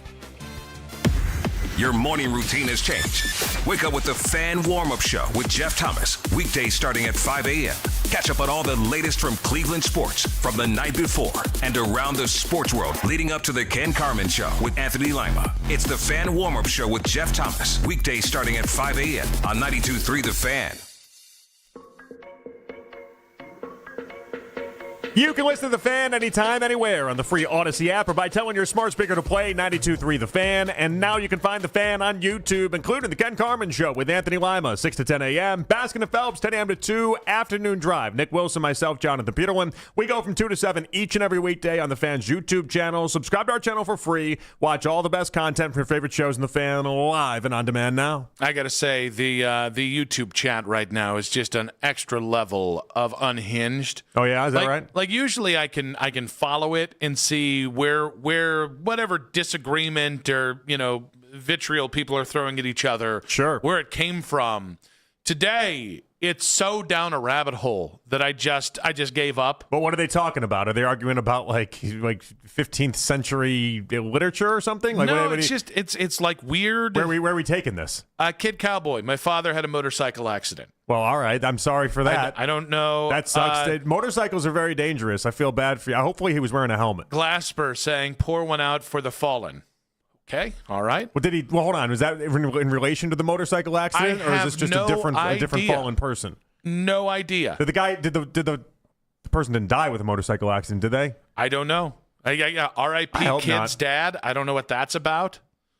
R.I.P. Who? Oh, now I think I'm starting to figure out. It sounds like he died. It sounds like the motorcycle guy died. Yeah, we got some, also Kid Cowboy. I was 10. All right, we're bringing stuff up from childhood. Oh, that's a twist. So he's been dead for a long time. What a roller coaster you're taking me on here. I think, but I don't know. That does suck, though. That's I mean, that sucks. Motorcycles are so dangerous. Hashtag DDG though. Yeah. Part of the dead gang. How about that? It is nice to have that. Yeah. I mean, not nice that is, you know what I mean. I know what you mean. Yeah. Yeah, I know what you mean. That does something to commiserate about. Yeah, that does stink, though. I can't believe. I'll go out every now and again and see people with motorcycles just not wearing helmets. I thought Bill Simmons was crazy with his no seatbelt take. You want to talk about real living on the edge. It might be healthier, in my opinion, to tell me that you do recreational drugs like semi-hard stuff once a month than riding a motorcycle with no helmet. So I think I might look at you crazier with the helmet or the lack of a helmet motorcycle rider. I'm not. I'm maybe not as much of a prude as you are on this, but I do like when I see like a little kid with a helmet on and the dad's riding it without. I'm like, you're about to set that kid up for a real problem. I've gone. You crane that thing, and your kid's gonna be just fine. Just be able to see you just spilled out. I don't know if it's the dad in me now or if it's just the coward in me that's existed over the past few years that's developed. Could be both. Might be, but motorcycles without a helmet I think is some of the dumbest things you can do. Scooters are something I now find to be like incredible. Like kids get injured on these scooters all the time. Are we talking like you're talking about like the not LimeWire, what the lift electric scooters? The electric ones that they have, and then these kids all have the electric bikes too now these days. It seemed like incredibly dangerous on a consistent basis. I don't know. At least kids are wearing helmets with that stuff, but it seems like my kid is just. There's a lot of things my kid I just don't think is going to gravitate towards. And I'd like to blame the last 3 minutes of this segment also on the people of the 92.3 The Fan YouTube chat because you let us here. This is where you let us. Well, you let us because you brought it up. Yeah, but they let us because they were really weird and out of pocket. You could close the tab but just not pay attention to it. I don't think I can. Let's get to quick hits. From the latest news and rumors around the sports world Go Angel! to the sound bites you need to hear. Hurry! It's Quick Hits. All right, Jeannie Buss is contesting her siblings' vote to sell the family's trust, the remaining 17% of the Lakers, which would mean she can no longer be on the team's governor, so she would effectively not own the team at all and not have any say in it. And basically she's saying there's a legal precedence and there's a stipulation and something or other that basically their vote doesn't matter. Which Buss are you rooting for to win? Jeannie Buss or the other 5 buses? The other 5 buses. Jeannie sued all of them and has consistently sued all of them. And so the idea that they would have some sort of revolt against her decision and her trying to run this whole thing, can't be surprised. You sue a family member, the family member is probably not going to be going along with all your shenanigans moving forward. Counterpoint. What if all 5 of them, odds don't feel likely, but what if all 5 of them are just awful?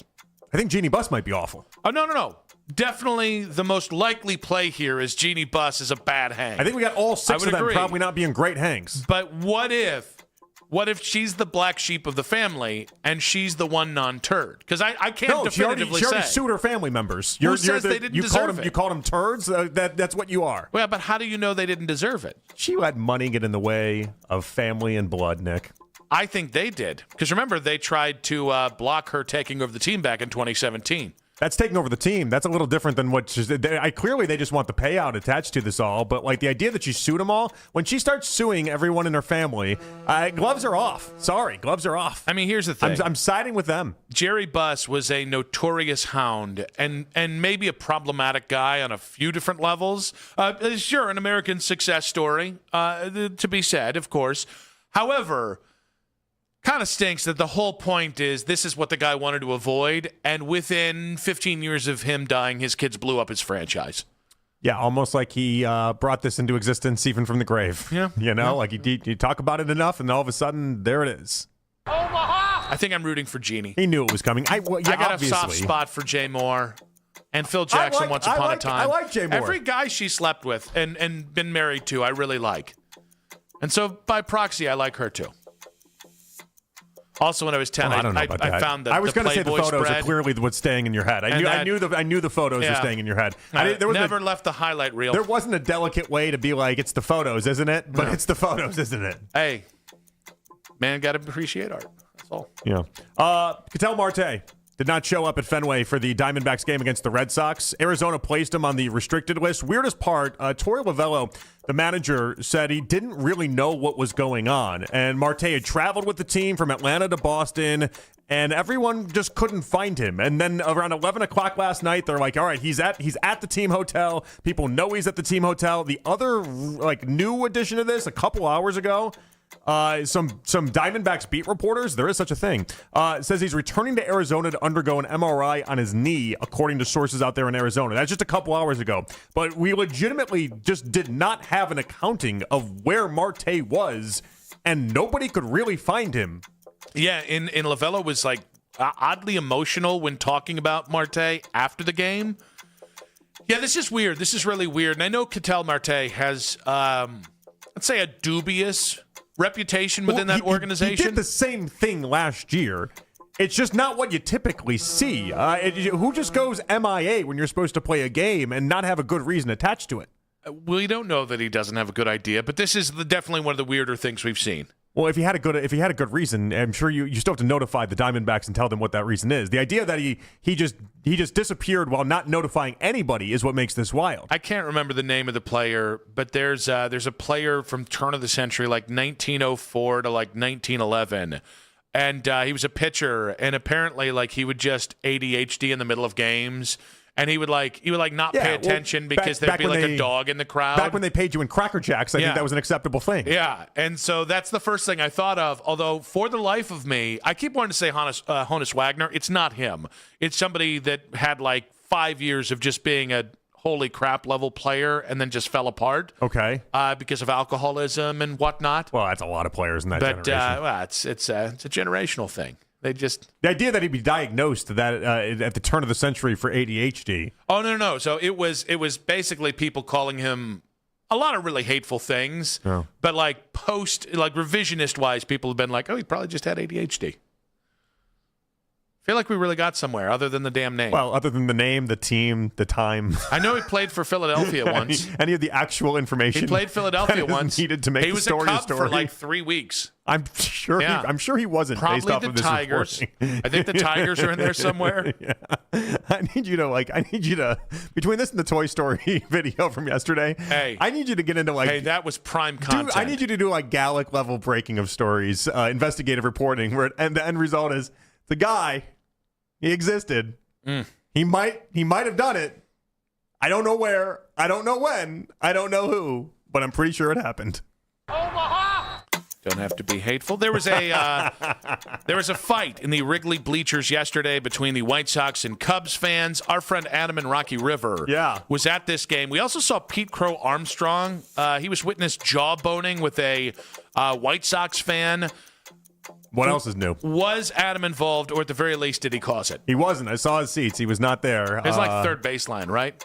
Or was it first baseline and he just reversed it? It was more third base line, but it was back. It was in back of home plate more than it was anything. All right, you're in the bleachers. It's just you. So what's funny? So people are like, oh my God, this is ridiculous. This is crazy. Growing up, Cubs Sox games had this every single game. This was this is a regular occurrence between Cubs Sox games when I was growing up. It has just since faded away. I think the fight itself was ridiculous. It was 5 White Sox fans against 1 Cubs fan that was shielding himself and trying really not to be hit. So from that perspective, it just kind of felt like White Sox fans got carried away and it wasn't cool. All right. In fairness, the White Sox fans didn't use their weapons. And I think that's a real win.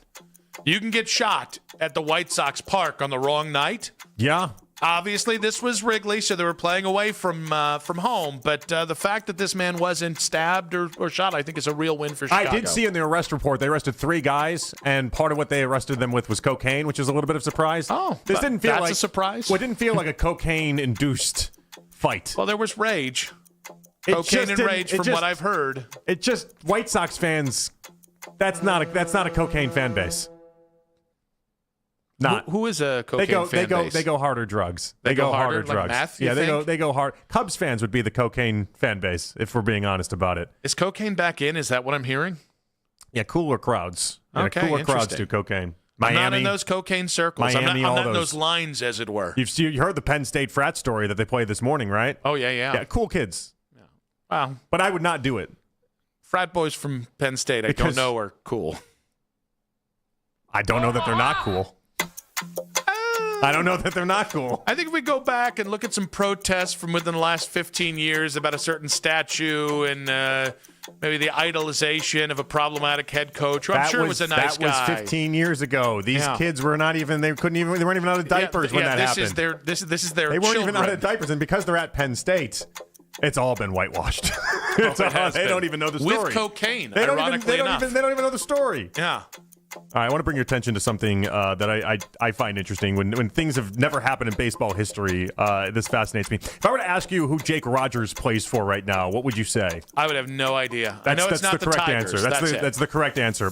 He has played now for 4 different teams in 21 days. That is a baseball record. In a span of 21 days, he has suited up and played in games for the Tigers, the Orioles, the Red Sox, and the White Sox. And as Baseball Reference points out, no players ever bounce from team to team to team to team this quickly. All right, dubious as hell.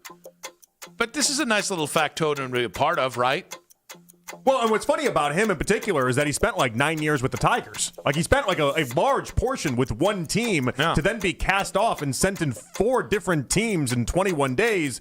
At some point, there's a great line in there with The Athletic where they acknowledge he's a big fan of the baseball trivia game where you attach players to positions and teams, and he's like, I'm going to be great in this game now. But yeah, 4 teams, 21 days. And he will be coming up on his 3rd game with the White Sox, which is as long as he's been with any other team not named the Tigers. Yeah, it's kind of wild. He was with I was going to explain the stat that I just gave out that's pretty self-explanatory, so we're not going to do that. That's I don't great. get jammed up about Disney Browns players anymore. 216-474-0092. Should Jake Rogers be proud of this feat? When we come back, the Chase DeLauder conversation, I don't know we're ready to have in 5 minutes on 92.3 The Fan.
Subscribe to our YouTube channel and get the best content from our shows each and every weekday. That's 92.3 The Fan on YouTube. Headline Sports News every 20 minutes on 92.3 The Fan. From the University Hospital Sports Desk, I'm Katie Pollock. The only place for Browns news on your way into work. The Ken Carman Show with Anthony Lima. Weekday mornings starting at 6 a.m. 92.3 The Fan. It's the 3 o'clock hour on Afternoon Drive. As always, you can listen to this show and all of our local shows on The Fan on Apple Podcasts, Spotify, or wherever you get your podcasts. Joe DeLeon coming up in about 20 minutes. We do have John Fanta at 4:20 and then Albert Breer at 5:20 today. Huge show for you. Obviously, if anything else comes out of training camp, yeah, it is still training camp. I don't know what I'm saying. I always struggle with is it training camp or is it preseason? Does it cease to be training camp when it becomes a preseason? I do those mental gymnastics while talking on air. Or when we stop going, basically, too. That it feels like a shutdown date, although it still exists and still happens. It really does. But if I'm not there, it's not as important, I think. Although joint practices are just simply joint practices. That is true. They get their own designation. That stands outside of the preseason and training camp. You can see how the math really starts to math hard while you're trying to talk on air. Is it lame? I'm kind of excited for Thursday. No. I mean, I guess if you're the preeminent Shador guy on the station, you should be most jaded about Thursday, but I kind of like you having some excitement. Why would that impact anything with Shador? Because he has no chance to win this job. No, but that's already understood. Okay. All right, so we're entering Thursday with the understanding, really entering all this week with the understanding that there is absolutely nothing Shador can do to win that job at this point. And so now it's just a matter of, I don't know, it'd be nice to see how Deshaun looks against a team that is really trying against him in the Bills. And it'd be also nice to see if Shador could string together some good passes. I'm also interested in the dynamic now and what exactly Monken does in breaking up the reps between the two. Yeah, it's going to be really hard to not telegraph the Deshaun thing if it's even more one-sided than we already think it's going to be. There was a part of me when he put out the depth chart yesterday and it still had the or that I thought that was even generous by Todd Monken. Yeah? Yeah, I mean, he's got to continue the bit. He's got to continue the charade. It's just there is a part of me that's like, oh, that's you seem like you're being nice right now. I would encourage Todd Monken, and I know, I'm a trust in Todd guy. I think he's a trust in Nick guy, which is a little different. A tin. A tin, yeah. He's a tin guy, as it were. I would just encourage him that he is the king of real. I think Shador would understand if Todd just went to him and was like, this is over, right? So we're just going to go ahead and do Deshaun. I think he totally would. Yeah, I think he totally would. And there's a part of me. I think he'd respect it. I was going to say the same thing. I think that he would. I think that he'd respect it. I think there's a part of Shador that would understand that. And I also think this is why athletes are just different than me and you that way, is that there'd be a part of him that would be like, yeah, this is best for the team. Let's do this. While it not being the best necessarily for Shador. Now, more on preseason the camp as today evolves. Again, Joe DeLeon coming up in about 15 minutes. But Chase DeLauder left the Guardians game on Sunday with a hamstring issue, which begat what I believe to be a real Donnybrook between Basket and Phelps earlier today about whether Chase DeLauder should play tonight.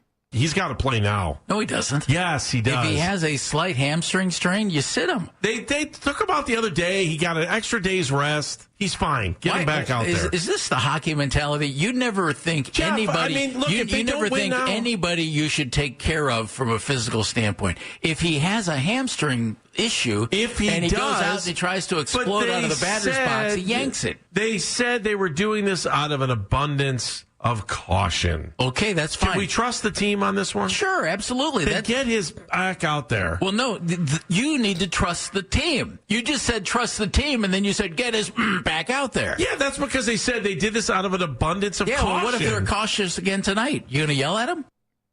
I loved it. That's pretty dynamite, I got to say. I loved it. And by the way, it's a good sports argument when at times I'm siding with Baskin and at times I'm siding with Phelps, and you leave me just somewhere stuck in the middle. I mean, I can see both sides, and that's the part. That's how I know it was a good debate. So my least favorite radio is radio guy, sports radio specifically, is radio guy saying, "Come on, get your ass back out there." Mm-hmm. Because we're so far removed from what the injury actually is, the severity of it, whether they're concerned about re-aggravate, we're so far removed from all of it, and it just feels a little like Tommy Toughnuts to come out here and be like, get your butt out there and play. Or in parlance of Baskin and Phelps, get your out there and play. We're like a day removed from it. What do you mean? Well, no, I think the point is it a slight, we just don't know the severity of it. And by the way, we know how, I was making a damn point. I failed to understand it. I'm sorry. It's a slight, we're calling it a slight hamstring injury that he was removed in the game on Sunday for in the third inning, and they did that out of an abundance of caution. So that would tell you that is something still wrong with DeLauder? What percentage is DeLauder at? You got to weigh the idea of if he's like 90%. This is a big series. I think that's the point that Baskin's trying to get to, is the idea that you can't lose to the Giants and the next 4 series that they have that are all easy. If you leave the next 4 series below 500, your season's cooked beyond cooked. And so it does feel like this is the time that you have to get these guys out there. And if DeLauder's 90 to 95%, and I'm just guessing, we don't really know what he is, do you play him, or do you go ahead and rest him because he is so fragile and you might need him later in the season? With most people, I say play him if they want to play. With Chase DeLauder, I'm just erring on the side of an extreme abundance of caution. If Chase DeLauder is the difference between you winning tonight's game and not winning tonight's game, I mean, it's the Giants. They're dog butt. Yeah, but right now we're dog butt. Yeah, nope, you are correct in this, but you need to trust in everybody else in that lineup that they can get the job done without Chase DeLauder. Tonight's game isn't more important than the 35 games that proceed after it. Well, if you think you can get him to 100% by tomorrow or the next day. The point that Baskin's trying to make is that you're at a spot in the season where it feels like every game does matter with extreme, like you have to basically unload the cannons. You have to do what, and this is where I come back over to Phelps' side just a little bit, and that idea of like, is this the game that you risk everything for? Because if you get a DeLauder injury and he's out for the rest of the season, I mean, we want to talk about waving the white flag on the year. You might as well just call it then and there. Well, and it's not even just about the rest of the regular season. This is like there's some, you're being able to champion that this is the most games he's ever played, which is another part of this that we haven't talked about.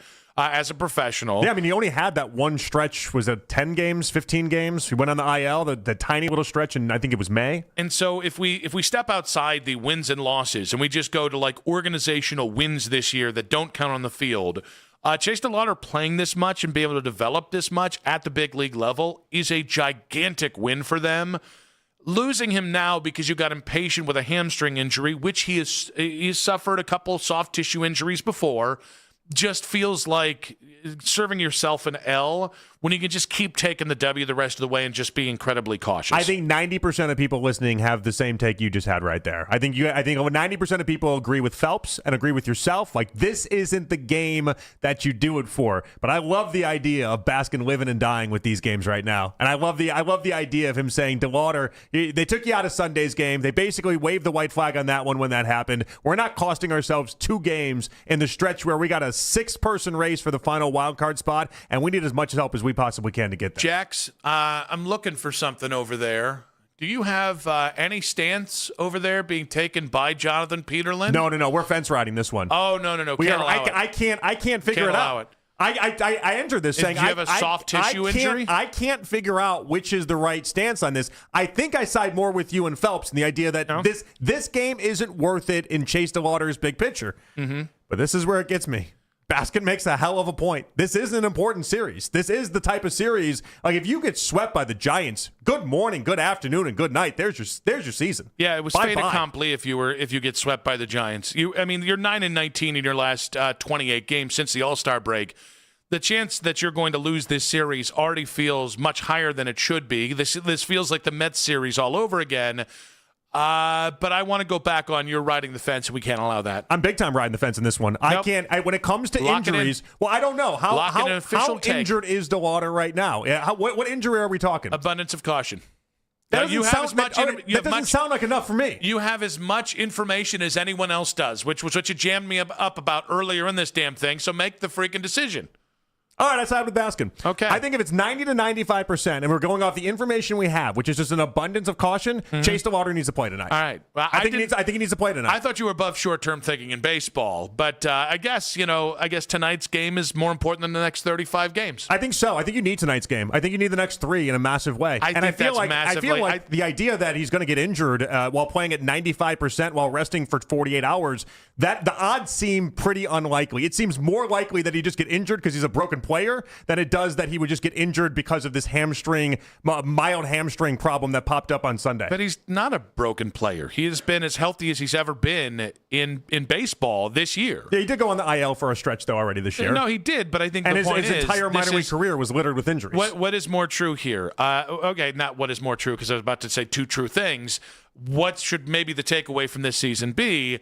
That he's been on the IL once and it's the healthiest he's ever been, or he's been on the IL once. Yeah, the takeaway from the season can also be he's the reason why you end up in the playoffs with games like tonight and starting games against the Giants and actually getting the series. Tonight's not going to be the difference between it might be the playoffs or one not. game might be. We already gave away Sunday's game. Tonight might be the difference between whether or not you make it in the playoffs or not. If we're going to live in the world of might, we got a five-team log jam. We got a 5-team log jam for the final wild card spot, and it's all separated between a game and a half. Yeah, these games are starting to matter all of a sudden after being on the fence for most of this segment. These games are starting to matter. Well, you made me decide, and I clearly decided. Yeah. Well, okay. My point is tonight's game more important than the next 35? Because if he plays tonight plays and with gets the idea hurt, that he's obviously going to get injured tonight, and I don't believe that to be true. Well, but you've also assigned a hypothetical value of 95% healthy when it could merely be 90% healthy. You made me assign a hypothetical value to make up a call, and if we're playing in that range, 95%. What if it's really 85%? I would like to know, how much does the math change going from 95% to 85%? I think you got to get down to like 70% before I say you have to bench him. What's that? On a bell curve, that's a D? Yeah, I would think so. Okay. I think 70% or less, then you have to bench him. Then it's not worth it for tonight. Anything higher than that, yeah, I think he's got to be out there. I think Baskin's right. Look at Jonathan living in the moment. It's not living in the moment. I mean, clearly I was already headed towards this direction anyway. I just needed that push from you, and thank you for the push. You're welcome. But clearly, if it's 90, 95%, if it's somewhere in that range, and he had 48 hours to rest, this is an important game tonight.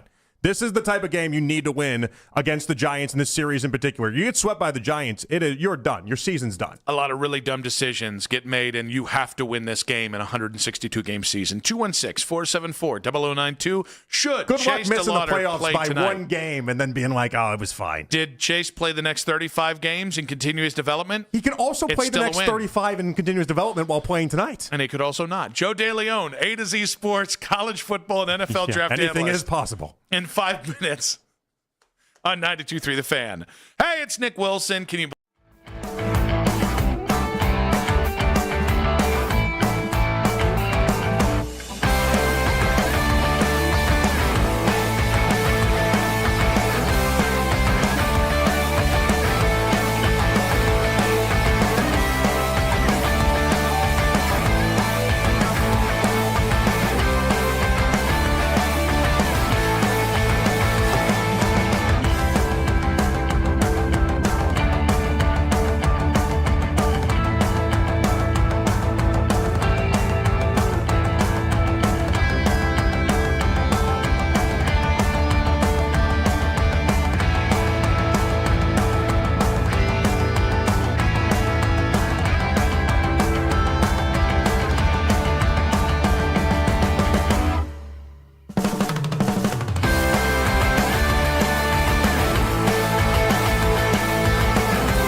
NFL draft analyst Joe DeLeon joins Nick and Jonathan. Headline sports news every 20 minutes on 92.3 The Fan. From the University Hospital Sports Desk, I'm Katie Pollack. Headline sports news every 20 minutes from the University Hospital's Sports Desk. We are Sports Radio 92.3 The Fan.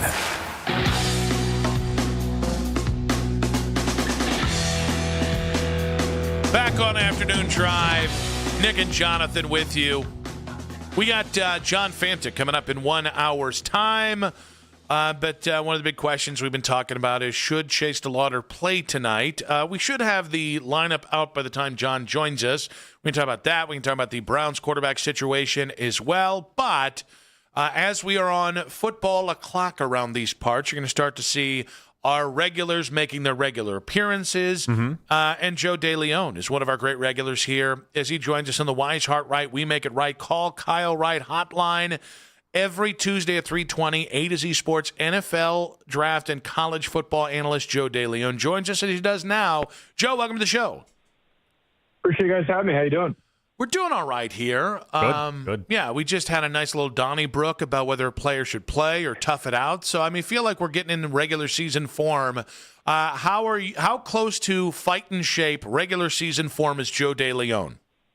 Oh, I'm already there. It was kind of crazy. Like last week, you don't really, I don't know about you guys, but for me, you never really know when the start of the season like really hits. We know when the actual first games happen, but it always sneaks up on me. So like last week was a full slate of work that was comparable to what I do for when the regular season actually starts. I'm in pretty good fighting shape. I'm ready to go. I need some actual football to happen though. The preseason was a nice little taste. I need some real ball that has some actual consequences to it. Well, the closest I can give you is the AP preseason poll is out. Ohio State is 1-2. Is this Ohio State team closer to being overrated or underrated? So this is a really interesting conversation with Ohio State. It's kind of nuanced for me because I don't think that they're overrated for being at number one, but I don't think that they should be at number one. I know that sounds like a contradiction. What I mean by this is that I see Ohio State being a team that has a lot of question marks. We don't know how effectively they're going to be able to replace, in back-to-back years, key integral defensive pieces. They just had a ton of guys get drafted early from that defense from a year ago, guys that were best in the country at their positions, that were a reason why their defense was the best in the nation last season. They got to replace those players. They have some five-stars coming up like Zion Grady and Devin Sanchez. They've got some transfers coming in like James Smith and Claude Rousseau and Earl Little Jr. I'm holding out, actually not even holding out hope. I have a belief that they're going to be great again this season, but that's stuff that's not going to hit right away in week one. Also, we don't really know what Arthur Smith's going to be like as a play caller at the college level. We don't know for certain if that's going to work. Sometimes it doesn't. Sometimes the NFL play callers don't work. I think it will, but it doesn't always translate. The reason why I'm bringing up all these question marks is when we're doing a preseason ballot, we are not projecting who's going to win the national championship. We are not projecting who finishes with the best record, which probably won't be Ohio State because of how hard their schedule is, but we're not predicting what's going to happen at the end of the year. We are trying to assess the best rosters, the best teams that are most equipped and deserve to be ranked accordingly based on all the offseason research that we have done. And I just think that it doesn't make sense. It's illogical for me for Ohio State to be at number one, even though I have them as a team that I think goes on a run during the college football playoffs. At this current moment, I can't put them above Oregon. I can't put them above Notre Dame. Heck, I'd even argue I can't put them above Texas or Miami. So for the amount of question marks they have, it doesn't make a lot of sense to me for them to be number one. I don't see them as overrated, but I feel like the way that this exercise was done by many of the AP voters, it doesn't really make a lot of sense. Joe, can you help me out here? Last year, the offense, and part of the reason why the Ohio State had as good of a season as they did with a win-loss record is their schedule was that easy. But the three good teams that they played, I had Texas in there. I think you have to put, obviously, the Big Ten title game in Indiana in there.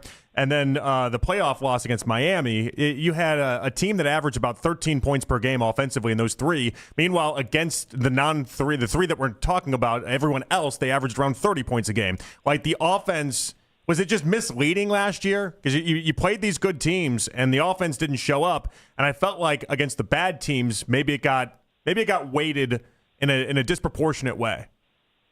I do think it was misleading, and I mean, just to be very frank, I know that Ohio State fans love Brian Hartline, but I don't think he was a good play caller. I think he's built to be a great head coach. I think that he's going to be a great head coach someday, maybe at the college or the NFL level, but he wasn't a good play caller. And I think that he wasn't really challenged by many tough opponents. And your first and only real challenge during the regular season was Texas, and you caught Texas when they were going through their own little rebuild reset. And the offense wasn't great in that first game either against Texas. It was the defense that effectively won them the game because they overwhelmed Arch so much. Yeah, it was a 14-7 final. It wasn't great.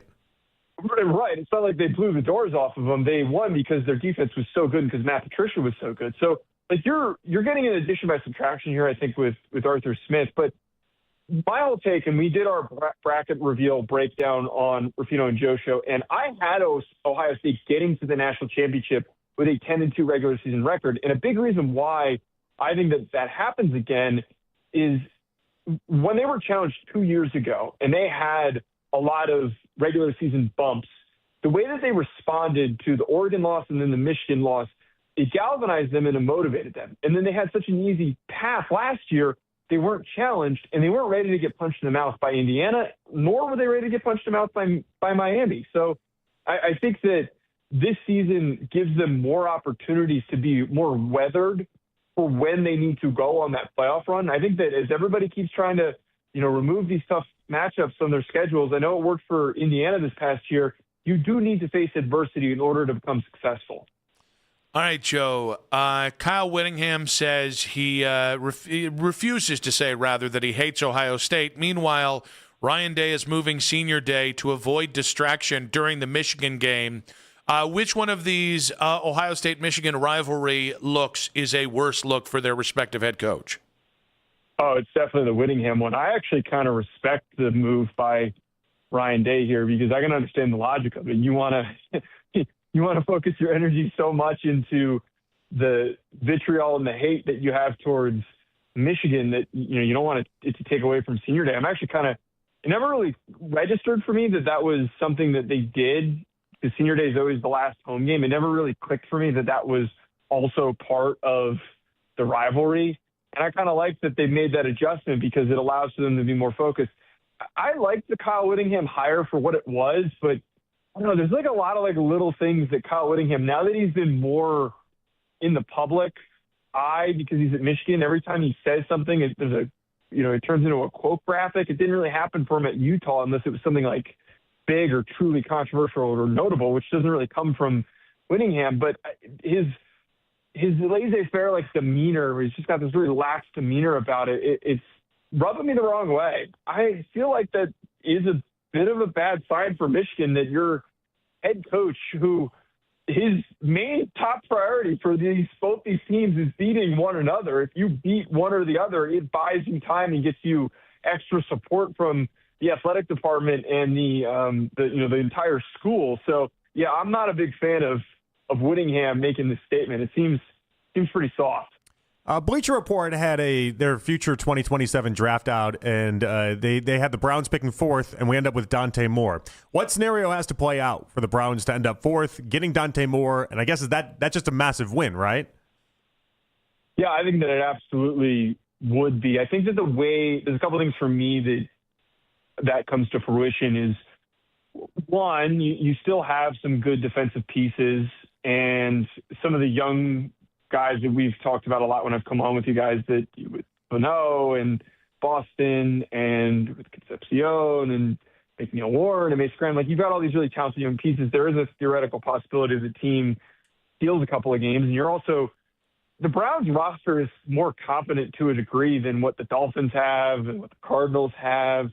Cardinals already got bad luck for what they're taking into this year with Jeremiah Love getting banged up. And that's your only real hope to shocking some teams as he goes out there and balls out, has 150 yards, something crazy, and rips off a long run to win a close game against another mid opponent or maybe a team that's not really prepared to go up against them. But the other part with this, for Dante Moore to end up at 4, I don't think it's illogical to see a world where some of these teams that are drafting or just drafted quarterbacks that, like, maybe they're picking early and there's no like pressing need to take quarterback. Like, theoretically, what's stopping the Raiders from having a really bad year this year with having all of those teams in the AFC West? That's a challenge ahead for them of, theoretically, they're not going to take another quarterback. They can have a promising year, but a really bad one in terms of their record that they could be picking in the top 4.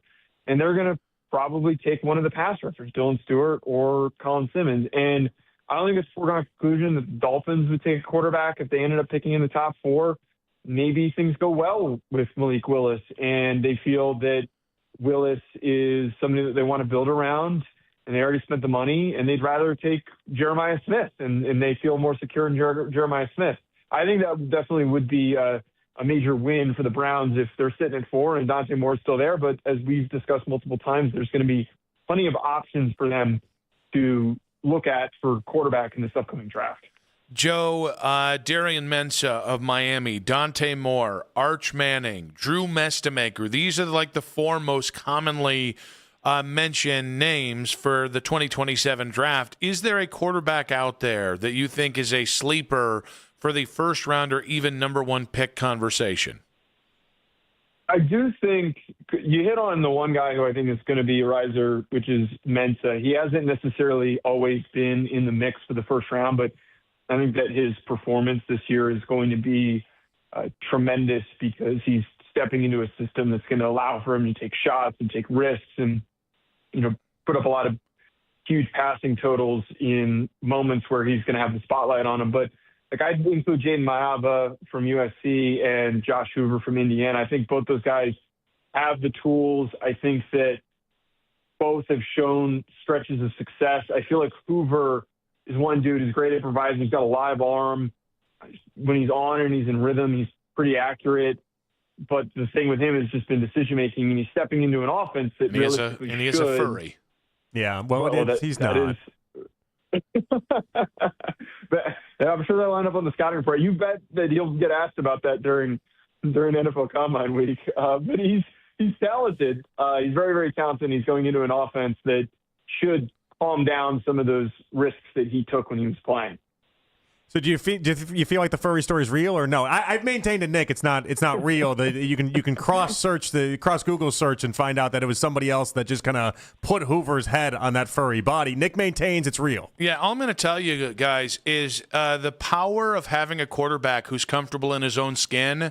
That's some Joe Montana stuff right there. That's some John Elway type stuff. I just don't know how you lead with the furry. It's a good point. It's a good point. I think that I would be able to take somebody seriously if I found out that they were a furry. I mean, think about it. You don't even know anyone in your life if they theoretically could be a furry or not. So if you found that out, you're in the public eye. That's going to get found out if Whoa, Joe, we don't kink shame around here. You're getting awfully close to kink shaming. Yeah, we're allies here on this show, especially to the furry community. Very sex positive around here. Yeah. We just want people to have it.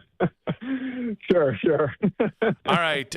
Speaking of interesting things, where do you stand on Jackson Dart saying the league is targeting him over potential concussion issues? Yeah, I don't think that it is ridiculous for him to say that because it's every time now. It's every single time. And as someone who watches a lot of Giants games and does video content around the Giants, it does come off as extremely egregious and unnecessary. He got popped, and it felt like that particular play was not one that warranted him being brought into the tent. He didn't touch his head. He didn't look woozy.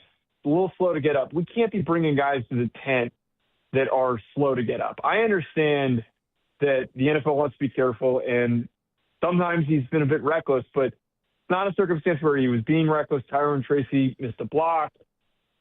It just feels like over and over again that no matter how much contact he takes, he's going to have to be really careful this year. No matter how much contact he takes, these medical staffs seem to be instructed to keep an eye on Dart so that, there's not some sort of big issue that bubbles up that he does suffer a significant head injury. I think that because of last year, the controversies around it where when he did suffer the concussion, I don't believe he was brought into the medical tent. And then the first instance, the most notable instance that happened on Thursday Night Football when Daboll broke into the tent. I think all those things created an incentive for the NFL to very carefully monitor what he does. My rebuttal would be every time I listen to a Jackson Dart press conference clip, I think to myself, this man's had one too many head injuries.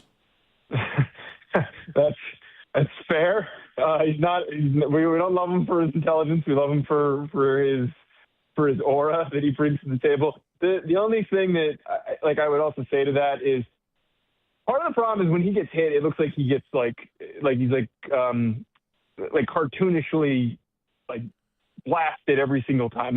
Very rarely when he gets hit does it look like, oh, it was just a normal NFL hit. It looks like he got shot almost every single time that. Yeah, he kind of flops. Really he kind of flops like a European soccer star that way. A little bit. I think part of the flopping, and too, I think he's just got this demeanor about him that he always just looks like he was hit as hard as he possibly could have been hit, even if it wasn't that big of a shot that he took. Joe, we got a boogie, buddy, but appreciate you. We'll catch up with you next week. Of course. Thanks, guys. Joe DeLeon there on the Wise Heart Right. We make it right. Call Kyle Wright hotline. Give us plenty to react to. We'll talk about being locked in or not to the college football season in 5 minutes on 92.3 The Fan.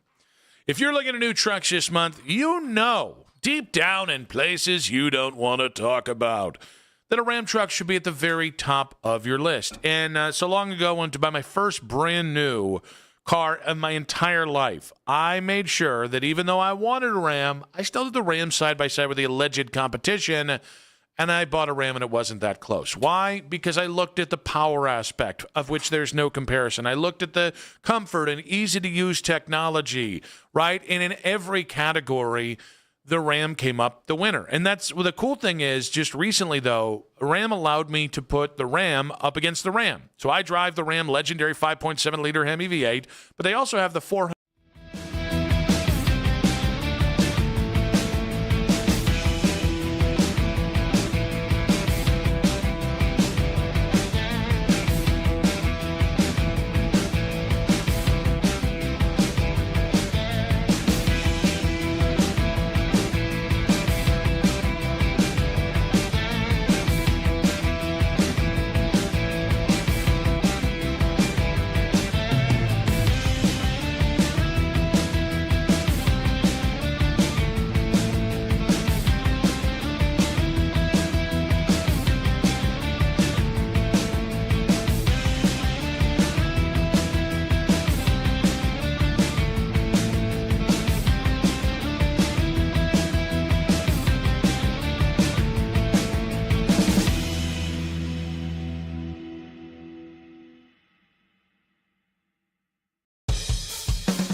Classic Frosty screaming!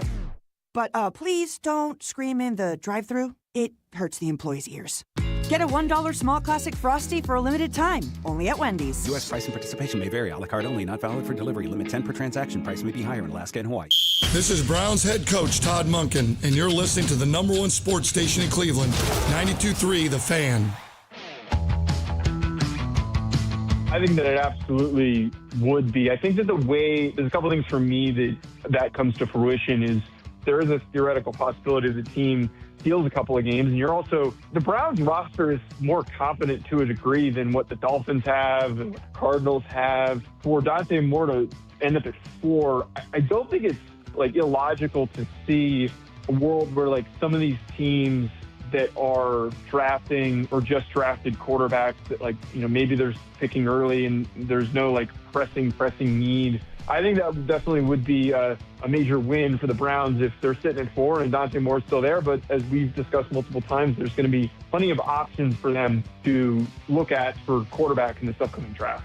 Joe DeLeon of A to Z Sports, NFL draft and college football analyst, in the previous segment talking about one of the first 2027 NFL mock drafts coming out that had the Browns going number 4 with Dante Moore, the quarterback out of Oregon.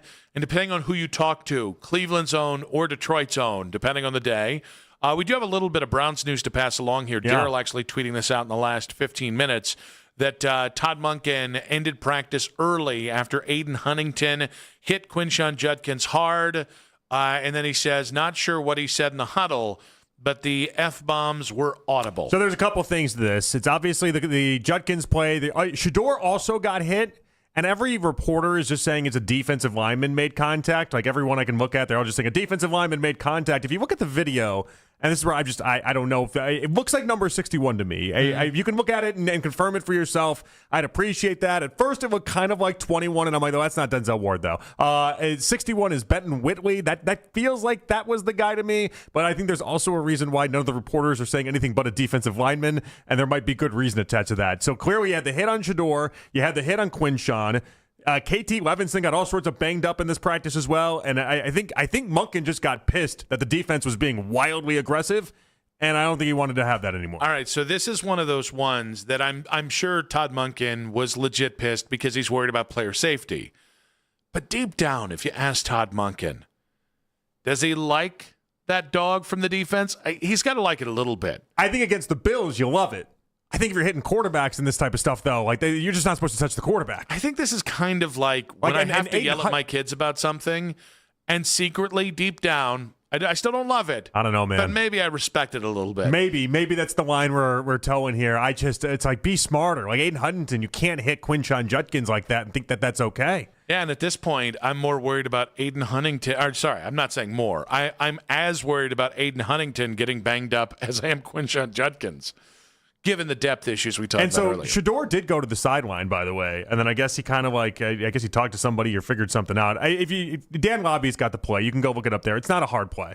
It really isn't. But you just can't touch quarterbacks. It's not a big Benton Whitley guy after all of this, and I haven't been for a while. So it's interesting. I think right now, if you told Browns fans you can lock it in, Dante Moore will be the quarterback in 2027, I think we've seen enough from Dante Moore on a national level. I think fans would be very excited if you could send to 2027 and have that as your quarterback spot. That'd be a major win for Browns fans if you could lock it in right now. Say we end up with Dante Moore. Now, I would wonder what happened to Dante Moore that he ended up being number 4th overall. Mm-hmm. That's what I wanted to know. That's kind of where I was hinting with Joe to be like, so what has to happen where Dante Moore, and it's not as if Arch Manning is a million spots ahead, and then it's not as if they have 3 quarterbacks ahead either. I think in this, Jeremiah Smith goes ahead of Dante Moore at number 3 overall. I think it goes Mensah, Manning, Jeremiah Smith, and then Moore. Yeah, so if you're the 3rd quarterback then off the board, is that are we celebrating it the same way we are right now with the impression of it? Yeah. I mean, I understand that there is going to be a sentiment from folks that say QB1 or bust. Maybe it's watching the last 6 or 7 years of the NFL draft. And just teams get their evaluations wrong all the time. And we've just seen it so many times that the 3rd quarterback off the board ends up being better than the 1st off the board, as in the case of Josh Allen over Baker Mayfield, or C.J. Stroud being a better quarterback than Bryce Young. I'm not really sweating who they end up with, provided that they end up with one of the 4 or 5 guys that deserve to go there. I do like the idea that Dante Moore is in that first class, though. He's the guys that we've been talking about now exclusively enough. A guy that if he would have gone into this class, he would have been taken top 10. And I like there's a history and a track record with him that I like. Where, for instance, somebody like Mestamaker scares the living bleep out of me. Mm-hmm. He didn't even play high school football as starting quarterback. He was a backup on his own high school football team, okay? And then he has one good year last year, and then he transfers and gets obviously a big promotion now. But it's like, I don't know that there's not as much of a track record attached to a guy like that as there is someone like Dante Moore. I see the only benefit of getting the number 1 pick is I think it would tell us a lot about what Todd Monken really favors with his starting quarterback. Whereas, like, if you get the Drake May, Jaden Daniels, who was QB1 in that draft? Caleb Williams. All right, well, Drake May was one of 3 guys. You've just picked the 3rd guy, right? Mm-hmm. Like, you don't really get to understand which guy likes and what. That's kind of what Dante Moore feels like in this scenario. Yeah. It kind of feels like, and there's going to be another gap of quarterbacks, but it'll probably be in that 11th, 12th, 15th, whatever that range is. So it feels like you're just taking the 3rd out of 3, essentially. And again, that doesn't mean it can't work. No, Drake May worked out perfectly for New England. But there's the curiosity part of this where it's like, man, I'd really like to know if given his druthers of all the top-rated quarterbacks in a loaded quarterback class, what moves the needle most for him? And that's what I always did find so interesting about the Baker Mayfield draft, where it is Baker, it's Darnold, it's Josh Allen. You can even throw Lamar in the back end, Josh Rosen. But they were all taken within a close enough stretch of each other where it really was, what's your favorite type of ice cream flavor? You know, like you really got to find out. For instance, with Baker, we found out pretty quickly. John Dorsey loved the crotch grab at Kansas. Oh, I love some swag. He loved the moxie and everything that came with Baker Mayfield attached to being Baker Mayfield. That was the chip on his shoulder. All that stuff is what John Dorsey fell in love with and gravitated to. But we knew that, and you're able to find that out. And so it's a good point. I like that. I do think it's going to be really interesting just to see how locked in Browns fans are on college football, because I think it's going to be a sliding scale thing. Obviously, if we get to November and they're a 1-win team, we're going to be watching a butt ton of the majors. We're going to be watching a butt ton of Miami, a butt ton of Ohio State, Notre Dame with C.J. Carr.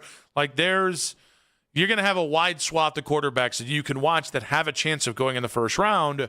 Whereas if you're closer to a 7-win team in mid-November, I think at some point the 2027 cliche, which it's become, talk to me in 2027 when you draft a quarterback, I think that will subside quite a bit. I think the Browns will drive this interest. Yes, 100%. If the Browns are good enough or competitive enough eyeballs will be on them. If it looks like it's basically what it was last year, then yeah, we're going to turn the page pretty quickly. 216-474-0092. 2027 NFL mock drafts are a little onerous to discuss this early in the NFL preseason, but Dante Moore has been mocked to the Browns there. How locked into the college football season will you be? It is going to be a sliding scale, so let's hope the Browns slide it in the right darn direction and hope in Deshaun Watson in 5 minutes on 92.3 The Fan.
scheme of things, guys, none of them are going to be here next year. So what's the point of us ruining relationships with each other over this QB room? I mean, would anybody be surprised if neither are in the NFL next year? The Ken Carman Show with Anthony Lima. Weekday mornings starting at 6 a.m. 1, 2, 3. We are Sports Radio 92.3 The Fan. Training camp coverage powered by Expert Renovations and Consumer Tire. 92.3 The Fan. It's the 4 o'clock hour on Afternoon Drive. And football talk coverage on The Fan is presented by Xfinity. Score the most reliable Wi-Fi, one price, 5 years guaranteed. Xfinity, imagine that.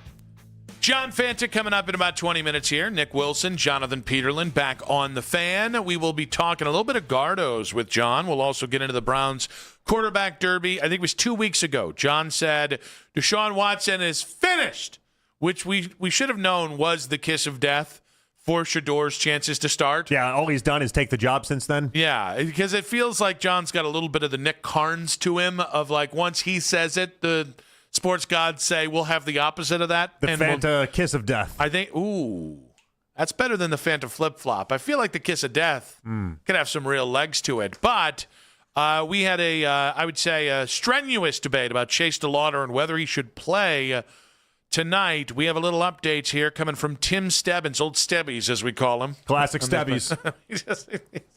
You just have to see Stebbies to know him, you know. I don't think I've seen him yet.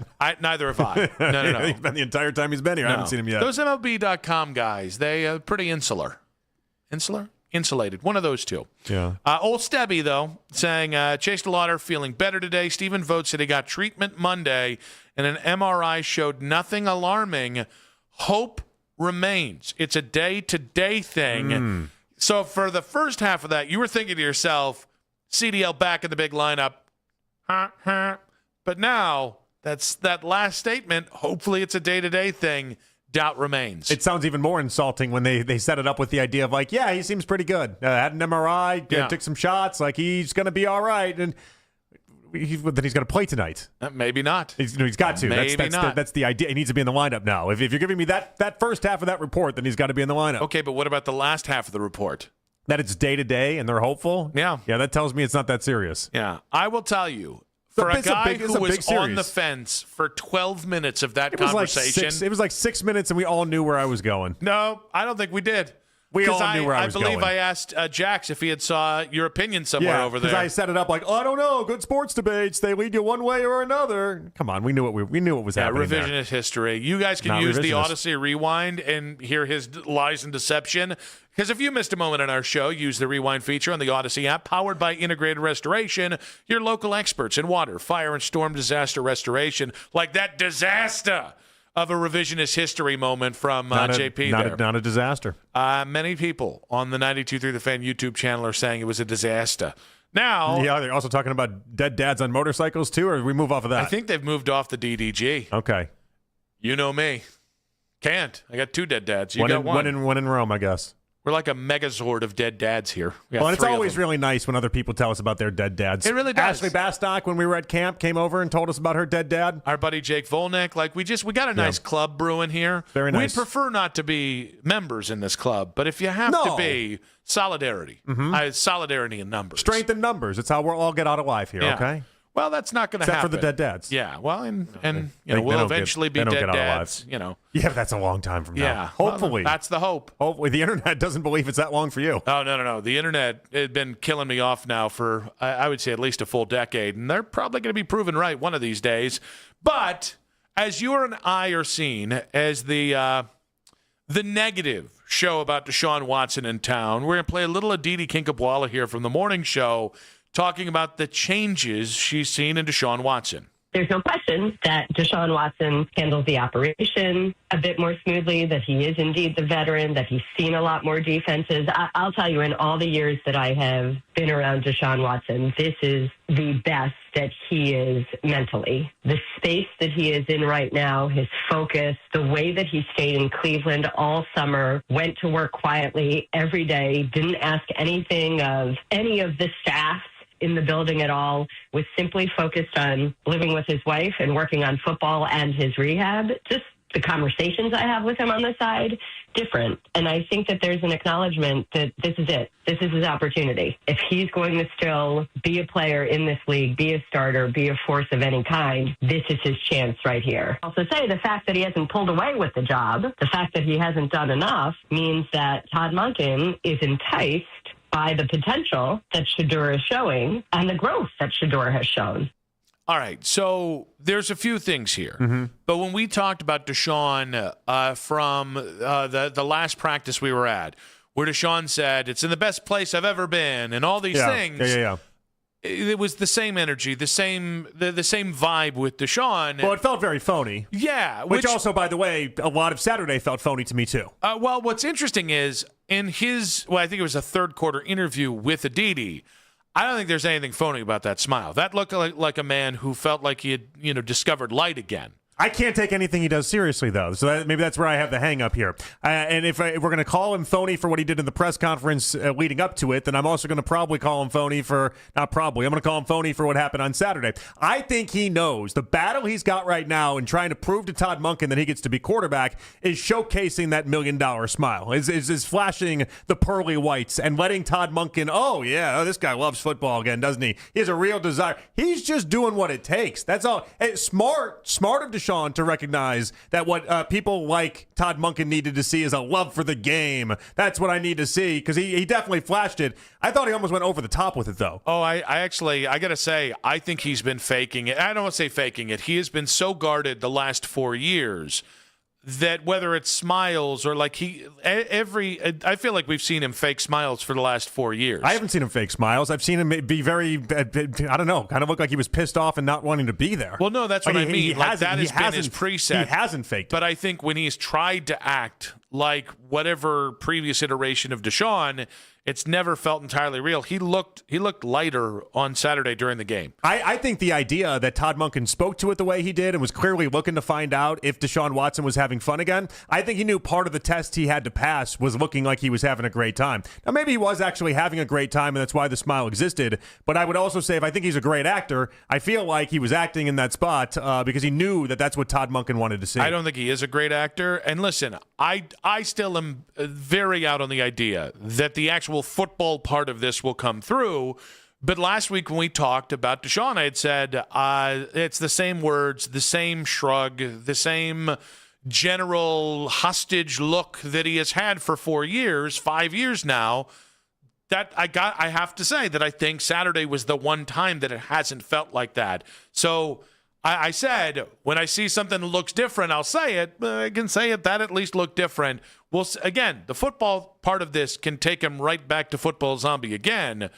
But for one day and one day only, hey, it looked like he had a personality. I just don't think it's an accident that Monken needed to see him have the smile, and then all of a sudden he delivered the smile that I haven't seen in years. And all of a sudden, and Aditi's not wrong. She's just seeing calling it how she saw it, where it felt like mentally Deshaun Watson was in a much better spot, which is, again, the one thing that in the previous couple years has been the biggest hurdle for him to have to overcome. We could say a lot about Deshaun, but mentally he's been cooked in a Browns uniform. And so, if you're going to try to show people that you've evolved and you've grown and this is a different Deshaun, that would be one of the ways that you would do it. The weirdest thing about this is, yesterday we talked about Deshaun and the again, not post-game comments, but in-game comments with Aditi and all that.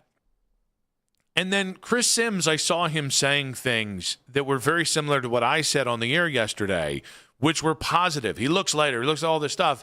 And while he was saying it, I found myself getting annoyed. And I was like... With your own comments? But by somebody else making the same points that I had. Okay. And then What point specifically did you guys make the same? Basically that it's a new Deshaun. Now, I didn't say it was a new Deshaun, but that's the direction that he took it in. Okay. And I found myself... We had the same starting point, but the end goal was wildly different. And again, I found myself getting annoyed by Deshaun, annoyed by Chris Sims, which I think answers how I'm going to feel when Deshaun Watson is officially named the starter at some point in the next 7 days. Well, aren't you already mentally prepared for him to be named the starter? No, I think you can do as much pre-work as you possibly can. Oh, there's going to be a lot of mixed feelings when this is actually announced. I've done the pre-work. I think you're right in that I'll expect callers and I'll expect people that aren't doing this day in, day out to all of a sudden be like, wait a second, that happened? And we're going to have people get lit up and do that. But I'm already mentally prepared. In my mind, he already is the starter. Oh, I've definitely said those words. I think it's just going to become that real. It's a mindset. You got to flip it. That's all that is. That's even like Monken putting out in the depth chart. Watson or Sanders. When I first saw that, I said, "Well, that's not right. Watson won the job already." That's the mindset. You got to have it flipped. So the interesting thing is, I'm leaving this open. I'm going to go full Daryl on it.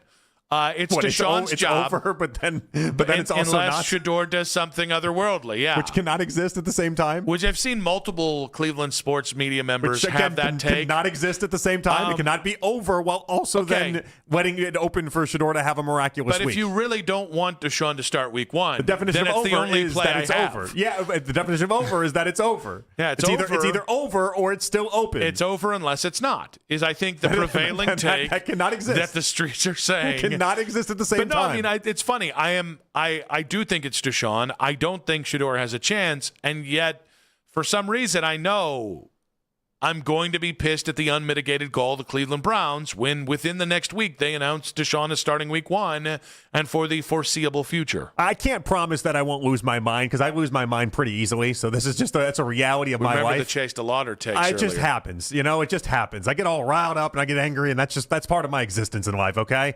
But I am mentally very prepared for it to be Deshaun Watson. I am mentally 100% ready for that announcement to be made. It won't be some sort of like, where did this come from? Right. I got caught off guard. That's not happening. Do we realize the shots you've taken at Daryl over the last 2 days for saying it's either over or it's not, and you're saying I'm very mentally prepared for this it to be over in case I'm not? Huh? You said, I'm very mentally prepared for this, but I'm leaving the door open to have an emotional reaction. No. You misunderstood. Okay. Clearly you misunderstood. I'm mentally prepared for this to be over because it's over. Uh-huh.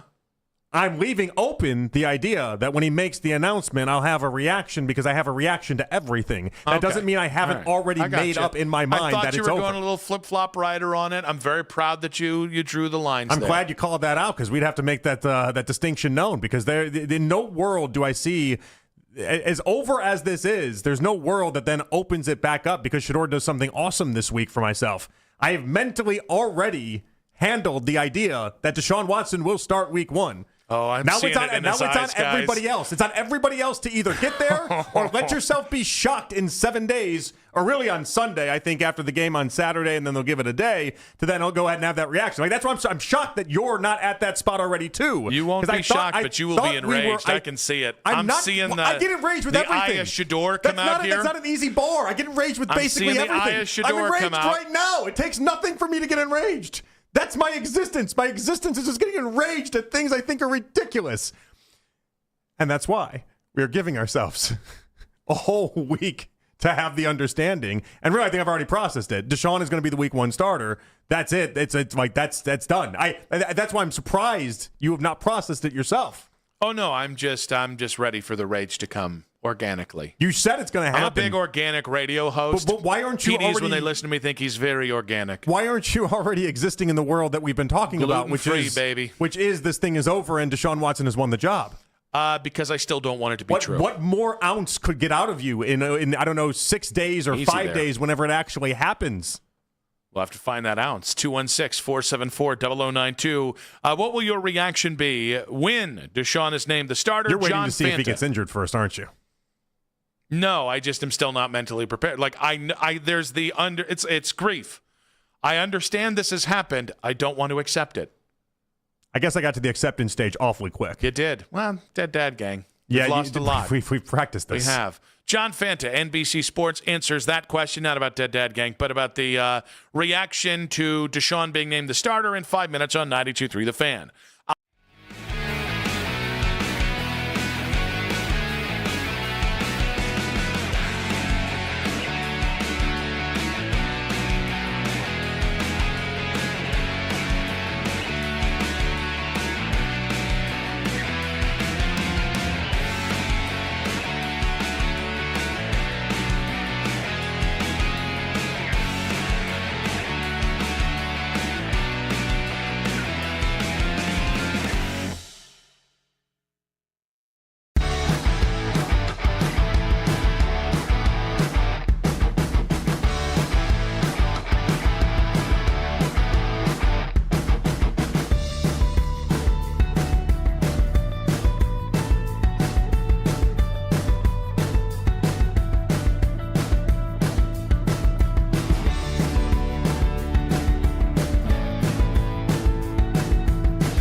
Our greatest scent ever, now with odor fighting power. New Game Plus with Oxy. Sniff the difference.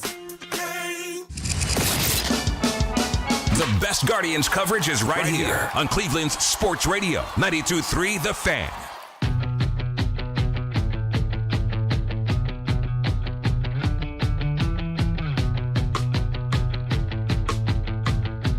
Back on Afternoon Drive. The lead coming up in just about 40 minutes' time.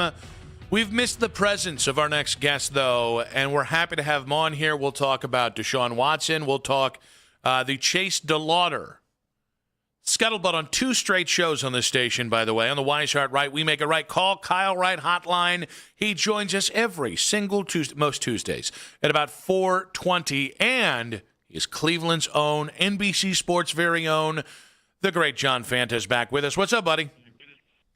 What is happening, guys? Great to be with you. It is. It's great to have you back here. I honestly don't know which one I want to start with more, because I think you're going to give us something on CDL, but instead I will go to what feels like from the last time you joined us 2 weeks ago, where you had a great promo, scalding hot promo. Deshaun Watson's over, dunzo. Anybody that thought it'd be anything else is just an idiot. That type of stuff that you were saying. You used a couple pejoratives. It was really strong. Yeah, very strong. Great stuff.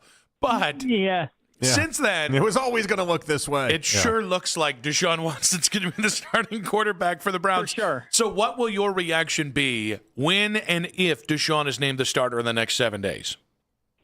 No, my reaction will be blah. I mean, my reaction will be I expect it. And there's a difference between what I would do versus what the Browns plan to do. And the fact of the matter is this. He is not a National Football League starting quarterback. He's just not.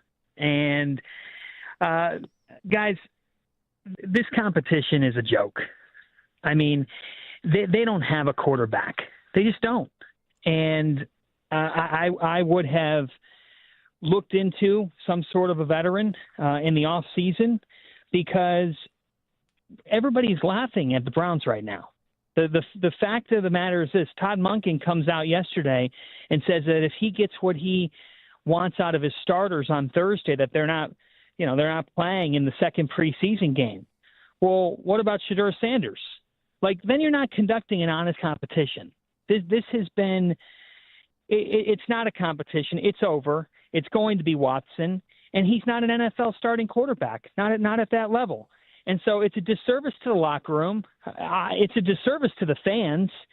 And the Browns, I don't know how you could watch the preseason game and call anybody that we saw, anything that we saw, good quarterback play. It just doesn't meet the standard of the NFL. And the thing that makes me most upset about this is that the Browns have other pieces on their roster. They have other upside weapons on their roster that I'd be curious to see how good this team could be. But no franchise in professional sports has mismanaged one position more than the Cleveland Browns have mismanaged the quarterback position. It sounds like, John, you think that they put the finger on the scale, so to speak, in tilting this towards Deshaun. Is that accurate? Yes, because you put the finger on the scale and you tilt it to the way of $230 million, Jonathan. They don't want to be miserably wrong. They don't. They don't want to be wrong about this. But we all know it. And that's the thing. The players aren't dumb.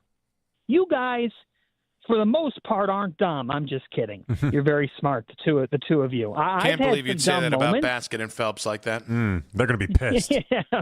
Yeah, Jeff Phelps hates me. No, he doesn't. I hope he doesn't. I like Jeff, but I don't want to. You're not gonna defeat those allegations, kid. Here's the thing. This is a ridiculous charade. It just is, guys. And I know that it's dramatic. And look, they're feeding the national networks material every single day of the week for this competition, which to me is over. So they are tipping the scales to Deshaun because ultimately you're talking about not a first, not a second, not a third, not a fourth-round pick. You're talking about, at the end of the day, a guy in Shedeur Sanders that 31 other teams kept saying no to about the most important position on the field. And, I don't know if Shedeur can pan out. I hope that he does. But don't you think, after watching Watson over the weekend, that if Sanders could pan out, he would just be the starting quarterback? Because how could you watch Watson play the position and say that he's going to show you something different? He looked no different than the prior times we've watched him, which has been bad. We all know how this is going to end. It's going to end poorly. And that's where I know that the Browns have seemed to draft well. They drafted well last year, and it looks like that they've drafted pretty well this year based on some early returns and based on all the things that we're hearing about Boston and, of course, Casey Concepcion and so on. But they just can't get this right. How can you get the quarterback spot this wrong? This wrong. So it's interesting, John. We do seem to have a fair amount of national folks starting to agree with us. Mina Kimes said something like this on ESPN in the last 48 hours. I think Ben Solak, when he was on with us, said something similar, which is if the Browns only had a quarterback, right? Or the Browns are a quarterback away. So I'll ask you, give me a name of what you think is an average quarterback in the NFL.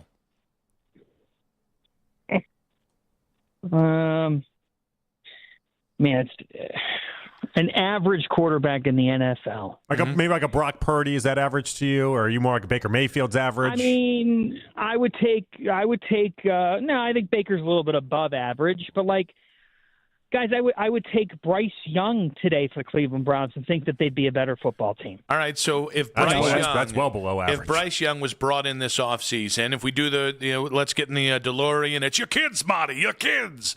They went to the playoffs last year. Yeah, I'm aware. But Tell Nick more about Panthers football, please. If we put Bryce Young on this Browns team, what do you think the Browns' record would be?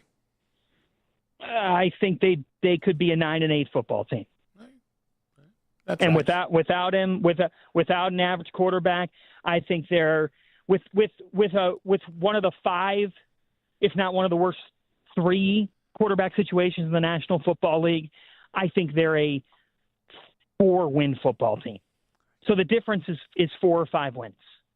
Okay. Is that fair? Yeah, that sounds fair. I think most people, if you're talking about what quarterback play you'd expect from Deshaun Watson versus, let's say, league average is somewhere between 3, 4, 5 wins. Sure. Guys, I would take Mac Jones. I would take. There's a lot of guys decent that I would take over this. Well, so did they screw this up then in making it Shedeur versus Deshaun? Should it have just been Deshaun versus somebody else, or was it always going to end up being Deshaun for some of the reasons you've already laid out, and that the Browns wanted it to be Deshaun?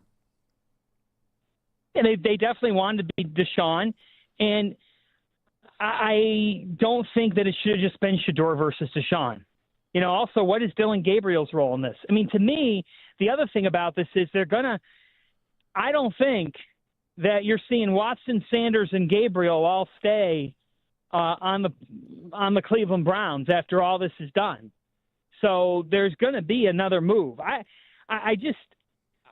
would have brought in someone, and there were some options.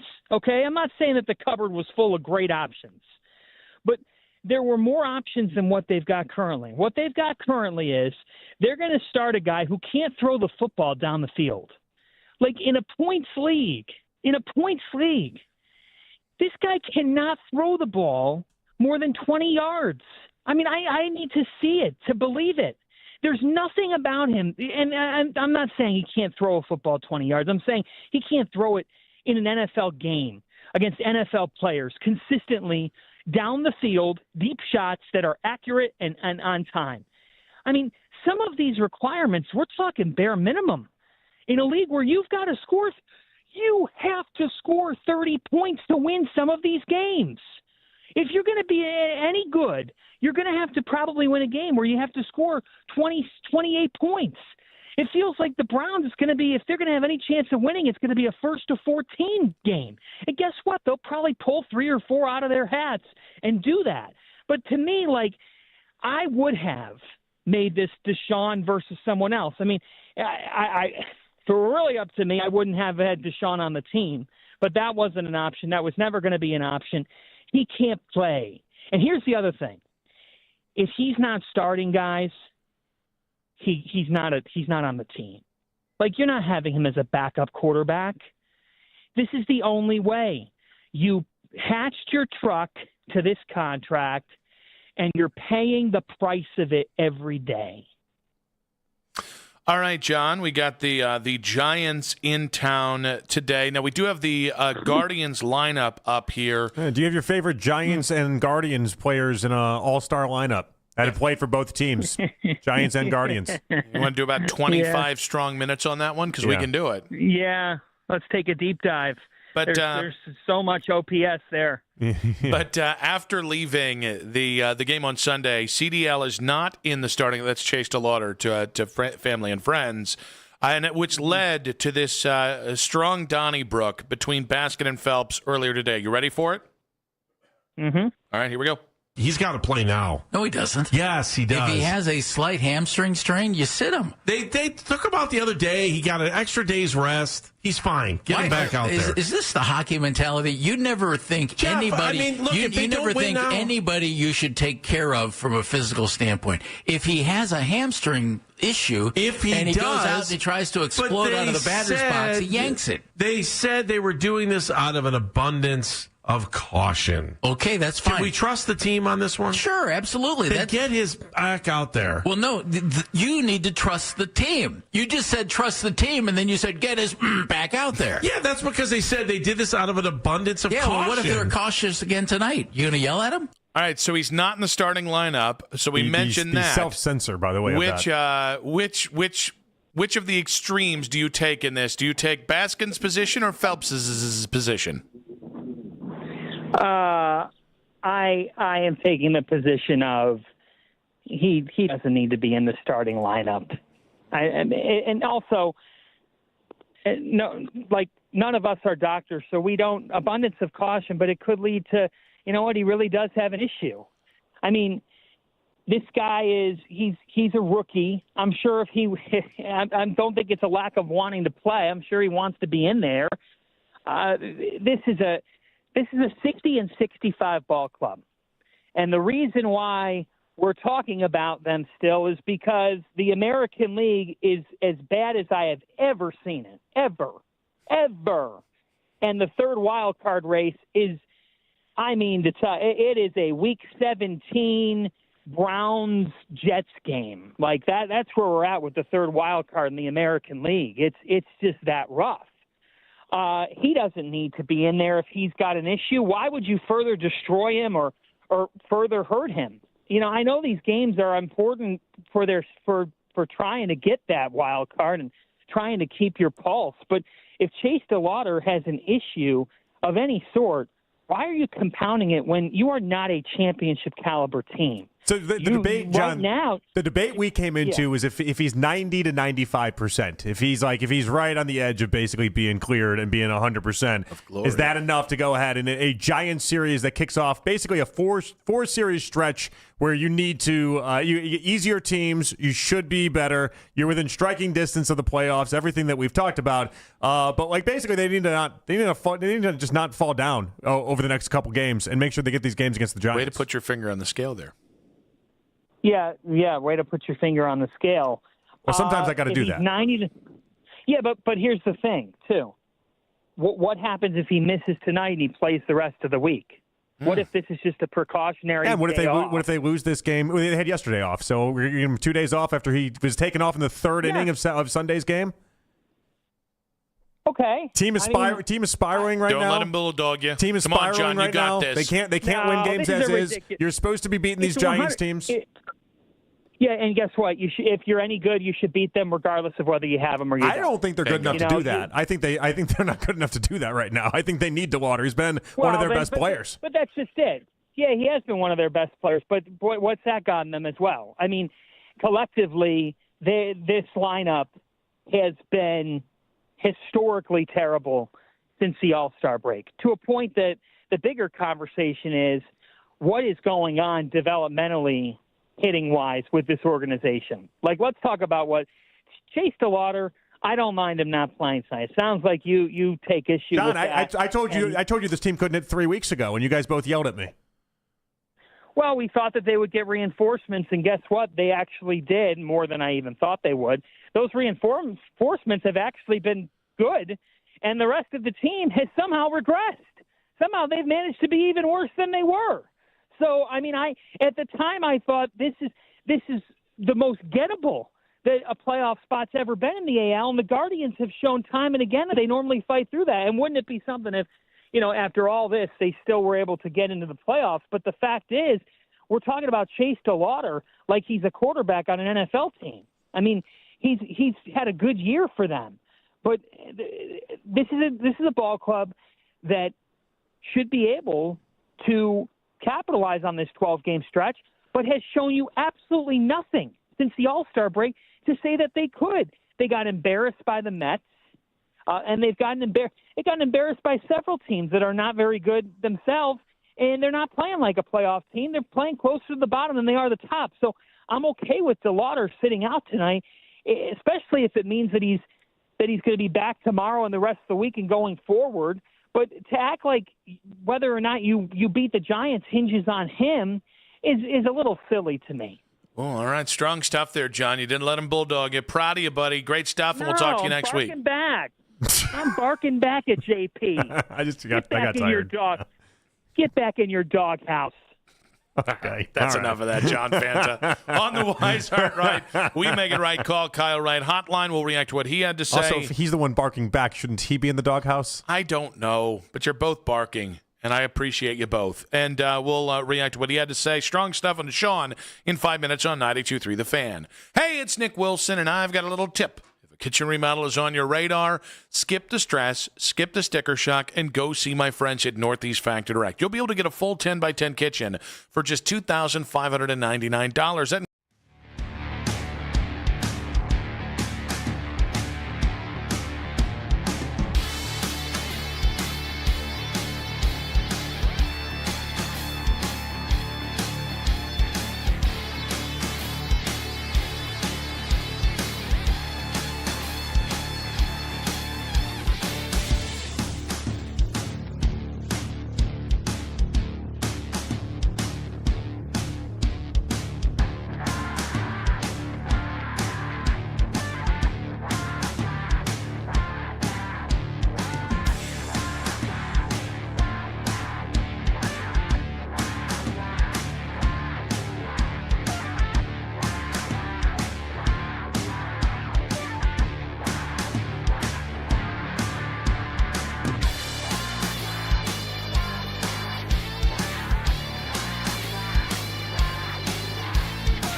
and accessories. Limited time deals and free shipping on PCs and more await you at Dell.com/deals. That's Dell.com/deals. Deshaun Watson, Shedeur Sanders. The Browns QB battle is back. We're your home for preseason coverage. The radio home of the Cleveland Browns. 92.3 The Fan. I expect it, and there's a difference between what I would do versus what the Browns plan to do. And the fact of the matter is this: he is not a National Football League starting quarterback. He's just not. Guys, this competition is a joke. I mean, they don't have a quarterback. They just don't. And I would have looked into some sort of a veteran in the offseason because everybody's laughing at the Browns right now. The fact of the matter is this: Todd Monken comes out yesterday and says that if he gets what he wants out of his starters on Thursday, that they're not playing in the second preseason game. Well, what about Shedeur Sanders? Then you're not conducting an honest competition. It's going to be Watson, and he's not an NFL starting quarterback. And so it's a disservice to the locker room. It's a disservice to the fans. All right. While I was listening to that, it sounded a lot more scorched earth.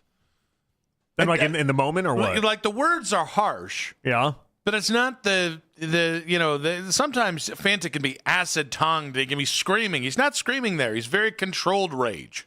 I think he's a little upset about how this whole thing is going down. No, he is, but I in my head, I thought he was just yelling the entire time, and then we kind of played it back, and I was like, well, he was pretty restrained while being furious. I thought he was pretty restrained. Yeah. I also thought he kind of made peace with the whole ordeal. He's mentally processed it. You think he got there? I think he has. Yeah, I think he has. I think he's in a good spot, all things considered. Now, what's funny is that he also seems like he leans more towards my thought process on this. That there's a lot more to do with Jimmy Haslam and Andrew Berry than it does Todd Monken in making this decision. Jimmy Haslam was the guy that a year ago said, it's a sunk cost, basically. What would have changed for him? But he's also the guy that went on a whole rant about how when people see wins, that's when who cares what happens? If you see wins, you're going to like the guy. Setting things up for, obviously, Deshaun. But it goes beyond just the sunk cost. Clearly, he felt like, yes, at that point, it was a sunk cost, or it was a swing and a miss is the actual term that he used, the swing and a miss term. Clearly, something was able to rebound for him to be like, oh, maybe I can save this, and maybe this is the opportunity to do just that. What if which we all think is ridiculous. What, I mean, wouldn't it I don't know what would have changed Jimmy Haslam's take on this. Deshaun Watson's health. Other than, I don't. If Deshaun Watson was actually healthy in the beginning of last year, who's to say he wouldn't have started last seson? How do we know he was actually, how can we even give him credit for health when he hasn't been able to play until that's Saturday? That's the point. Like if he was injured, or he was injured last year, and that's why he didn't start last season. If he was 100% healthy, who's to say they wouldn't have started him last year? I just feel like blaming Jimmy and Andrew Berry is a little bit playing the hits when I think Todd Monken is a willing participant. It's not that they're not to blame, by the way. There's enough to blame to go around for everyone. No, it's not playing not playing the hits when I feel like when I say these things, nobody else agrees with me.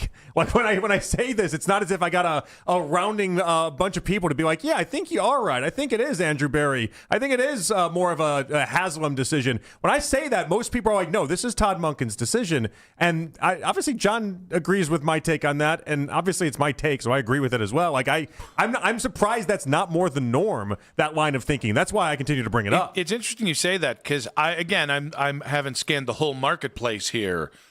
I feel like Todd Monken is getting the Peterlin pass for the Peterlin pass for playing Deshaun Watson again. I feel and being like every time we post some video related to that concept that I've been putting out there for a while now of what we've been describing, it just gets flooded with comments of people being like, no, this is Monken. The head coach makes all these calls. They don't, and nobody but the head coach gets to make these calls. And so I'm just led to believe that a lot of people believe that this is Monken's decision and only Monken's decision. And I'm here to remind everybody there's more than just Monken involved in this. I only see for entertainment only who said, oh, hating ass bees. There's a lot of that too. John Fanta. There's a lot of that as well. Yeah. I'm going to go ahead and assume that's someone in the Watson camp there. There is still an element of just the whole Deshaun thing. It's like, I understand. Oh, it's the Browns quarterback. We get behind him. This stretches the limit of that reality of like Browns fans will get behind any quarterback. There was a moment about 3 weeks ago where we just had the right amount of callers that made it seem like maybe this is more 50-50. Browns fans are going to have a visceral reaction when Deshaun is finally named the starter. So how much strays is your guy Todd Monken going to take? If you obviously, if you have trust in Todd, this would be damaging to the trust in Todd moniker. If you feel this falls at his feet, then he's got to take some of the blame that you want to assign, that you think I should be assigning towards him. This is where I get the halo effect of I give you till week 1. Like, I'm not going to prejudge him and slam him for making the wrong decision until it's proven wrong. But that's why it really becomes about the power of week 1. If Deshaun goes out there and looks the way he did in preseason game number 1, and you actually win this one, all right, live to fight another day. If he looks like Deshaun Watson the entirety of the time he's been in Cleveland and you get your ass handed to you by Jacksonville, and it's apparent quarterbacks are the reason that you lost, going to be a fun Monday after. And that's where the trust in Todd moniker starts to maybe die a little bit? At least when it comes to who should be the starting quarterback of the Cleveland Browns. Yeah, I still like Todd Monken. It's going to have an asterisk next to it. It's like, trust in Todd, but when he's deciding about quarterbacks. Yeah, it's not a sneaky good acronym, that one. It's got a lot attached to it. But usually do. But, yeah, no. I mean, I again, like, I am trying not – and to give Ken credit, Ken did a whole meltdown on Monday's show about – these quarterbacks aren't worth friendships. That is true. Like, inevitably, at the end of this season, how they handle the quarterback spot is going to be a big way we remember this season. So if you win 7 games and it works out for you, that's a huge win for you. At the same point, if this goes tragically wrong and Deshaun Watson's Deshaun Watson, I don't know how much we should really put on, well, Todd chose Deshaun Watson. Yeah, it was Deshaun Watson versus Shedeur Sanders. There's going to be an element now that sounds like the Peterlin pass if I've ever heard it. But not week 1. I mean, come on. Do you have something to say? Is there an accusation you'd like to make here? Sounds like you just gave him the Peterlin pass. I gave no such Peterlin thing. pass. It sounds like it. I gave you a hypothetical. You wanted to kill him, and then you're like, well, at the end of the season, it is Deshaun versus Shedeur, so what can we do? It was a hypothetical that at the end of that hypothetical... Talked your way into a Peterlin pass after wanting to not have any sort of pass towards Todd Monken. The trust in Todd with me is so strong. I'm such a trust in Todd man. In this, the hit against trust in Todd was supposed to be taken by everything laid out, and now it seems as if now it's back. Till week 1. It's back in full force off of and what? And then you get a top 3 pick, and then maybe we're back in trusting in Todd. We'll see. A lot of time to figure it out. Uh-huh. Lot of tracks being laid right now. Is that right? Yeah. Is that right? 216-474-0092. What will the reaction be when/if Deshaun is named the starting quarterback for the Cleveland Browns? The lead in 5 minutes on 92.3 The Fan. If you're looking at new trucks this month, you know a Ram truck should be at the very top of your list. I've done the Ram side-by-side with the alleged competition, and I bought the Ram, right? But recently, my friends at Ram allowed me to do the Ram side-by-side with the Ram. A little different, right? Because you guys know I have the Ram legendary 5.7-liter Hemi V8 because I like me some power. But my friends at Ram allowed me to take the 540-horsepower Hurricane engine, we're talking high output here, for a week. They've also got the 420-horsepower Hurricane engine, and what I felt was effortless power. What I drove was the nicest truck I've ever driven.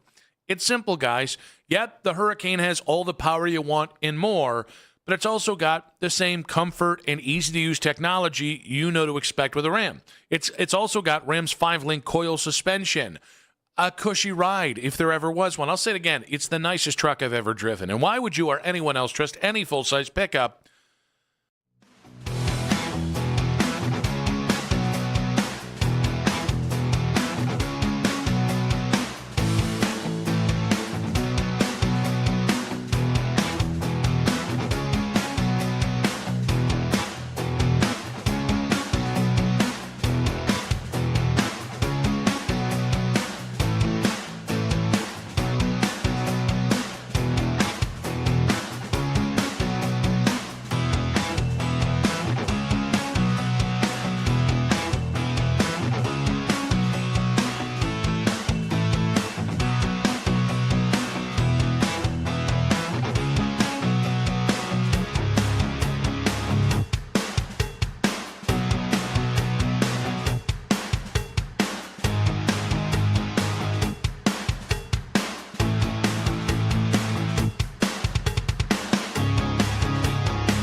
Afternoon Drive, Albert Breer from Monday Morning Quarterback joins Nick and Jonathan.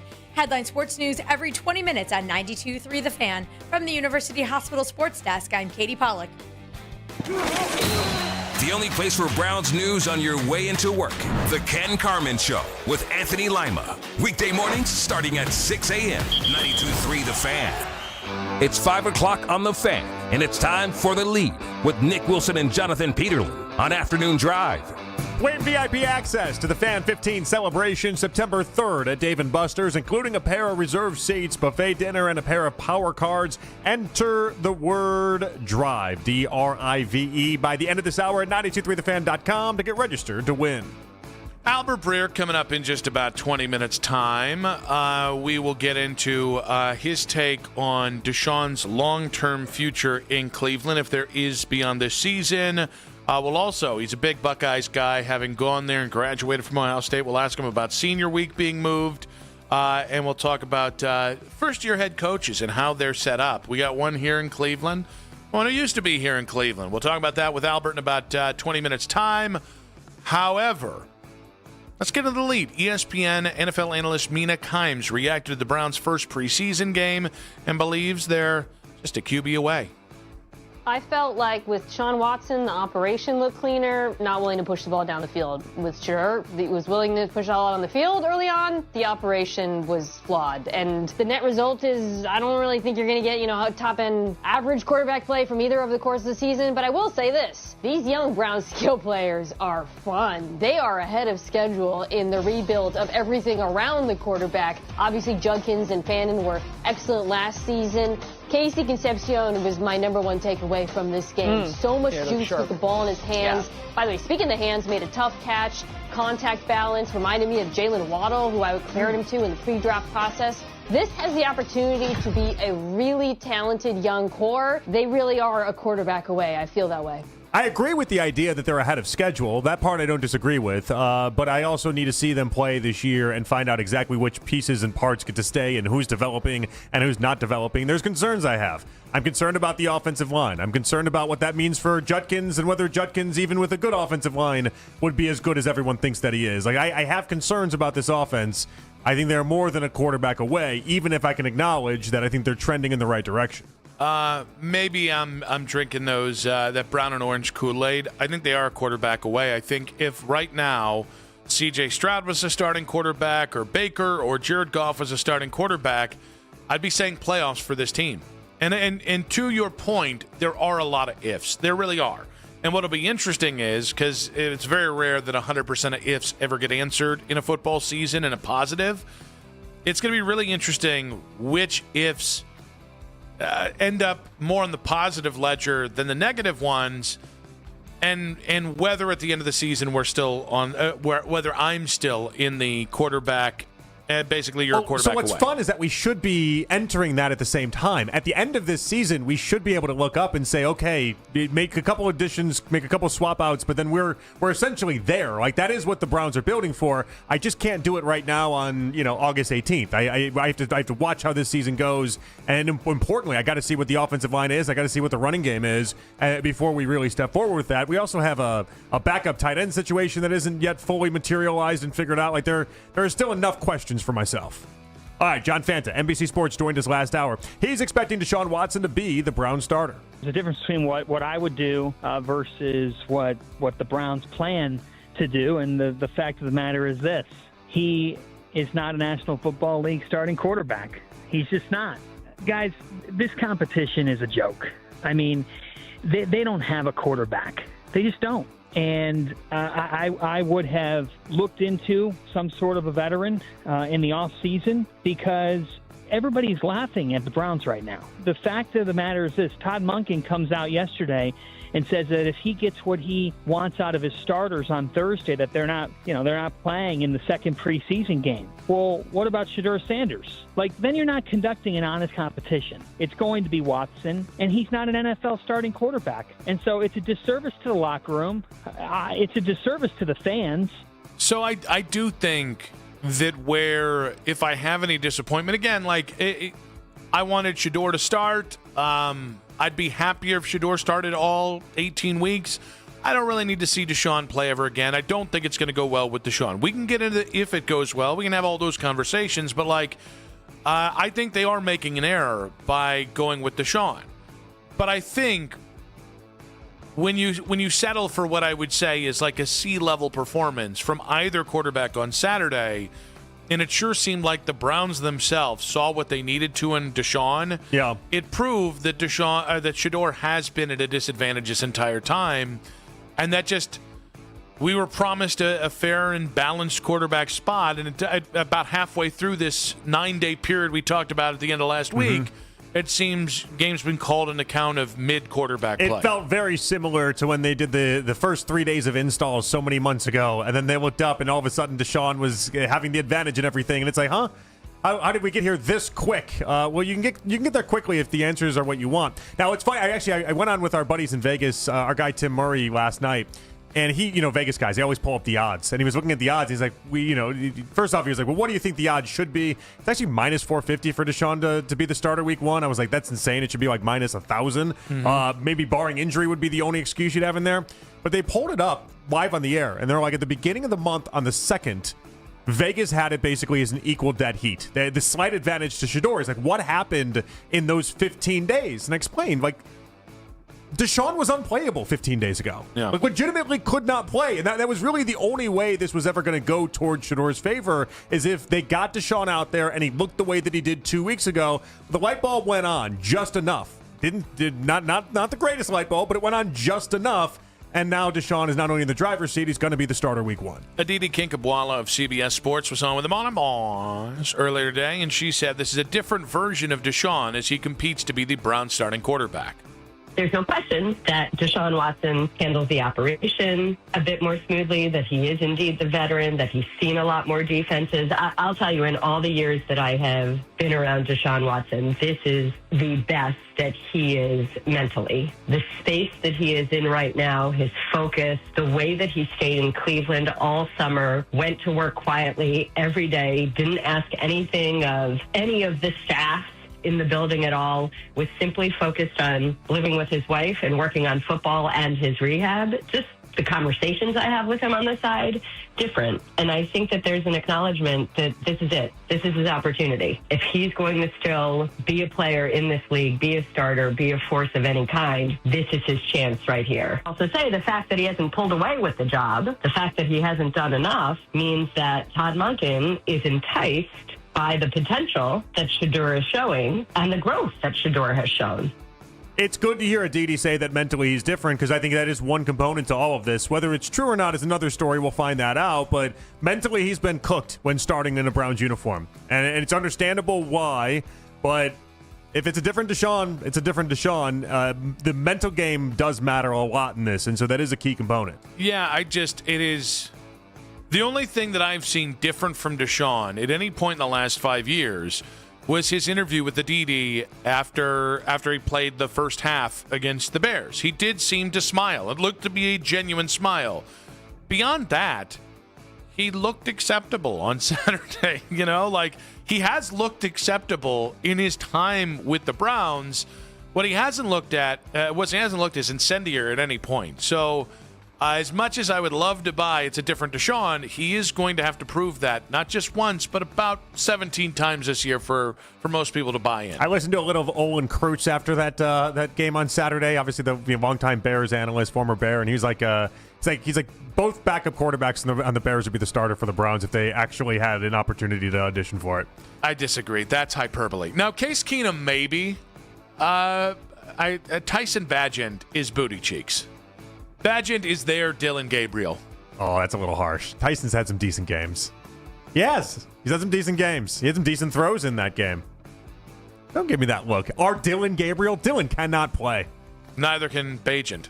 He's been a respectable backup for almost half a decade now. He hasn't played for almost half a decade. No, he got all sorts of games in there after, Trubisky got injured, after Justin Fields went injured. There was full Gardner Minshew. There was the reason why I brought it up is respectable stat lines on booty cheek teams. The reason I brought it up is because it's a hot take by Olin Kreutz and not one that I necessarily agree with. But the idea that he's Dylan Gabriel is not. That's not. I don't need to defend Dyson Bagent. He doesn't deserve it. It is what it is. All right, Browns head coach Todd Monken spoke with the media today. He was asked about the state of the roster after missing out on Zadarius Smith, who reportedly signed with the Falcons. I feel good about the guys we got. I think we're always looking for another edge rusher, corner, potentially a blocking tight end. You're looking for guys that you can fill in spots, and that just happens to be one of them. Yeah, it's interesting. The Browns, they started with A.J. Epinesa. That deal got blown up over a failed physical or something they didn't like on a physical. They bought in Jadeveon and didn't end up signing him. They bought in Zadarius. And I understand if people look at this and go, the Browns were used as leverage on this. I don't think people realize the role they're trying to fill is about 25% of the snaps. It's not a huge role. So if a guy has a starting job, like Zadarius has in Atlanta, with more money, he's going to favor that. If a guy in Jadeveon had a better experience with the team that drafted him and a chance to potentially win a Super Bowl this year. Right, that's as simple as that. Like, this isn't, you're not trying to find a starting edge rusher. So it's a big deal because they clearly want to address this, and they haven't yet.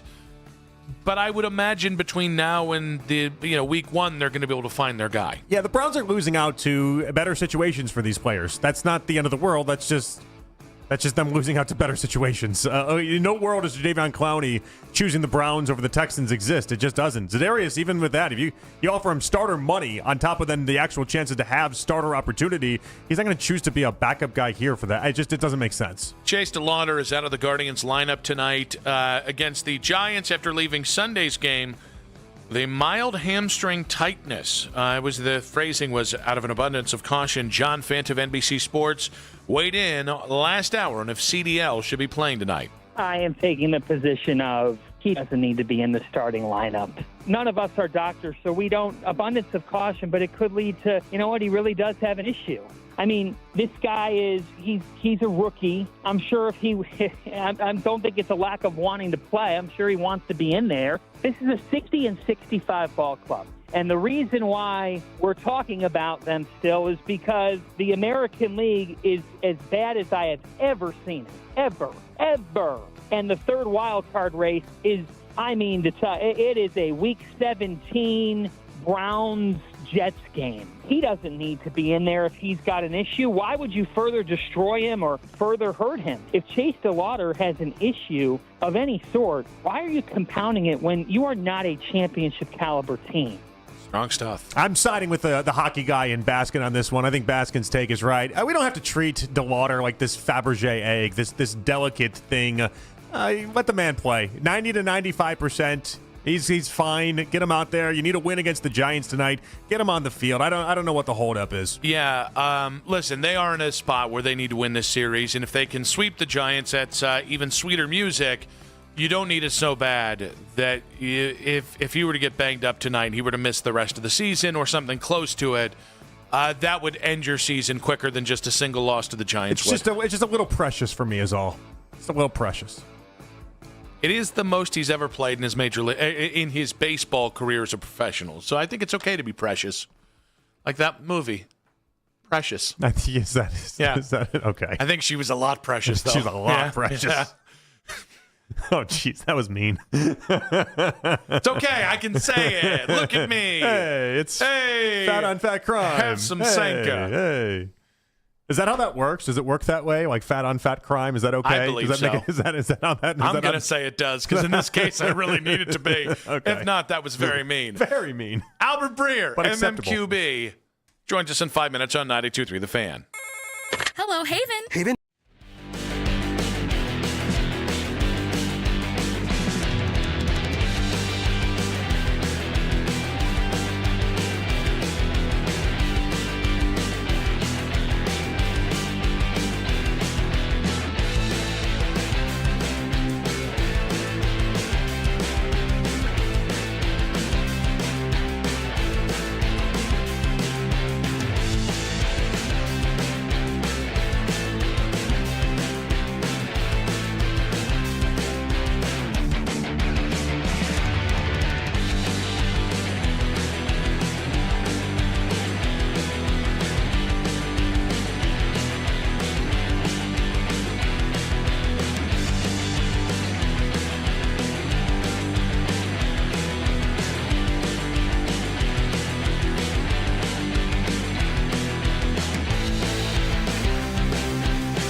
ever before. Discover hundreds of new VLTs like Huff and Lots of Puff, Dragon Spin Saga, Bomberman, and more. Northfield Park Casino, the place that gives you more. Must be 21. Gambling problem? Call 1-800-589-9966. Talk sports deep into the Cleveland night. Overtime with Jake Volnick. Weeknights at 7. Sports Radio 92.3 The Fan.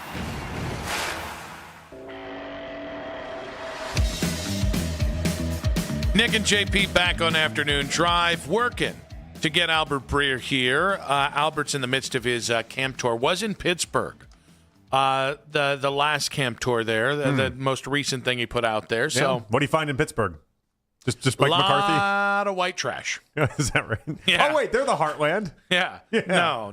No, they don't count. No, for you. they're East Coasters. Okay. Yeah. Somehow they're both East Coast elite and inbred. I don't know how they do it, but they make it look good. Part of your I don't hate every team, but you just love teams from the Heartland does part of it that just kind of is what it is. It's the reality of it. Is that then you also though dislike teams that are in the Heartland but are close to us or at least the rivals of us. Mm-hmm. And so like you see how like we're kind of you eliminate a lot of teams that way really quickly. Well, I mean, again, like Pittsburgh's not in the heart. Cincinnati, you just say they're Kentucky.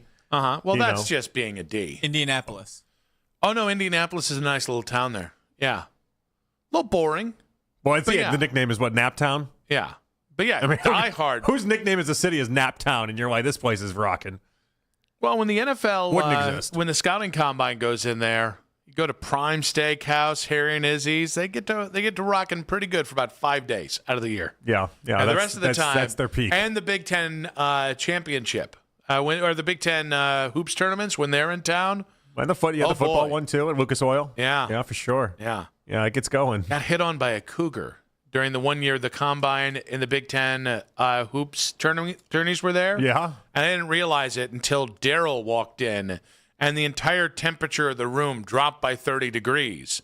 And we walked away, and Daryl to this day in front of Vanessa will say, "I saved your marriage," and I'm like, let's not put it that way, Jack. Let's not put it as if you were already leaving with the cougar.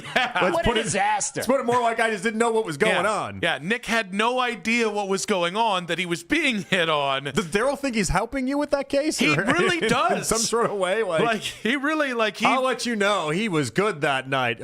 What? Yeah. Like, thanks for that, Daryl. Thanks. He was halfway through leaving with the woman, but I saved it? That is a weird I want credit moment, by the way. But that is part and parcel with the Daryl Ryder experience to have him as one of your very good friends. That's one of the worst bro moves I've ever heard in the history of bro moves. And yet again, it is part and parcel with the Daryl Ryder experience. How many years did you go? Did you go the 1 year or did you go a couple years? I've definitely been a couple years. I distinctly remember 2017 because it was the Miles one. Okay. And that was the year with the Cougar. That definitively won. But I think I went one earlier. I can't remember if that was 16 or 15. And then I definitely went 1 year in Charlotte, so it had to have been 2019. Oh, you did go in Charlotte, too? I did, but it had to have been 2019. Did the station send you, or you just kind of decided to go again? Yeah, they actually paid for us to go do things. Yeah, I thought so, yeah. It's the only thing they did right. Everything else got awful. It is funny about that. Like some radio stations that are not run nearly as well as this one love sending their talent everywhere. Yeah, but not us. Well, again. Well, that sounded really loaded. I didn't mean it in that way. No, I said radio stations that are not as well run as us love that stuff. Yeah. Ours is well run. Yeah. They just don't like sending us anywhere. Stuff. Which, to be fair, they can hear this. I hope they hear this because company man Jonathan Peterlin wants you to hear this. Well, no, it's going to be a compliment. I think we figured that one out. I don't really want to go anywhere anyway. I could go to the combine. I'm totally good. I got young kids. I don't really want to get in the airplane and travel and do all that stuff. This is when you want to go. I'd feel bad first off. Honey, I'm so sorry. I have to go. The station it's like I have to do. I'm not enjoying this. I'm not enjoying going to the Army-Navy game. I feel like it's at some point. And eating 3 Philly cheesesteaks within the first 5 hours I was there and sleeping for 12 hours. There's definitely a crossover in life where you go from, I love getting on an airplane and traveling and do everything, and for work purposes, that'd be so much fun. And then there's where I'm at now, where I've crossed over into the idea of like anything that involves traveling for work, count me out. Oh, no. No, thank you. No. I'll do it. I don't want to do that. I'll do it. I'd be just keep saying I'll do it. I'd be a good sport. I'd go because I'm a good sport about things. But because you're a company man, Jonathan Peterlin. Company man goes. You tell me where to go. I say, how far are we traveling, boss? Where do you need me? Yeah. But am I knocking on the door to travel? No, I'm good. I like to be home at night. I like to hang out with my kids. We're good. I like it. But I like again, if it's once or twice. Where do you want to go? Do you want to go to the Super Bowl? You've been to the Super Bowl, but do you want to go to the Super Bowl again? Where do you? They said you get one trip a year. The show gets afternoon drive. We're sending you guys on one trip. We got it approved. Odyssey's got this big expense account that we just haven't been spending enough money, guys. So you guys get one trip. Hear that a lot. The corporate, they love that. One trip. Where are you taking us? Does it have to be the same one every year? No, you get to mix it up, but where's our inaugural trip? Where's the first one we go to? First one's probably the Super Bowl Radio Row. Okay.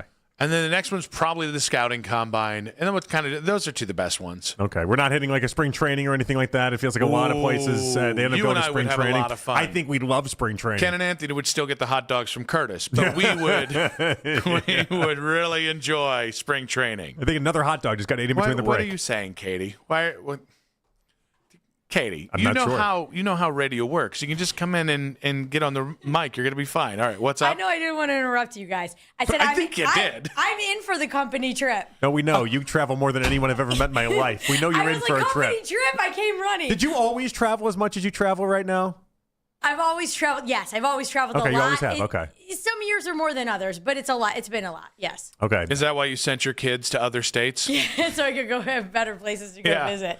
Yeah. And one of them you chose was Indiana. But when the kids were younger, not quite as much as currently. So anyway, I'm in. I say Super Bowl. That's my first vote. Great parties. Lots of 6 o'clock dance parties. I wasn't giving you a vote, though. All right. I'm just taking a vote. Now, here's the thing. Here's the thing. Yeah. We would only be using you for access. Because we know you're plugged in. No, it's going to be the Fernando Mendoza thing all over again. She's going to dangle. No. She's going to dangle some access in front of us like a carrot, and then pull it away the moment that we get there. No. Once you get into one party, you can pretty much find your way into a lot of parties, and that's where you get into the old Mike Francesa. Hey, what career advice do you have? Just keep doing the work. That was his career advice to my partner at the time. I'll let you use me as long as I get to go on the trip. All right. There we go. Just expense everything to Odyssey. If Odyssey pays, we can invite everyone, okay? I don't care. Yeah. I think we have a pretty strong track record that Odyssey doesn't pay. If they're going to pay, well, in this fictitious world, they're springing for our once-a-year trip anyway. So I'm sure they're also springing for, part-time, once-a-week update anchors to make the trip too. In this fictional world, I'm sure. All other media ceased to exist and radio became incredibly important again. And I don't have to read any more Barrett Sports Media lines about 25-year industry guys saying how he'd fix radio after he spent 25 years in radio not fixing radio. You're very cheesed about that.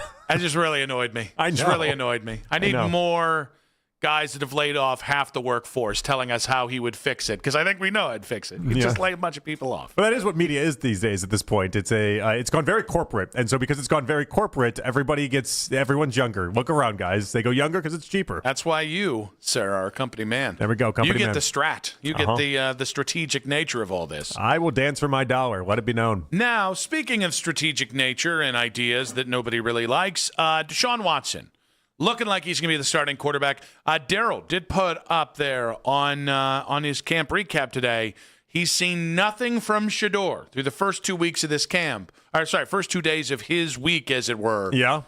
To make him think that Shedeur's going to come back and take this job from Deshaun. The job that he already said was over? Mm-hmm. Okay. Unless Shedeur did something extraordinary, of course. Zach Jackson seemed to think that Shedeur had a really bad day yesterday. Mm-hmm. I mean, he's there at camp. He would have a better idea than we would just watching clips. And so that obviously is not a good sign. And then today, we saw a couple good throws with the 11-11 and some of the 7-on-7 stuff, but yeah, of course, I could flip this aside and say it's not as if I've heard people talk about Deshaun having a great couple days either. Yeah, it feels like we had the Wednesday practice, and then there were a bunch of okay-ish practices, and then everybody the day of the preseason game, everyone was like, "Whoa, Deshaun!" And we've all kind of come back to earth of I think that was just kind of acceptable looking.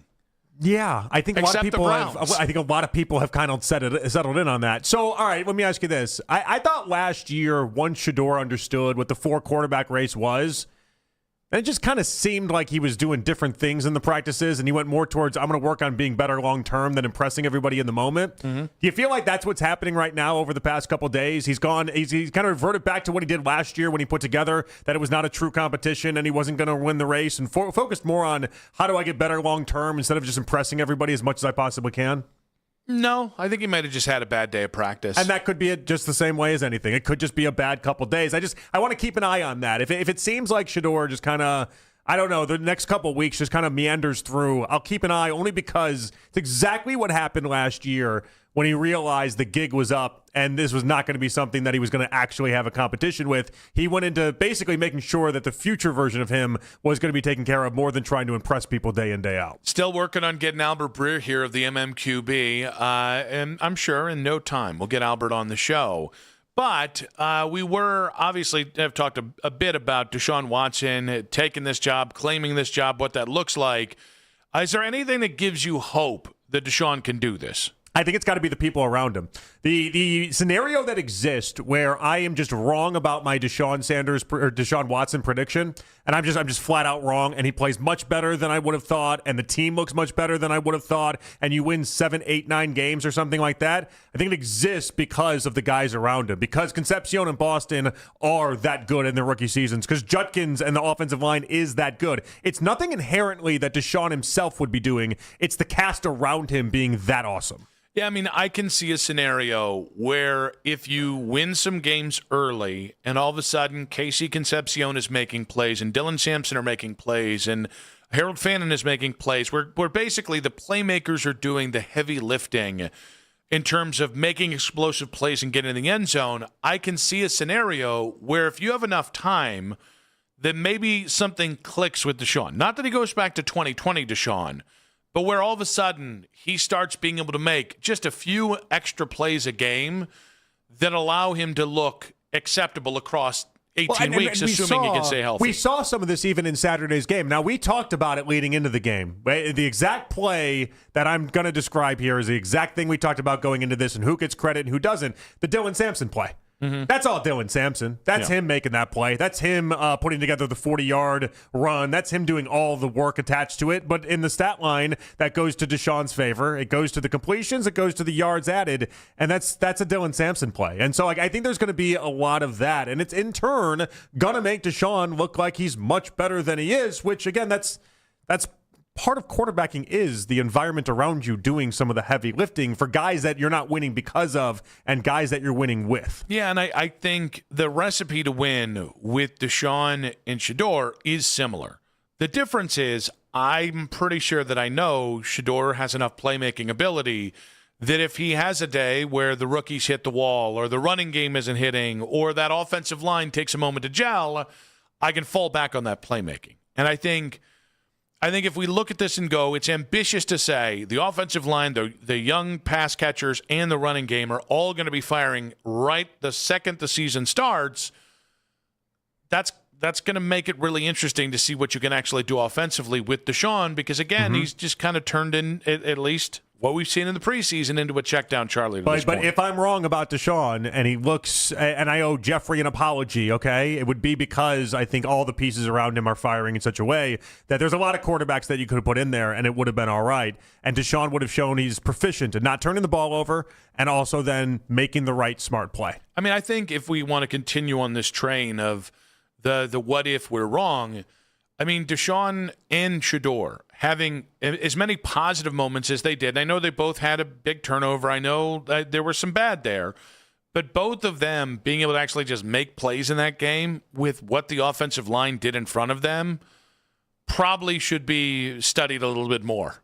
Like, the offensive line, especially once you got into the second unit, gave them no chance. And, I mean, Shedeur at one point was doing like 9-step drops. It's why we had 2 4th-and-1 plays from each of them that failed and didn't go. So, like, there is a part of me that continues to be like, again, a lot of this is contingent on an offensive line with some guys that don't have the best track record of being healthy, actually going out there and staying healthy and fusing together. But, again, I don't think it's insane that once that locks in, that's going to unlock the run game, and once the run game gets unlocked, you're going to get more playmaking opportunities and space with the young guys. So I do see the scenario, but I see the same scenario with Shedeur, which is why it's been hard to just lock in on the Deshaun can do it after the years of no health and the years of. But he did smile in that one interview he did with Aditi. Yeah, it's nothing. Smiling's his favorite. I guess now it is. Now it's funny to think of Deshaun as this like lights up the room type guy, but that's what he was at Clemson. Yeah, that's what he was early on in Houston. He did have that infectious energy to him, and now we're, I guess, maybe starting to see some of that come back. I still hold out and reserve the idea that I think more of that was just because he knew Monken wanted to see it, but we'll find out. Hey, smiling's nice. You know what's nicer? Playing really good football. 216-474-0092. What gives you hope that Deshaun can actually do this? We are the anti-Deshaun show, or at least the most against the idea of playing Deshaun again. There are some reasons to think this could work, even if I don't think it will. And Ryan Day made a big change for Ohio State. That's in 5 minutes on 92.3 The Fan.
213-2138. Visit Prevnar20.com or talk to your doctor or pharmacist. I'm on Prevnar20.com now, scheduling my appointment. Good idea. And happy 50th. Tune in Tuesday night at 7. There's a lot to clean up, coaching and playing. The Todd Monken Coaches Show. Frustrating at certain levels, but certainly you can't turn the ball over 3 times. This is the radio home of the Cleveland Browns. 92.3 The Fan. Catch Daryl Ryder and Coach Riz's daily Browns training camp recaps on the Fans YouTube page. Daryl and Coach Riz breaking down the storylines from each day's practice and, of course, your daily quarterback competition updates. And you can catch the recap each night on Overtime with Jake Volnick at 8:40. Subscribe to the 92.3 The Fan YouTube page now. Nick and JP back on Afternoon Drive. I don't think we're getting Albert Breer right now, so we'll see if we can get him either later today, maybe next week again. Obviously, Albert's on the camp tour. You just never know where his time might take him. Now, this being said, one of the reasons I'm bummed we didn't get Albert this week, or at least today, was I really want to ask him what his thought was on the Ryan Day change that happened at Ohio State this week, where Ryan Day has moved Senior Day to week 1. And we actually have the audio of Ryan Day walking us through this decision. When we look at all the things that go on that weekend, the way things have changed, there's some things that we thought about. And I think the first thing was we want to keep that game, much of that game, the focus on the game. And the more distractions we have, there's already enough distractions during that week. And so this was just one more thing that we felt like we could move. Then when we started to look at just, the way that college football is now, recognizing seniors, someone like Brandon Ennis is maybe a little different than Earl Little. And so we thought about maybe moving it up a week. And then we said, well, why don't we just recognize all the seniors at the beginning of the year, let them know how much we appreciate everything they've done, and then move on with the season. And sort of a different way to look at it. And so what we did is we brought it to the seniors to see what their on it was, because we didn't want to do it without their support. I wasn't sure what to expect. They all were just nodding quickly and said, yeah, I think that's a great idea. That seems like the most rigged vote I've ever heard in my life. Yeah, hey, the head coach wants to move this. What do you think? Who's got a problem? Anyone got a problem with this? Yeah, okay. Yeah, does the NIL check still cash there, Coach Day? All right, yeah, you can do whatever the hell you want. It's interesting. Yahoo had an article on this. It says, Ohio State Senior Day decision is just embarrassing. It says Ohio State will essentially tell a group of players, thanks for everything. Enjoy your final game in the horseshoe, and then welcome them back for another 3 months of home games. And so from that perspective, it is kind of funny to think about. It's like, all right, we're acknowledging that you're great and you're awesome, and then here's week 1 against Ball State. Now here's 3 more months of football. Let's go ahead and do this. I mean, I've always thought that Senior Day is put at the end of the season for the obvious that there are a lot of guys who either get hurt or opt out or quit the team, and to congratulate, 20, 23 kids, I think it's 23 seniors this year, when 3 or 4 of them might not be with the program by the time you get there, does feel a little hollow. Well, and you feel like you did it. You got to the end, and this is the final bit of this. I don't understand it really. But the problem I have with this, and this is where I need your help, everything around the game has just become maddening. Mm-hmm. So Bryce Underwood and Whittingham, they care too little. Mm-hmm. Meanwhile, Ryan Day gets criticized for this appears to just be caring too much, because the whole reason why he's doing this is to make sure the preparation for Michigan is where it needs to be. Can somebody help me out? Can somebody tell me exactly what the level of care and intrigue and interest I'm supposed to have in the game? All right, so I think they're a little apples to oranges.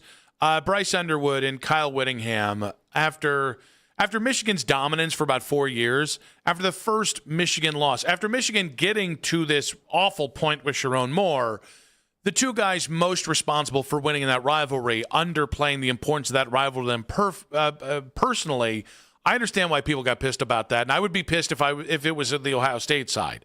I think the Ryan Day stuff is just, Ryan Day's really bad at this rivalry. Like, he's just, like, his decisions come across as forced or stiff. The logic never seems to line up. Like, he seems to be a guy who's been the head coach of Ohio State now for 6 seasons, who's won a national championship, who fundamentally still doesn't get the rivalry. He gets that other people care about it.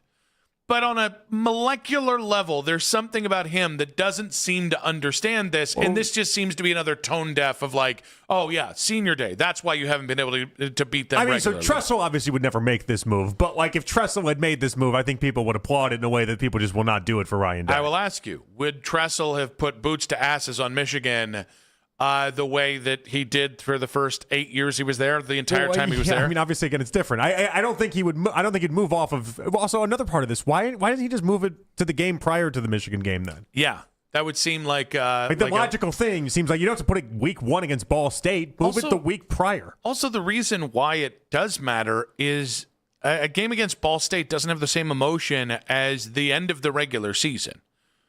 Like the end of the regular season, which coincides with Michigan and Ohio State playing, there's no more greater honor, I think, than being able to celebrate your career, whether it's been 1 year or 5 years at Ohio State, than before that rivalry. I know you say this is apples and oranges, and you might be right because they are two different, completely different things. But I do think that Ryan Day was just going into his bag to try to almost one-up the idea that they care a little bit more than Michigan apparently does right now. See, I think this is I'll show you, Whittingham. This is how much I care. But even that, you might be right on that. It still streams of a guy who's trying to prove to people that he understands the power of beating Michigan. Which kind of sums up his whole entire time here anyway, though, does it not? Like, he's constantly been trying to prove that he's Ohio State when the Ohio State fan base, he won a title. They should embrace him, but it doesn't feel like everyone does. Yeah, and it's weird because so many people, the second that he won the national championship 2 years ago, so many people were like, all right, I don't care about beating Michigan, in a way that, as somebody who cares about beating Michigan more than I do winning a national championship, I found that offensive. Right? I did not like that everyone kind of was like, well, I'd rather win a natty than beat Michigan. But there is still that weird disconnect between Ryan Day. And it's like, I think what's really interesting is we've never had, like, this is going to be like the inverse of Bo versus Woody, where like Bo Schembechler and Woody Hayes lived that rivalry on a day-to-day basis. And I think you now might have two guys who fundamentally have no understanding. They get that people care, but they themselves do not have an attachment to that game in the way almost any head coach. Like, this is, like, from the Michigan side, this is very Rich Rodriguez with Kyle Whittingham. It's like an outsider who comes in and it's like, no, I'm an outsider. I don't care. Yeah. Like, why are you looking at me? Like, which, by the way, I still think he was a good hire for Michigan. I like Kyle Whittingham a lot. I think he was a good hire. He's 66, and he is an outsider. It's very Rich Rod. I don't know how to put it any other way. And I hope I'm wrong. Yeah, but you feel better about him than Rich Rod. I mean, Rich Rod was a very successful college coach at West Virginia before getting the Michigan job. It's just he turned out to be Rich Rodriguez. We just didn't know. We didn't have that information. Yeah. I don't know. I just think this is a complete response to Whittingham and Underwood. I think this is him trying to go like, I'm so about the rivalry. I'll show you what I am. And it just felt like it missed. I feel like if you were really thinking about this, if to what you're saying is to true, and again, Ryan Day just has no feel for the rivalry. I think that's apparent. And you win enough national championships, maybe people just won't care at all about that. I do think that because you won last year and you won the national championship the year before that, I think a fair amount of people are in a very nice spot with Ryan Day. That's where the tone deafness is, though, from my standpoint with Ryan Day. Coach Day could have just said, I'm going to let Kyle Whittingham be the guy that consistently is off when it comes to the rivalry, and I'm just going to be real quiet over here. I'm not going to just take the easy win. Yeah, take the easy win. You know, it's not a measuring contest that way. It just isn't. So it felt like him forcing it when he didn't need to force it. I didn't know you were I care more about the game than winning a national title person. I didn't know that. Yeah. So last year was a better season for you than 2 years ago? That moment, beating Michigan was more bountiful than how I felt after winning a national championship. Oh yeah, we disagree on that. Yeah. I that's interesting. I mean, because last year was. I mean, it ended in such a bad way. You lose the Big Ten title game to Indiana. You lose the playoff game against Miami. None of that mattered because you beat Michigan. Yeah. And then 2 years ago, when you actually did win the national title, just not as good, not as tasty. Yeah, I think the best case scenario is you beat Michigan on your way to winning a national championship. But if you make me choose, 10 seasons, and I get to choose the outcome of those two things, and at least half the time I'll be choosing to beat Michigan. Yeah. Actually, at least I thought all the time. Shouldn't it be all the times? No, about 70% of the time. Why are you giving yourself a 10-year construct? Felt like it might work, and then I brought it to the air, and then it didn't work. Okay, that's fair. Yeah, I didn't know. We tried, we stick, we move, we see what we can do. It's so funny because we do have like a 2-year sample size to then, and you're not alone in this. There are all sorts of people that care way more about Ohio State beating Michigan than they care about anything. I'm not the type of person that would put that above a national title, but it's just interesting. When they won the national title, you felt less emotion than beating Michigan last year. Does it matter if Ryan Day does or doesn't get the Michigan rivalry anymore? I think it only matters when Ryan Day does stuff like he did with Senior Week, which is just weird. And Vibes and the Guardians in 5 minutes on 92.3 The Fan.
the Odyssey app. Headline sports news every 20 minutes on 92.3 The Fan. From the University Hospital Sports Desk, I'm Katie Pollock. Sign up to be a part of the fan club. Download the free Odyssey app and follow 92.3 The Fan to get all of the best audio and best stories sent straight to your inbox. 923thefan.com. It's the 6 o'clock hour on Afternoon Drive. 1 hour to go. Nick Wilson, Jonathan Peterlin.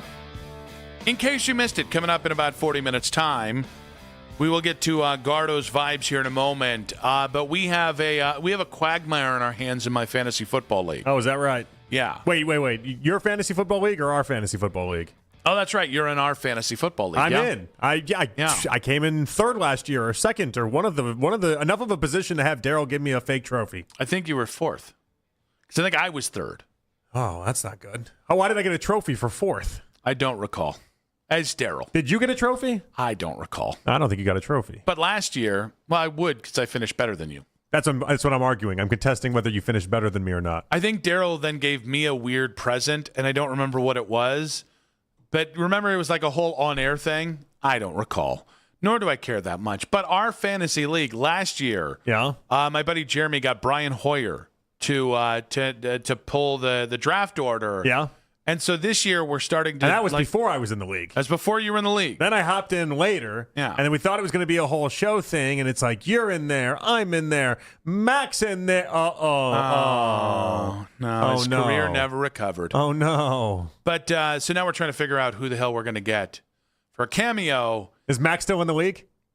I'm assuming so. We haven't kicked him out. I didn't know we had to replace him in the league, too. I mean, gosh, that would be really petty. Yeah, sorry. So this is really only, people that are on the show or cabin boys, and you're neither. We can have Keith do interviews. Actually, Keith gets to break the news to Mac. Keith might enjoy that. He might. He might have a little too much fun. So again, this is in the cameo constructs. The line we're trying to thread here, the needle we're trying to thread here is not incredibly expensive. Yeah. So there goes Joe Thomas. Okay. How much is Joe Thomas's cameo? $300, I believe, somewhere in there, or $273, something like that. Joe, what are we doing, buddy? Bernie Kosar's like $349. Bernie. Yeah. So and Hoyer's was $75. Okay. So it can live in the $100 range. But we're also trying to get like a significant name. Brian Hoyer being a former Brown starting quarterback. Sure. And local boy with a significant name. I got one. Okay. Hugh Jackson's $80. Oh, I did not know Hugh was. Hugh Jackson's here, baby. Let's go. Bohm loves it. Bohm loves this idea. Here's what's wild about this. I Googled Cleveland Browns and Hugh Jackson did not come up earlier today. Did you just Google Hugh Jackson or did you Google Cleveland Browns? I Googled Browns, not Cleveland Browns. I just Googled Browns. That could be problematic. He's the cross section. Yeah. He hits them both. Yep, he does. I gotta tell you, I kind of dig the Hugh Jackson idea. I don't know everybody else. I think it'd be great. Well, now Jerry Judy's only $100. You think Jerry Judy's got a quick turnaround on Cameo? No, he'll just drop it. That's an active, easy now. That's an active player. That's somebody that you could actually be drafting as well in the process. I would imagine Jerry Judy's not on the up and up when it comes to actually filling these cameos, but I could be wrong there. Well, I've also heard Hugh Jackson's done 530 of them, so he doesn't have a job. Yeah, he actively does them. Of course he does. This is not like a thing that he's shy about. This is a thing that Hugh Jackson, I would imagine, quick turnaround. He's got a 4.98 star rating. That is higher than Joe Thomas's rating on this website, by the way. So, he does them. He's good at them, apparently.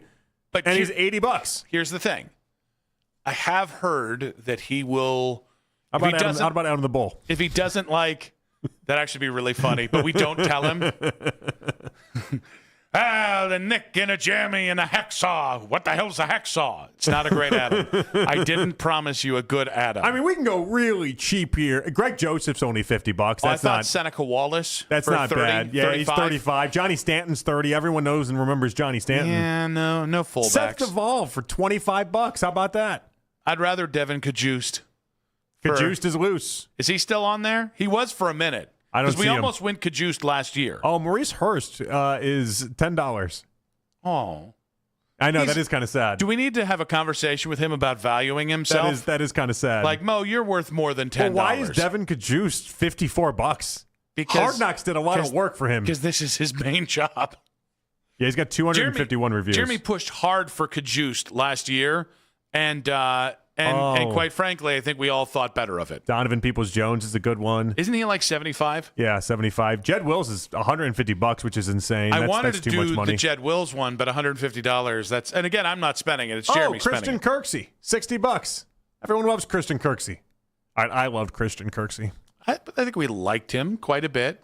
Been a love situation. He's not even wearing a Browns uniform in this. He's wearing a Texans uniform. Oh, that's hateful. All right, Hugh Jackson's the easy call. Does he want to pony up $80, or is that just too rich for his? Spent 75 for Hugh last year. I would imagine 80 is the right play. It's the easy. I would imagine this is the easy call. 216-474-0092. Can you top Hugh Jackson as a cameo to pick our fantasy football draft order? Oh, and he's earning money towards his team's NIL program, too. How about that? You don't buy that at all. Yeah.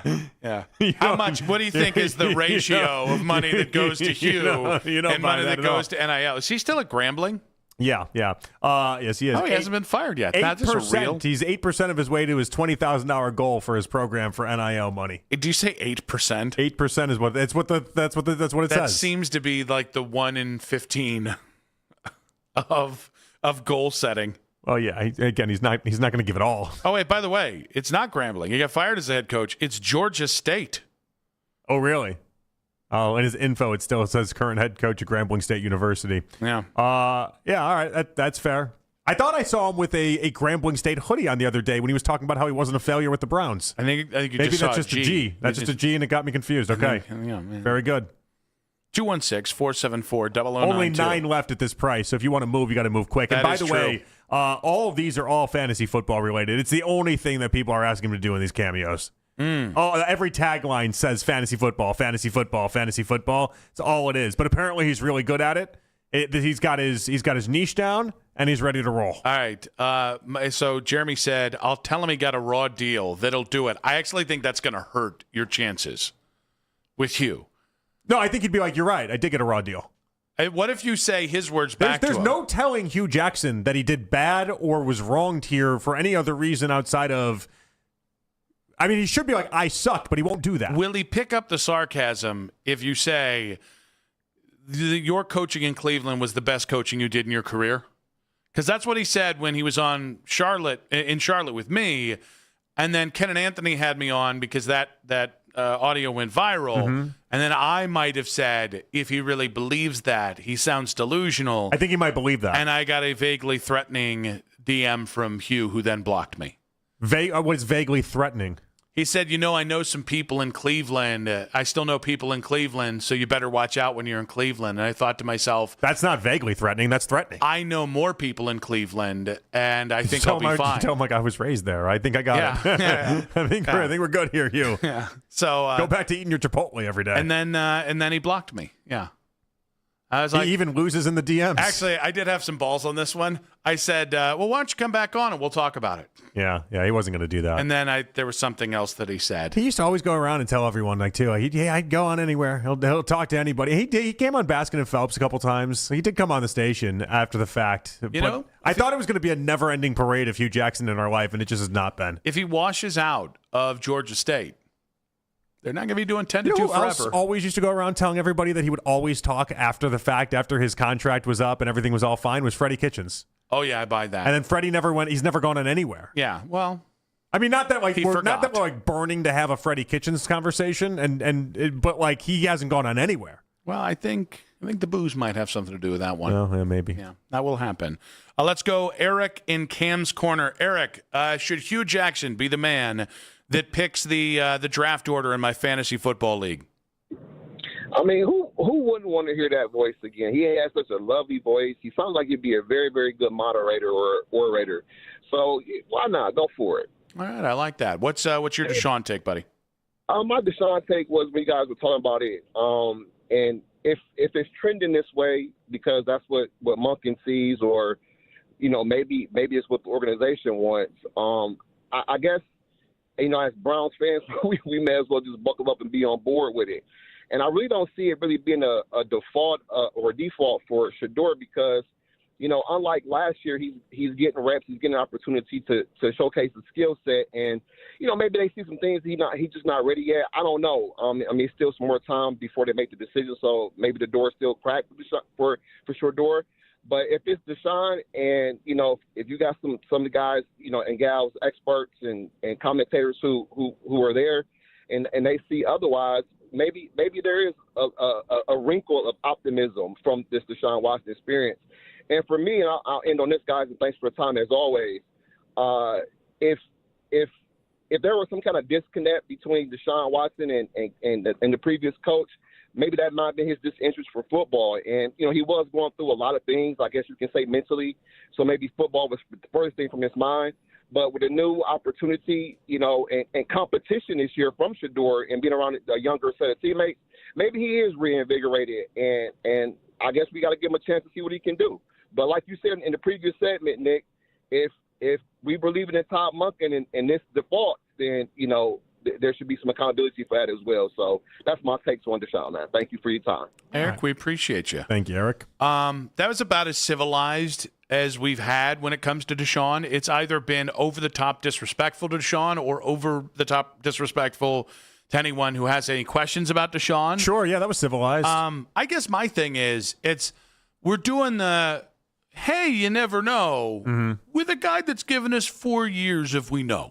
Well, and so I think more people, or at least I thought more people were going to go to what the caller just went to there, and that idea of basically blaming everything on Stefanski and saying it'll all be better with Monken. Yeah. I thought more people would get there. I really did. We've been talking about this now for 7 months about what Deshaun versus Shedeur, and for the first 3 months, I was convinced that we were going to get just a barrage of those calls, and I'm kind of surprised that we haven't had a lot of them. Well, and I think with Deshaun and where we are, we had the conversation earlier, what can you see? What can change your mind? So he cleared a very specific bar on Saturday, which is that he was serviceable. It didn't look drunk while playing. Yeah. Okay, now we need to see progression in terms of just how he handles himself in the pocket. He looked like he still had no feel in the pocket. That'd be a good thing to see against Buffalo. Also, what happens when you do get hit and you have numbness in your arm, and then it seems like things are about to go sideways for a little bit? What happens? I swear, once he got hit, it did seem like a different Deshaun that was out there. It happened way too late for us to have concrete stuff attached to this, but the final 3 drives weren't great.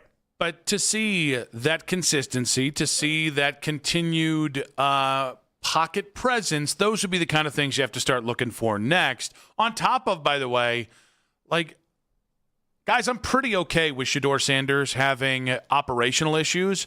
I don't know why we're not making a bigger deal of the fact Deshaun Watson is struggling with that side of things. I've also just that feels like a much bigger deal than a young player. Well, also that's why they say that he's winning the job, though, is because of the operational stuff. When we watched in the preseason game, Deshaun Watson have operational issues. That's the other part that's just a little confusing to me.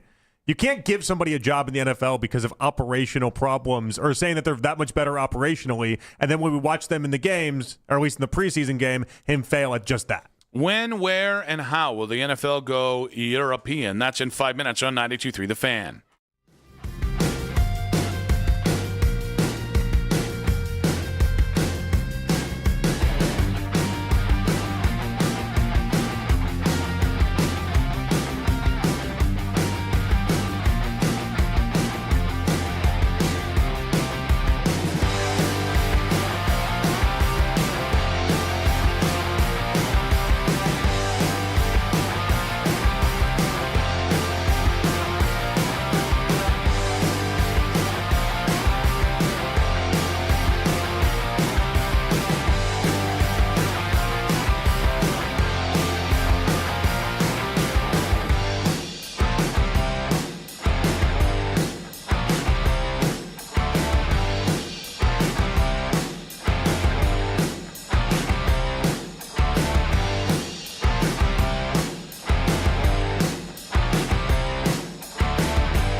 transportation. And 77, it's slow on 90 westbound between Dead Man's Curve and Carnegie, and slow on 480 westbound between 422 and Warrensville Center Road. With your Odyssey Cleveland traffic, I'm Katie Pollock. As the kids get back to school, get back to the football news you need. The radio home of the NFL in Cleveland Browns is 92.3 The Fan. In case you missed it, coming up in just about 20 minutes' time, Nick and JP back with you. You heard it in Katie Pollock's 2020. Roger Goodell, interviewed by a German news outlet. Why did you hang on that? That's a play.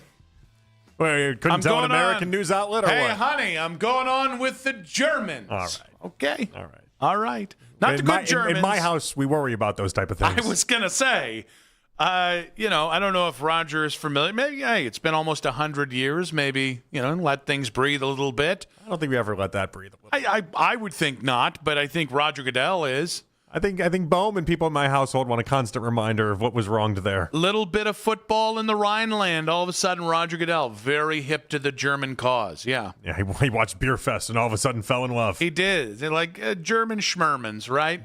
Now, he went on a German outlet, and he was interviewed by a former NFL player who played like 3 games, but he's German. Okay. So it's a whole to-do. It was Gam, yeah. Great Gam.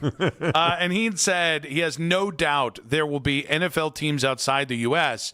What has surprised me about this is every time we've talked about international games or teams across the pond, every time we've talked about it, I've been the lone nut job screaming about how the NFL feels like they are forgetting a little bit of the fan base that made them the NFL, which is the American fan base. So I was taken aback today to see the amount of criticism Roger Goodell has had with these comments. I mean, it does seem like it's happening, but it's felt like it's been happening for a decade almost. You know, like it almost be fait accompli for a long time at this point. Yeah, and what's interesting is Albert has kind of been all over this, which, again, one of the things that stunk about Albert not being on the show today is because Albert was like,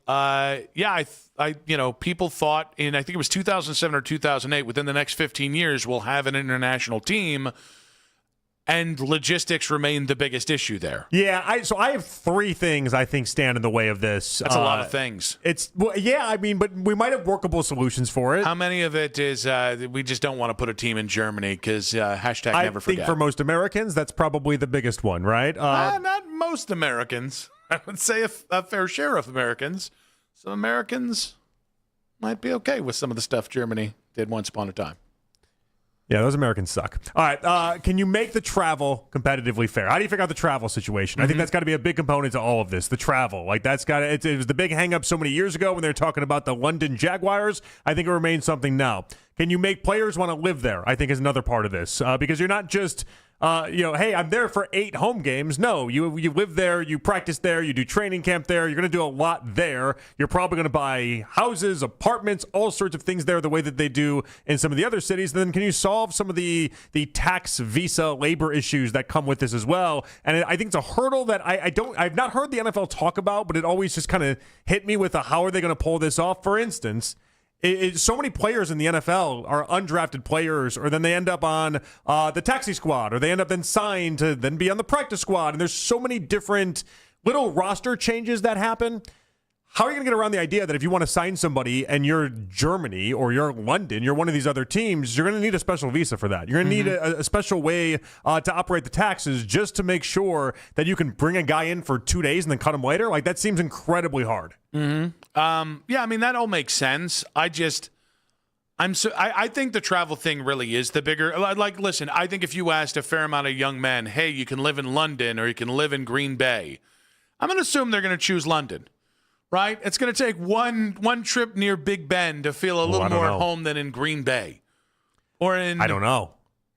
Why don't you know? I feel like a lot of people don't want to leave America in any sort of way. Is this just you? No, I would leave America. I love America, but I'd be comfortable leaving America. It doesn't sound like you love America. Sounds like you want to leave America. I'd miss the sports aspect of it, but I could fit in seamlessly in a London or TV in somewhere else. Seamlessly in London. What do you mean? Well, I couldn't live in. I couldn't figure out London. You would be the ugly American in London. What part of me couldn't fit? Ugly, hurtful. I don't mean physically ugly. What part of me couldn't do London? You would walk around telling Londoners what they get wrong. Well, that's a sport for me. That's part of my existence. Well, but that's kind of the thing they don't like about Americans. How do you know that about Londoners? Because it's kind of commonplace. That's like 1/4 of Ted Lasso's scripts.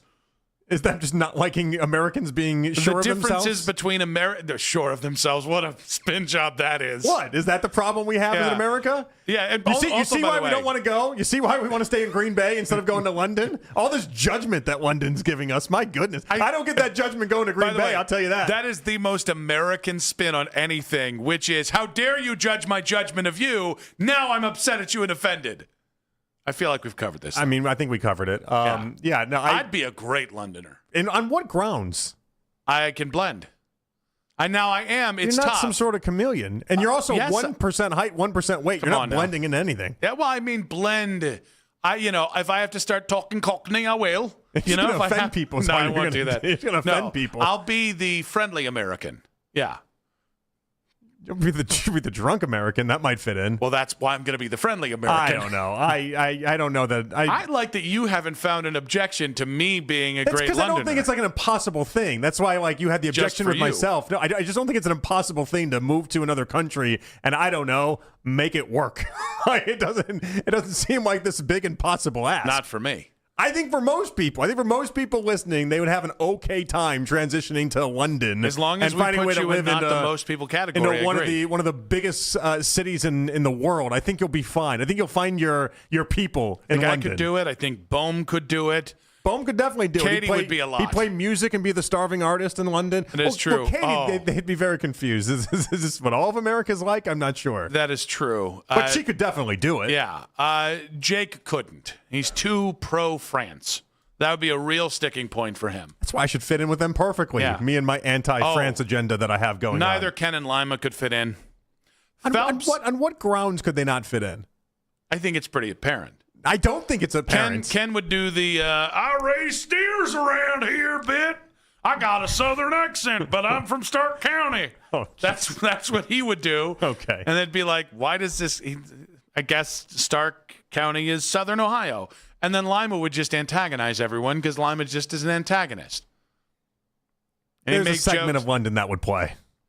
Which segment? I don't know the segments. I would find out, and then it would play. The ones where snowstorms hit with great regularity. You're grouping Lima and me together in this as if we just couldn't exist anywhere but what? You can't Cleveland? Keep your thoughts to yourself. But we can't exist anywhere but what? You Cleveland? Can't keep your thoughts to Chicago? yourself. How many cities can I operate in with that mentality? Well, I think you're fine in most American towns. Is it just America? Yeah, I wouldn't go to the South. That's fine. I don't want to live anywhere. And the real South. You lived in Houston. That's not the real South. I lived in Houston.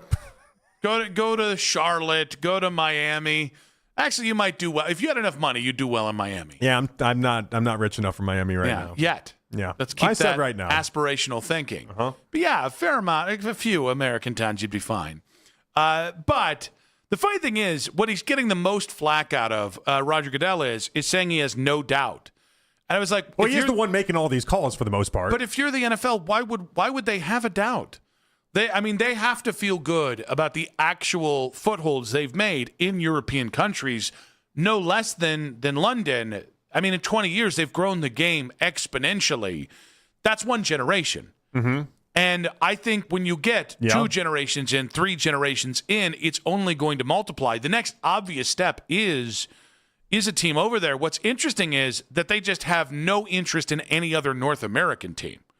Like, I think Toronto would be a no bleep kind of call for the NFL to go international while also still staying on this continent. I know, but there's a wrong side of international for them, and that's kind of what he's expressing here. That's a little snobby.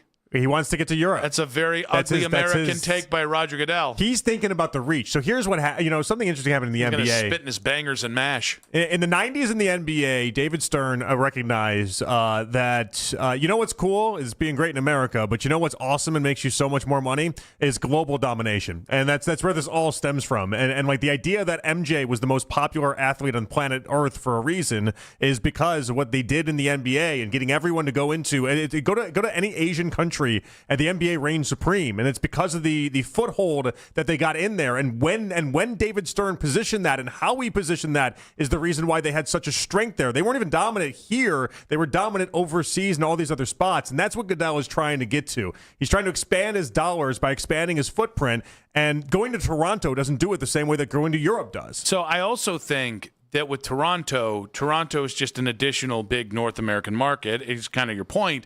I also think. I think there's one logistical thing we just haven't addressed with the NFL going international, truly international, across the pond international, and it is a fact that I don't think they're going to expand by one team when this happens. I don't think they're going to move do the all one divisions, the 4 teams internationally, and they play in their own division. I would be really surprised if when this happens, it's not in an increment of either 4 or 8. Because I think if you do it, you kind of do it all at once. And it kind of becomes whatever version of the NBA is trying to do with their Euro League without canceling the Euro League. I think that's what they're going to try and do. And I think trying to expand by 4 or 8 teams at once, it's hard enough for the league to get it right in any town doing it 2 at a time. Mm-hmm. And you will. It can't be we're going to do 2 and then 3 years later we'll do another 2. It's got to be one felled swoop. And I think that'll take care of all the other logistical issues. You'll just do the European loop. I think it's going to be incredibly hard. I don't love the idea of expanding by that much. I am curious to find out if they could sell eight home games in the 4 different European spots that we'd be discussing. I mean, I would assume you have... Because they sell out now in the London stuff and all these other ones, but those are select international games that have a draw to it with random NFL teams. I would imagine you're getting 2 London teams, maybe another England team after that, probably France, probably Germany. I'm sure we can find another 3 markets that they would play in there. Yeah, but you have to sell these out, but then also sell them out with the idea that you're 4 expansion teams. So you're probably not going to be very good right away either, and you're gonna have some 4 and 13 seasons. You're gonna have some 5 and 12 seasons in there. Like unless you cook the books on the expansion front, like the NFL did for Carolina and Jacksonville in '95. Well, you'd have to do something like that, but and like they didn't do for the Browns in '99. Even within that, like that's 4 teams that you'd be doing that for, and we might have to start. So yeah, you start them off with you get the number 1 overall pick for one draft. And then selectively go through there, and so then they all get a quarterback to start off, and try to see how that works. It's got to be the way that they'd have to do it. It's so interesting because I was actually thinking about this. Like how many NFL teams is too many teams? I mean, there's a bajillion English football teams. There's a bajillion. But they do all have different leagues within those soccer teams. Well, no, but I mean, if you think about it, there is a cutoff there. I don't know what that number is. If you think about it, I'm not versed enough in soccer. If there's 40 pro NFL teams, that still pales in comparison to the top 2 rows. Actually, I think it's right about the top 2 rows of the Premier League and whatever league is below that. I watched Ted Lasso once. Is that right? Did Ted Lasso teach you how many are in the Premier League? No, but I got a vague understanding of it. I have no idea. Sounds about 20. Wait, how many teams do you think is in the Premier League? Probably about 20. I thought you said 40. I'm ballparking it. Well, no, the top 2 leagues, because there's a Premier League and then I'm going to get it wrong, but maybe Champions League is below that. Aren't those different leagues, though? Well, yeah, it's just relegation, but they're all related. Yeah, but they play for different things, don't they? Well, yes, but the point is that's 40 teams in the top tier, top 2 tiers. It's 2 different leagues. We're talking about the NFL. If the NFL's at 32, then they'd be at 36, and that's just with 1 league. Then let's do relegation. That might actually be part of the solution that they come up with. You joke about I it. Do not that want might actually as a be. Browns fan, I cannot have relegation. I don't know where you relegate them to, though, is maybe the hang-up I would have. It's not as if we have like a feeder system you can relegate them to. The NFC South. All of a sudden, they get kicked down to college football. No. and college football will be like, nah, we're good. And then all of a sudden, the Premier League's got 20 teams. So you're on it, 20 teams. See? It's just not. Never doubted it. It's just, okay. But the top 2 leagues, which are the best 2 leagues in the world, that's 40 teams. Yeah, it'd be like if we, had a AFC and NFC conference. One has 16, the other has 16. Or if they had 20 each. 216-474-0092. I think it's okay. That was coming out hot and heavy. That was loaded. Okay, that's not asinine. I think whatever this is, it's not asinine. I think it's silly that people think 40 NFL teams is like too much. I understand why we say it, because we've gone from 30 to 32 in the last 25 years. I think everyone would be shocked how easy the NFL comfortably expands to 40 teams. Well, the worry you'd have is whether or not you just have talent dilution is the problem, right? And so you just have, there's not enough talent to be able to make 40 teams worth. And but I don't know. In the NBA, it'd be a real problem. I'll tell you that right now. The NBA could not do 40 teams. That is not built for 40 teams. The NBA at its peak should probably be like 20 teams. If you really wanted to actually have the talent spread out in the right spots in the right places, I think the number they have right now is it's too many. The most balanced league ever. But the NFL might. The NFL might be able to do. You add 4 more teams. You're adding 200 players essentially. What about 8 teams? Because I think that's the sweet spot. I mean that's we're getting into a lot here. Sticky wicket. You want to go some English slang, maybe? I gotta brush up on my English slang if this is going to happen. Also, true, so you can get punched in the face by somebody from England. Is London offering us some big time jobs over there? Not you, not the ugly American. Well, but the ugly part of it's just so hurtful and all this. It's not a statement on your physical attractiveness. So what else could it be? Your etiquette. Your lack of couth, your lack of ability to hang. I mean, I could do West Londoners. I could be with the North Londoner, the South Londoners. Yeah. When I think I think etiquette. Even Liverpudlians. Yeah, I mean, George, Paul, Ringo, like, and John. What's up with all the sex and the innuendos that this guy throws out there? What's up with the fart jokes? No, they'd be That's like, what they'd say. More innuendos and sex, please. And I'd be like, I'm just getting started here. Let's go. Yeah. Well, beans on toast action. You'd fit right in. Easy now. I am married. In case you missed it, in 5 minutes on 92.3 The Fan. What's up, everybody?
773 Network. Clear overnight, low of 69. Weather brought to you by Staples. It's the most wonderful time of the year at Staples. They've got back-to-school supplies as low as 25 cents, up to 40% off select tech and more at staples.com/back-to-school. Staples, that was easy. Get to the 92.3 The Fan YouTube channel to see daily Browns breakdowns with Darryl Ryder and Coach Lance Reisland. Final segment of today's show. I want to say a big thanks to our guest today, Joe DeLeon, 320 today, on whether Ohio State was overrated or underrated going into the season. They're number one in the preseason poll for the AP. Big thanks to John Fanta. Pretty despondent about Deshaun Watson starting in for the Cleveland Browns. Good stuff at 420 there. We thank no one else. No one else deserves a thanks. There are plenty of people could have been on the show. Only those two guys were. But if you guys missed a moment of today's show, of course, you can watch back the entire show on 92.3 The Fan's YouTube channel. Subscribe, like our videos. We like to be liked, except you, Cornlito. Suck it, Cornlito. And you can also listen back on the free Odyssey app as well. We did. My buddy asked me what Saul American would think about expanding into European football, Yeah, and I think we know. America all over everyone's ass. I think Saul American knows that football's an American sport, and those colors don't run. That's right. Yeah. That's why me and Saul always got along. That's true. You and Saul. Except for the problematic times. Well. Yeah, we don't talk about those. Problematic to you. It depends on the time and the place. A lot of people, I feel what like. might have been problematic 5 years ago people. is now pretty par for the course, I guess. That's Saul American. He can really throw him back, though. He can. What an American. Yeah. What a Saul American. Good guy. Yeah. Let's get to In Case You Missed It. All right, let's find out if we like this guy or not. Saul American? No, he's an Alabama high school football coach. And he's resigned. Cheese D. He's resigned after being arrested for public intoxication while trying to impersonate a reporter to scout his Week 1 opponent from the sideline. All right, how intoxicated are we talking about? Did we get a BAC on this? Let me check and see if there is. I did not see a BAC in any of this. Because, let's be fair, when we're talking about Alabama football, they could just smell alcohol in his breath and then charge him with this because they don't like him for doing this. Unless he was visibly hammered, I'm going to say this is actually kind of a charming move. I mean, I'm going to assume just visibly hammered. The assumption I'm going to make there. That's profiling. At what part? Saul American would get behind that, by the way. At what part do you think he just thought, like, this is totally going to work? This is going to be fine. I'm just going to impersonate the media, and then I'm going to be wasted, and I'm going to get some access, but we'll be fine. We'll be definitely fine. Most of my life under the general premise of just act like you belong there. Yeah. And most of the time you don't get in trouble. So I mean, he could have gotten away with it. At some point he had to have assumed maybe his Week 1 opponent would know that it's him and recognize him. Yeah. Maybe. That probably is a sign on how drunk he really was. Now I'm thinking like the Bobby Valentine. He's got like the stupid the mark set up with the nose and the glasses and everything like that. He actually had one of those construction beer worker hats on. With the two tubes, drinking out of two beer cans at once. Then, hey, guys. Which is funny because it's like a jamboree that he went to. He probably could have just gone into the stands. Right? Yeah. You could have just done this from the stand. You didn't have to lie and say you're a member of the media to try to get credentialed for this. You could have just gone to the stands and probably been all right. He must have been hammered. He must have been really hammered. Because this really isn't that frowned upon. If he just asked, hey, can I be on the sidelines? On somebody's sideline, even if it was the opposing sidelines, I'm pretty sure you can just ask. I love when they ask the school, they're like effective immediately in such a way of being like, there's more to the story that we're not unearthing, and there's more to the story. I can't find a BAC out of anyone within this. If it's under 0.8, I'd be very disappointed in him and the school. Hold on, do you have to hit a certain number in order to have a public intoxication? Yeah, you have. I mean, is it the same as driving? To me, you've had beer.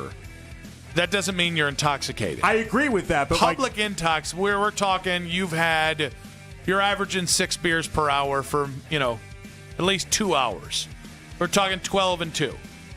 Isn't that just at the police officer's discretion or no? Well, I don't like that. I don't like gray areas. Again, the colors are red, white, and blue. Gray's not in there anyways. Not in your America. A specific BAC count is not required for a public intoxication Don't charge. love this. This feels like an inside job. Actually, you know how I know this. I've gotten a public intoxication charge once, and they didn't give me a breathalyzer at all. Now, how intoxicated were you? I was like fairly fine, all things Yeah. considered. We were tailgating at an Iowa football game. And it was me and a bunch of my fraternity brothers. We'd always do a road trip every year to a different school to then go check out what their Alpha Sigma Phi at their campus was like and do all that. And so we Cool were all bros being cool.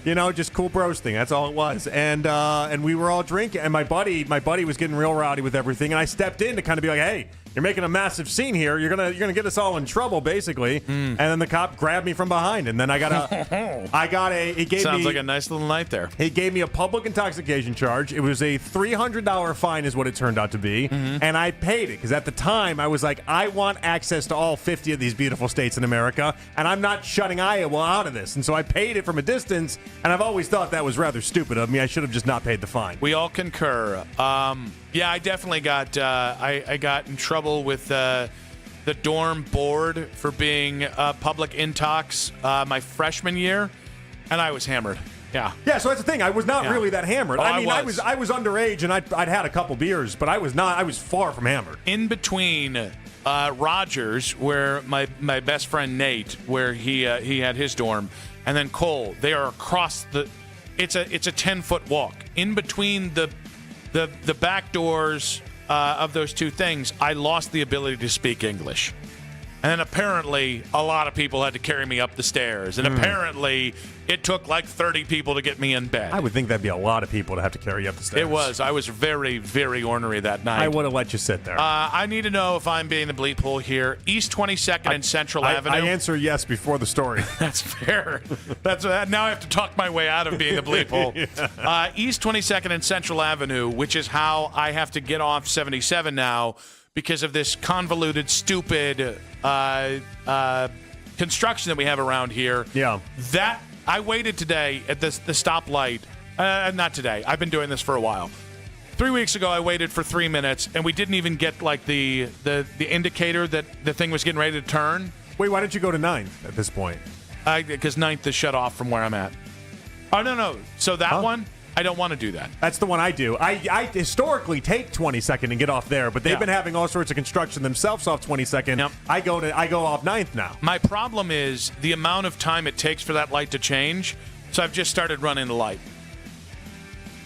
Oh. I stop, I make sure it's a clear intersection, and then I wait about 15 it's not seconds. A stop sign. Nick, it's not a stop sign. I treat it as such. Yeah, no, it's not. It's not a stop sign. Well, here's the thing. They don't have a camera up. Green means go. They don't have a camera up. Red means don't go. And they haven't changed their traffic signals. And so I'm waiting like 4 or 5 minutes at a time. No, I can't handle that. 4 or 5 minutes, huh? Yeah, 4 or 5 minutes. Let's go to 9th Street. Well, now it's a matter of principle. Were you going to beat the light that's not going to change? No, I'm just going to keep running the light until they change it. I don't think many cops go down there anyway. I think you'll be fine. That's kind of what I'm playing with here. I think you'll be fine. It's not even a busy little intersection anyway. And I kind of live for the danger, right? Is that your high for the day? Not really. Yeah, no. That's the problem. You get numb. You get numb off of that, and then you start thinking you can run red lights at any stop, and then all of a sudden, before you know it, you're running real red lights, and that's not great. Work on those times, Cleveland, and I'll start being a law-abiding citizen. Until then, I'm an outlaw. Let's go to 9th Street, and then you get a nice drive-by Progressive. I'm not going to say it. To Michael Bohm and Jax Gregory on the board. Yes, we salute you. We salute Katie Pollock. We salute Jake Murren. Good stuff out of the team today. We do have the coaches preview show coming up in a moment. It's the coaches show. The preview show was last night. They all sound the same to me. JP, good stuff. Had fun. We'll do it tomorrow. Be back tomorrow. CF All Americans back tomorrow. Don't run red lights, people. It's not good. See you guys. Keep it spicy, baby. Let's go. I love you. Have a great day. Take care, Nick. Take care of him. He needs help.